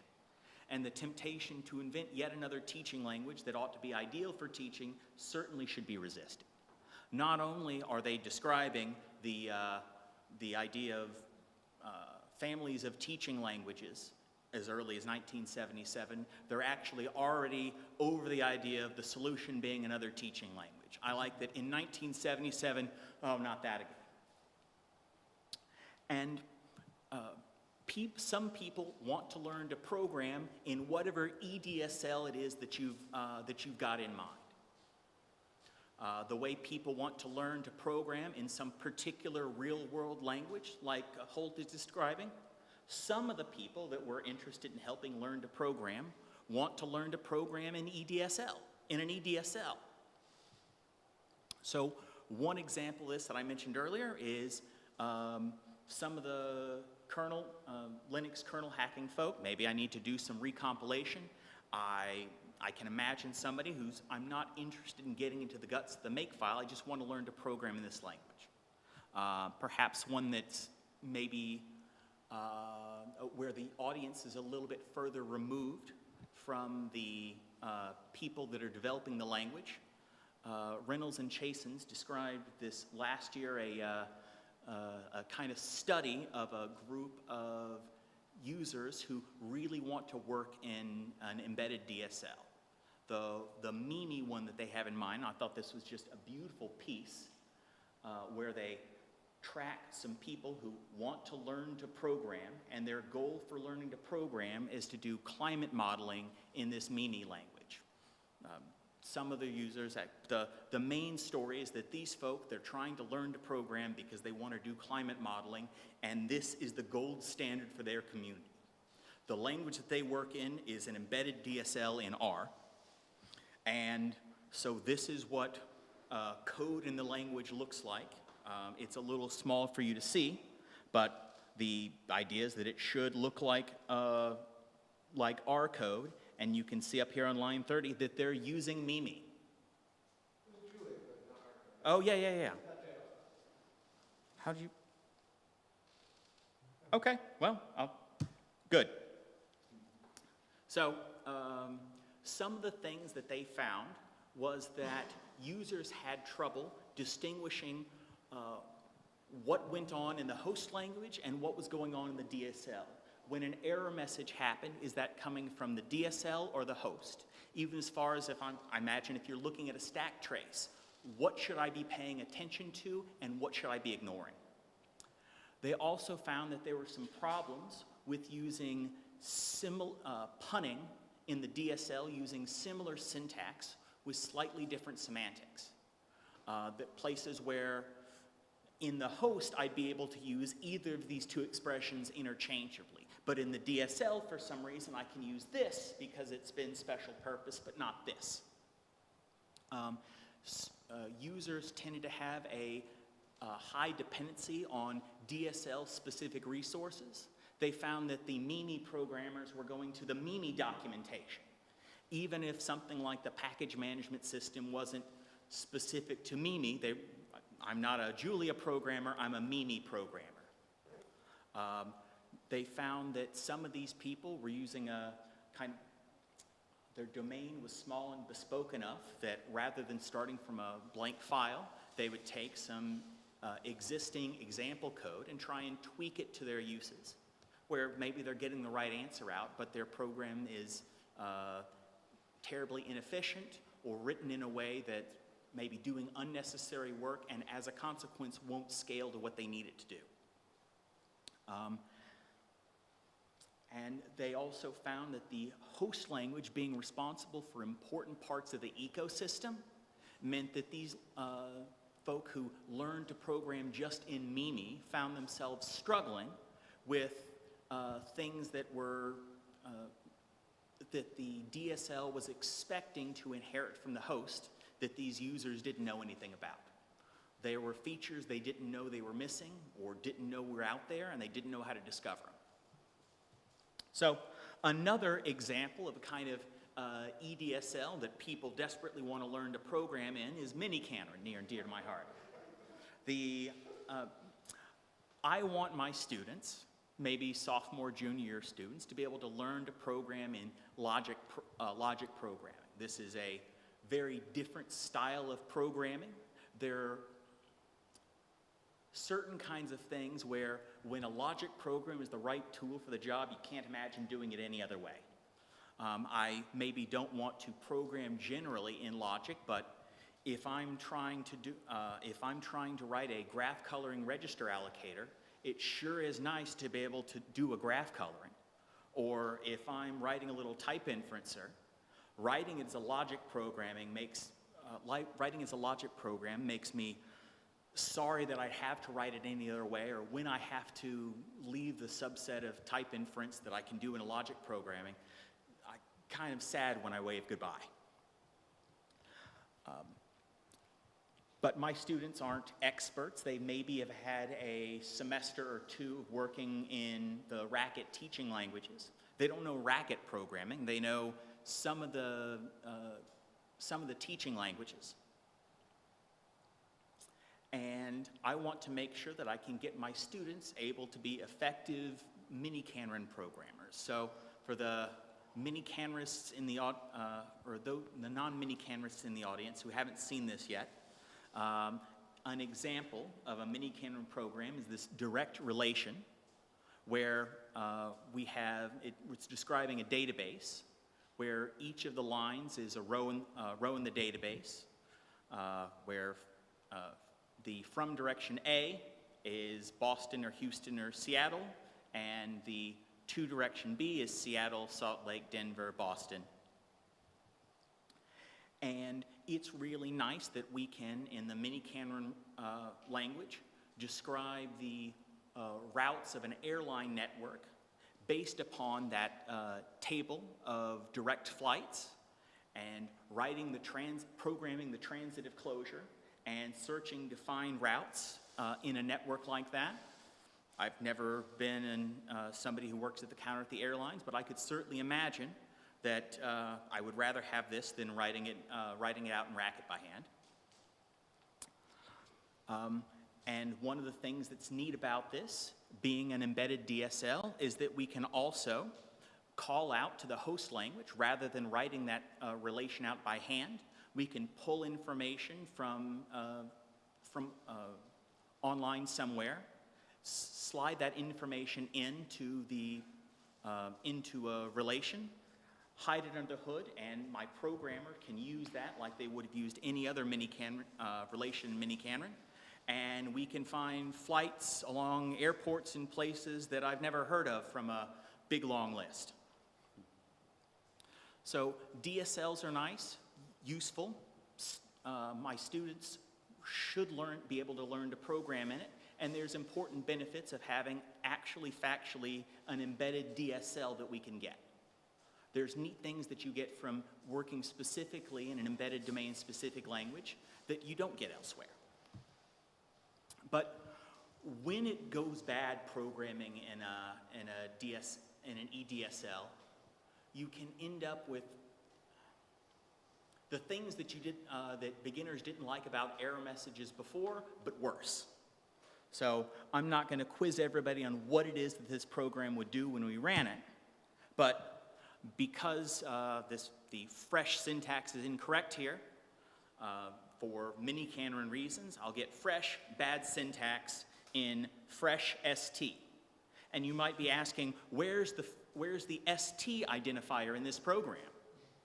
Where did I make a mistake of writing ST, says my novice student.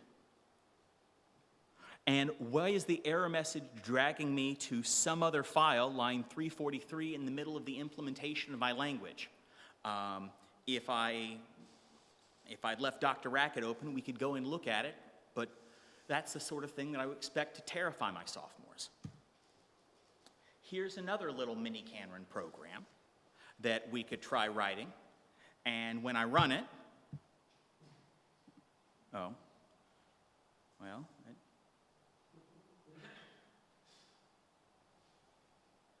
so what I've done here is forgotten that some of the semantics, how the mini Canron DSL interacts with Racket's define. I've written an infinite loop here and written an infinite loop in the host language.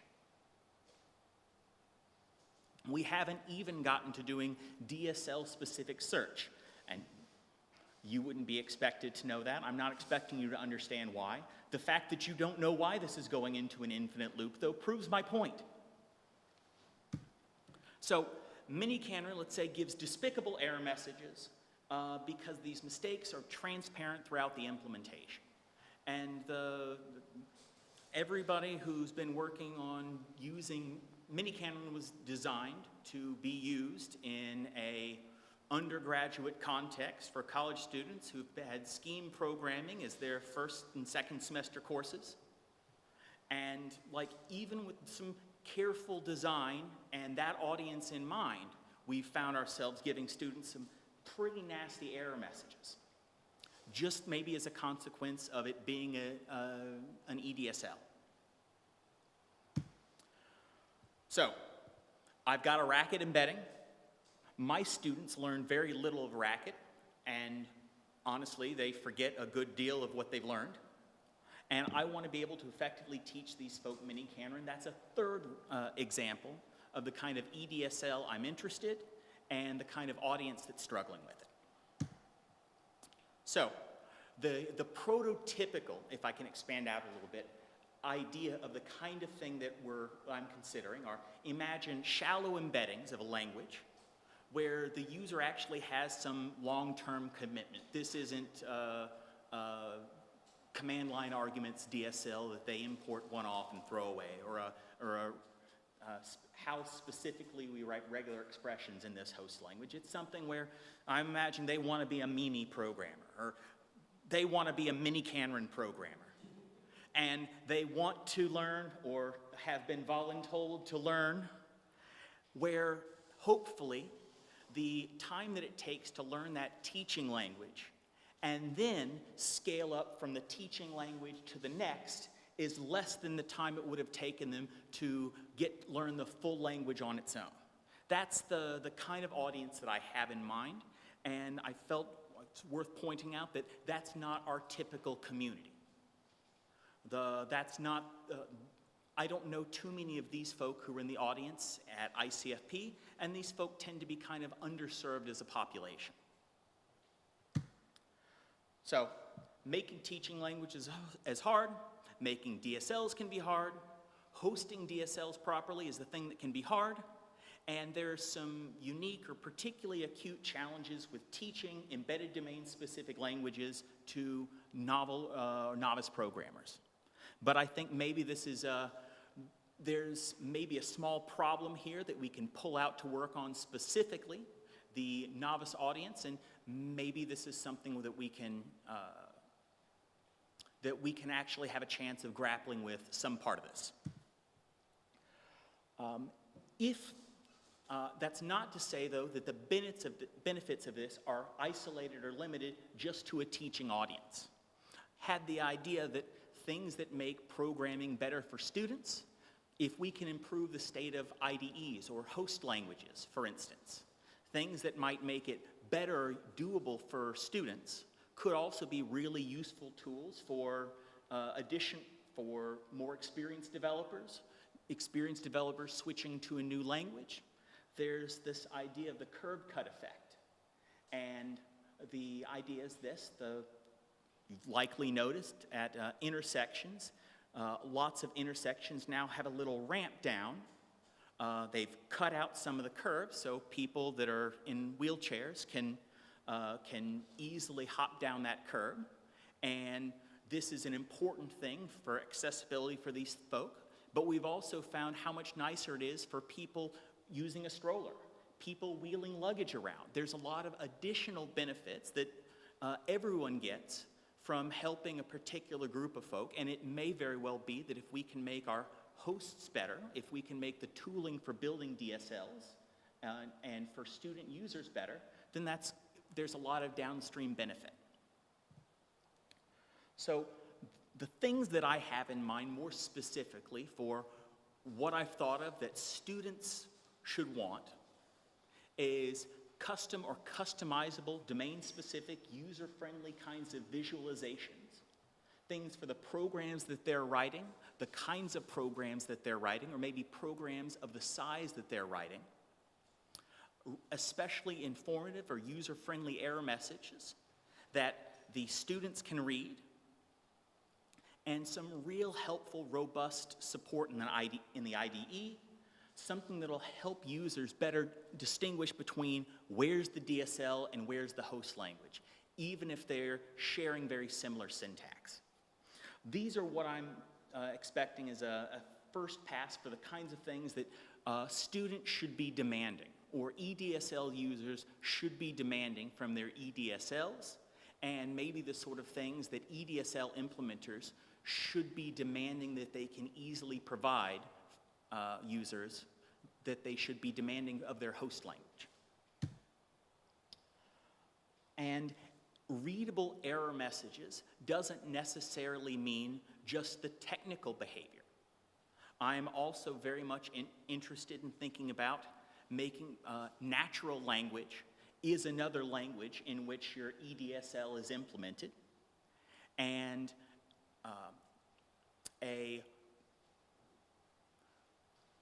the vast majority of people won't be able to read the error messages in the language that you're providing if you're providing it one, and I don't care what your programming language is. You should have in mind some ability to localize the error messages in your EDSL and host, but in EDSL for the vast majority of folk so that you can support the rest of the world. So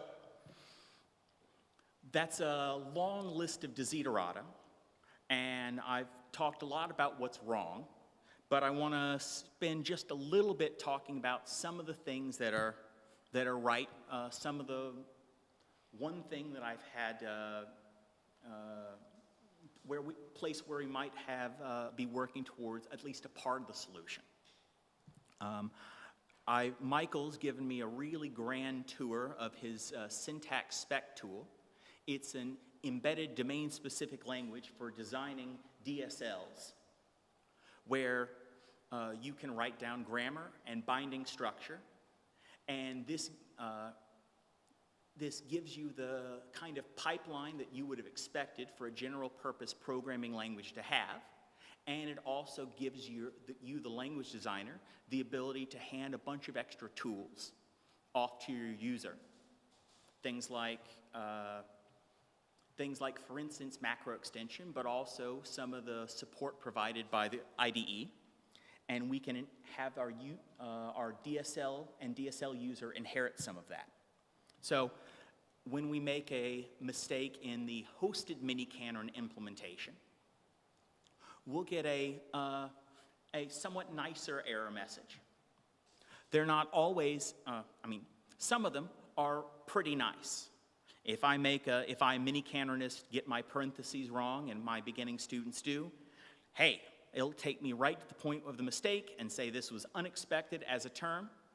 There are other places where the error messages aren't yet as nice as we'd like them, but because we're writing down the grammar of the language, Michael has it rigged up so that the DSL will report syntax errors in the vocabulary of the DSL rather than reporting them, say, as runtime errors in the host, or worse yet, a program that runs and spits back out vector 17 or something. So this is the point where I want to solicit your gripes and complaints. A lot of people in this room design and build EDSLs. A lot of people at this conference and workshop design and build DSLs. When you've done, a lot of people here are educators. When you're teaching students and you've built a DSL for them to use, what kind of problems did your students run into more specifically?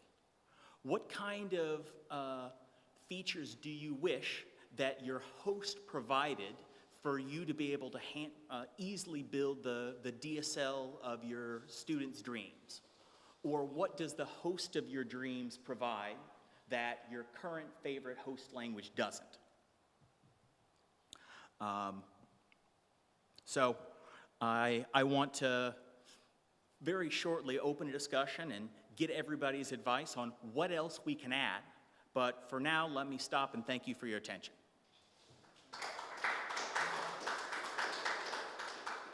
And the floor is now open for gripes and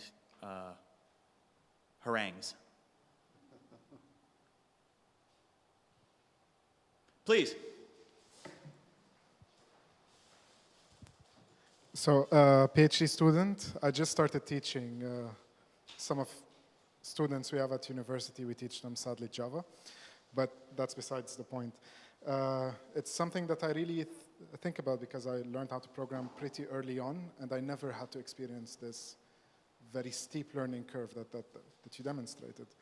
And what leads me to believe is that when you want to learn something, it has to be project-oriented. The problem I see with these DSLs is that they tend to be fixed. Every few years there's a fad, people come in, they want to do a game, they want to do an Android application, they want to do a blockchain, they want to do a web application or something like that. And if these DSLs aren't evolving really quickly with the fads, then I'm afraid some of these students will not stay around because they cannot accomplish the ideas that they want their computers to do for them, you know? And can I try and rephrase that and then see if I can address it? Yeah. So some of these EDSLs move really quickly. One of the benefits of having an embedded language is it can evolve at the speed of any other program in that host. Some of them come and go away just as quickly.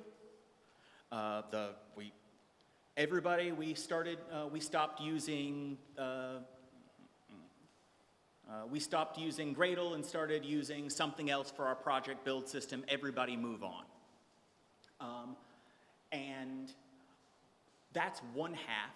The other half was that we find students like to learn to program in kind of a project-oriented fashion. They want to have something in mind that they've accomplished, not to program, but to some rat's eye level thing to have accomplished. And it's maybe not clear that all of these EDSLs have the space for that kind of thing to, hey, look, Mom, look, Dad, see what I made.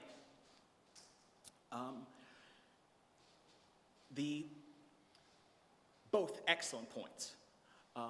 One hope that I'd had was that these families of teaching languages, if you're maybe designing a new EDSL, one possible way of building it that I had in mind would be to build the n-1th version of that language. And then n-2 describe each of the teaching languages as kind of delta's offset of the real one, so that as your EDSL evolves, your teaching languages can all, let's see, if I added a new function to the standard library in my EDSL, all of my teaching languages should inherit that unless I decide that I want to block it there. And my hope was that there's a tail of teaching languages following off the real one, and as that one evolves, that should just be able to carry it there. I was hoping that we'd be able to scale the effort of building and maintaining families of teaching languages down to pretty good for low prices, and hopes that the people who are implementing DSLs can handle the extra burden. So that's one half of and I hope that if that DSL ends up going away, they don't feel like they've wasted their time. The other is that you're right that a lot of people are learning general purpose programming and they want to have some sort of a project and goal. The kinds of people that I have in mind for this sort of audience are maybe even working professionals that are learning to program in the course of doing their job because this is now how we get stuff done. The same way I think you don't put Word and PowerPoint on your resume anymore, the way you don't really get credit for doing your own typing nowadays, it's just expected that that's a thing you'd be able to do. I'm envisioning that more and more jobs will just expect computational literacy, the ability to automate tasks as just table stakes. And maybe you didn't quite have it or you're learning it on the job, but people that I really want to be able to do this climate modeling so that I don't have to do this stuff by hand anymore. And for those folk, the aim of their DSL may very well be the task. It's not look mom, look dad, but hey, look coworkers and colleagues, we've got a problem. Cool. So I have, I guess, a little bit of a gripe. So I teach Racket in my classes, and I don't generally use the teaching languages for the following reason. First of all, I'm not teaching complete newcomers. They've learned, some language before. And then the second one is that students, I find they tend to like to be a little bit experimental and like to be able to use some forms that maybe haven't been introduced in class, but that they can extrapolate. And a concern that I have is that if I fix them into the teaching languages, they might get kind of frustrated and, maybe just feel like I was kind of, arbitrarily holding them back from using some feature that maybe would be okay,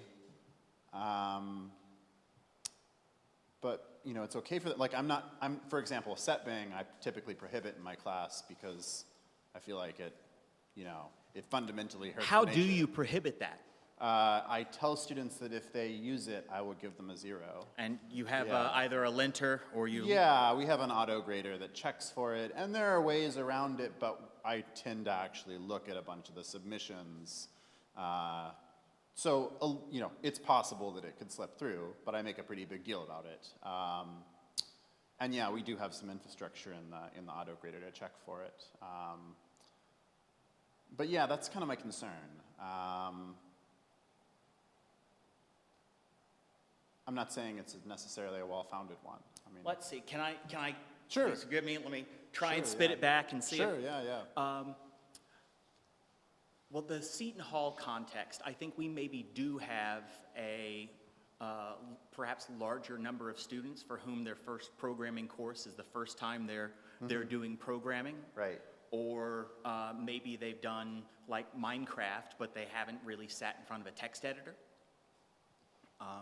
And maybe that's a bit of a distinction in audience. I know that when Matthias and the PLT crew had this in mind, they were visiting high schools in the 90s, where I think it's a lot more realistic that they hadn't had a previous background in programming.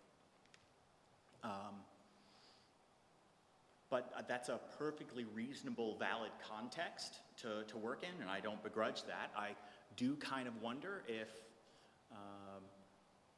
I've seen like a scheme for the Java programmer, or Java for the scheme programmer, and not necessarily, the teaching language sequence doesn't have to necessarily, shouldn't have to necessarily come from beginner.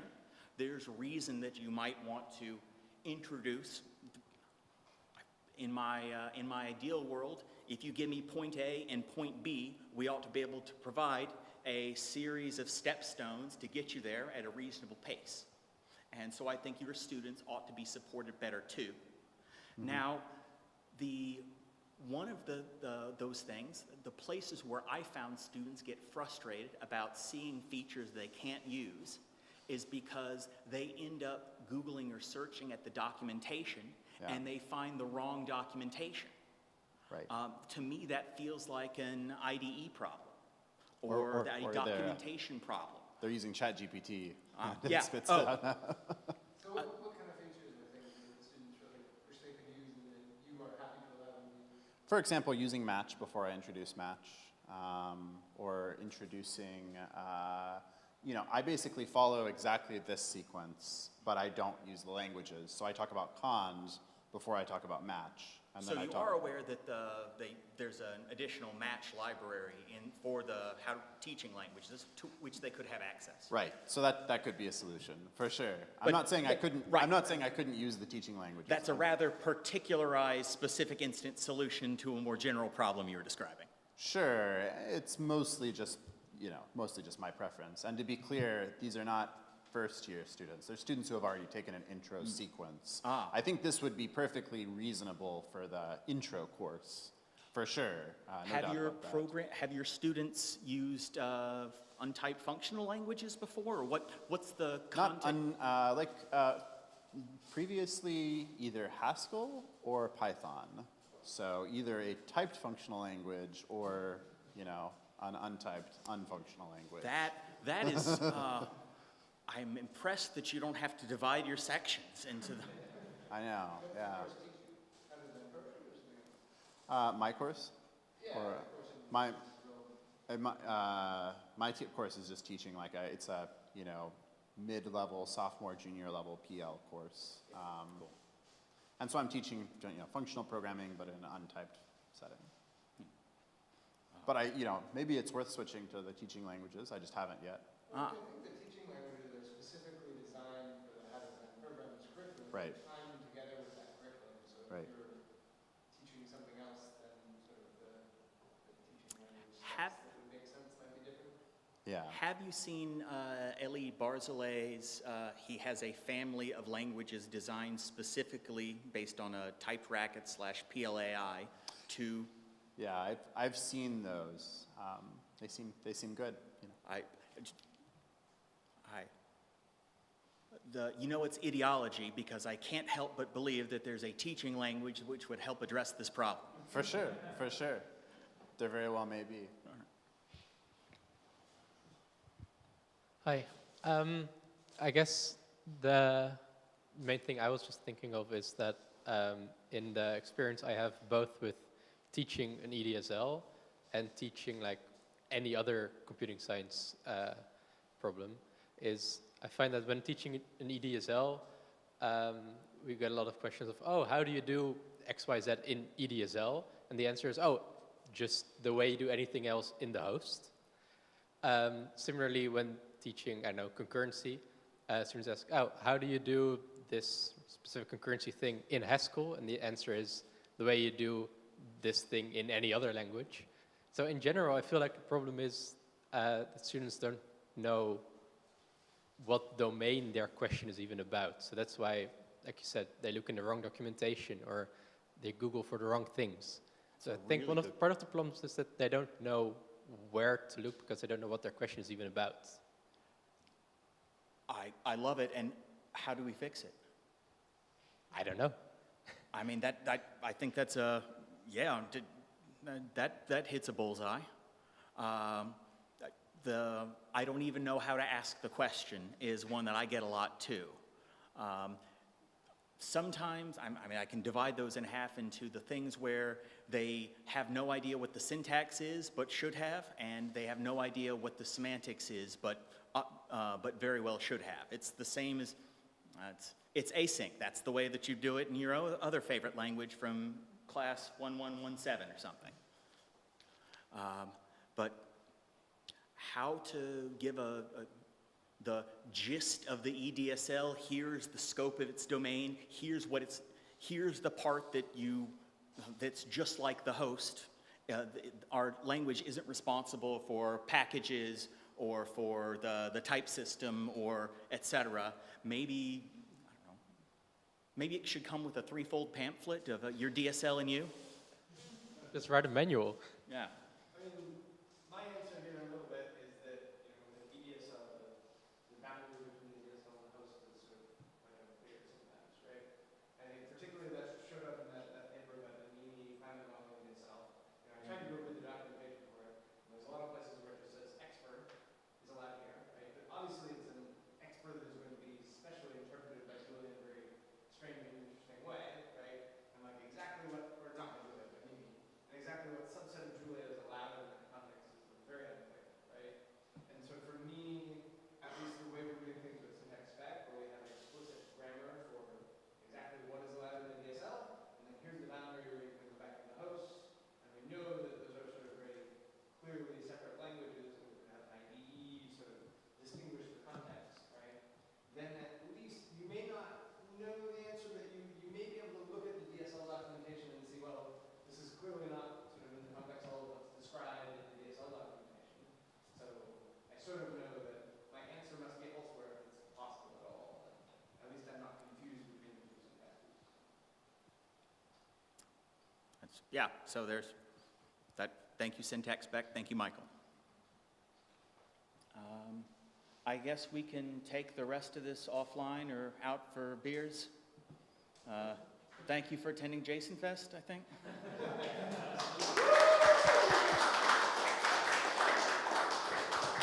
All right, thanks so much. And thanks, everyone.